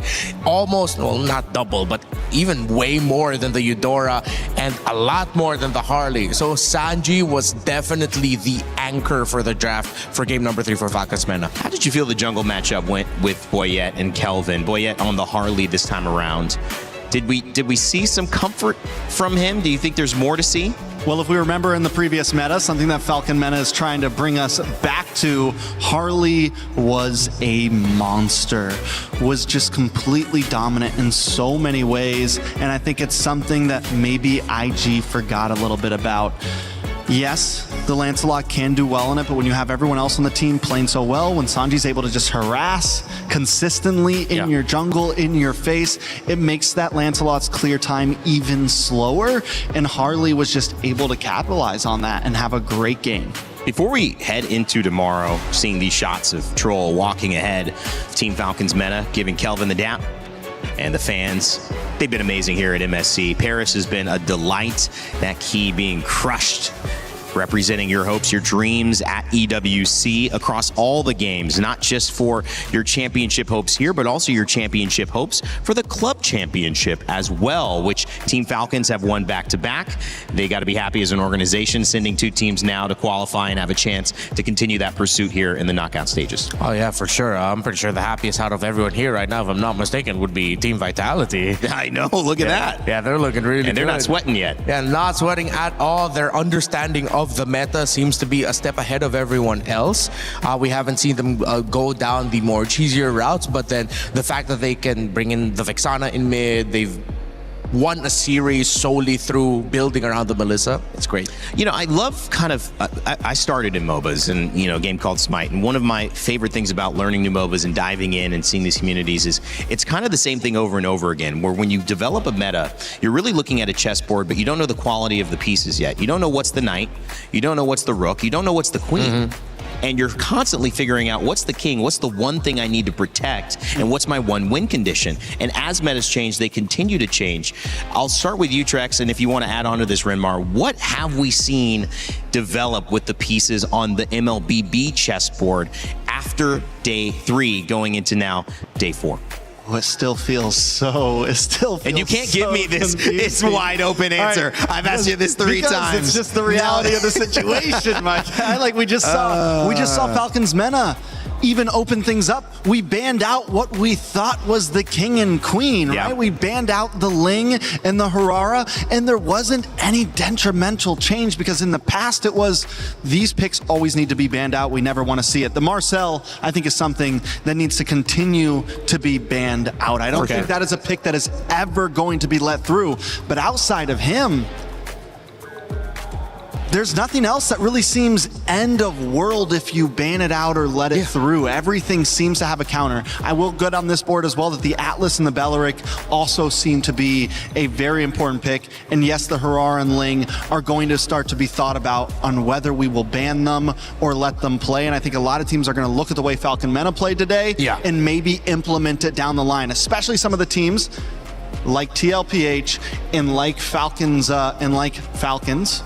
PH, whatever we're calling them, are going to have to think about because those are 2 teams that had trouble dealing with that Harara and Ling. Yeah, exactly. It's so cool to see that Falcons Mena still was able to end the day today with adding another layer to this already very open and wide meta to consider that. It's so complicated. Yeah. Like, I'm trying to run through permutations in my head constantly about this, and I'm just like, oh, that's why I'm here. I can't think about it fast enough. These coaches, what more of them with all the pieces that they have to consider, the scrim results that they know. It is exciting, and I wouldn't be surprised if once we are into knockouts and teams finally find stability, that even then it's still going to be so hard to predict because now they have all these permutations to consider. Well, it could be considered disappointing to go out at this moment in day 3 of a tournament that's going to last about 9 days overall, but to even get here was an accomplishment. So heads held up high for Team Ignite. We had a chance to talk with Ignite Gaming's Diablo here in an exit interview. We're here backstage with Diablo from Ignite Gaming after that loss against Falcons Mena. What happened? They were just a better team, I guess, and we were underprepared, so we lost. Yeah. Underprepared because you lost because you were underprepared. I think as a team as a whole, we weren't prepared enough to face them because we kind of knew they were pulling out the tank junglers, but I think our strats are not good enough. Okay, so I think we're referring to game number 1. Yeah. Right, game number 1 was the Akai jungle a surprise pick for you? Honestly, it's expected, but I feel like we didn't prepare much going into Akai jungle because we don't have much counter strats. I think we could have come out with something. Yeah. So, I mean, the casters from your loss yesterday to what happened today, they were wondering, where is Diablo? What happened to Diablo? Was that just a part of the strategy, or what happened there? I would say just my part, I'm adjusting to what the team needs, so I'm unable to bring out my full strength. I think I'm more specialized in damage heroes, but for me, this is also something I have to improve on. So if I'm not doing well enough in sustain, then I'll just have to keep improving, and maybe one day you'll be as good as my damage heroes. Yeah. Yeah, we remember. We remember for sure. Yeah. I mean, game 2, game 3, you were on the Alice. It seemed like you had a little bit more to say in that game. But come game 3, what do you think went wrong? I think we were too hasty in our decision making. The game was going not too bad at the start, but a couple of wrong engages made us lose. I think we could have just played it slow and wait for good timing, just like in game 2. Yeah. Is everyone okay though? Did everyone? I'm not sure. I haven't seen their faces. Oh, okay. So you went off stage. You're here now. Yeah, I'm here now. Well, it looks like the Singaporean fans are obviously still supporting you. Do you have anything to say to them as your final words here at EWC? Just sorry.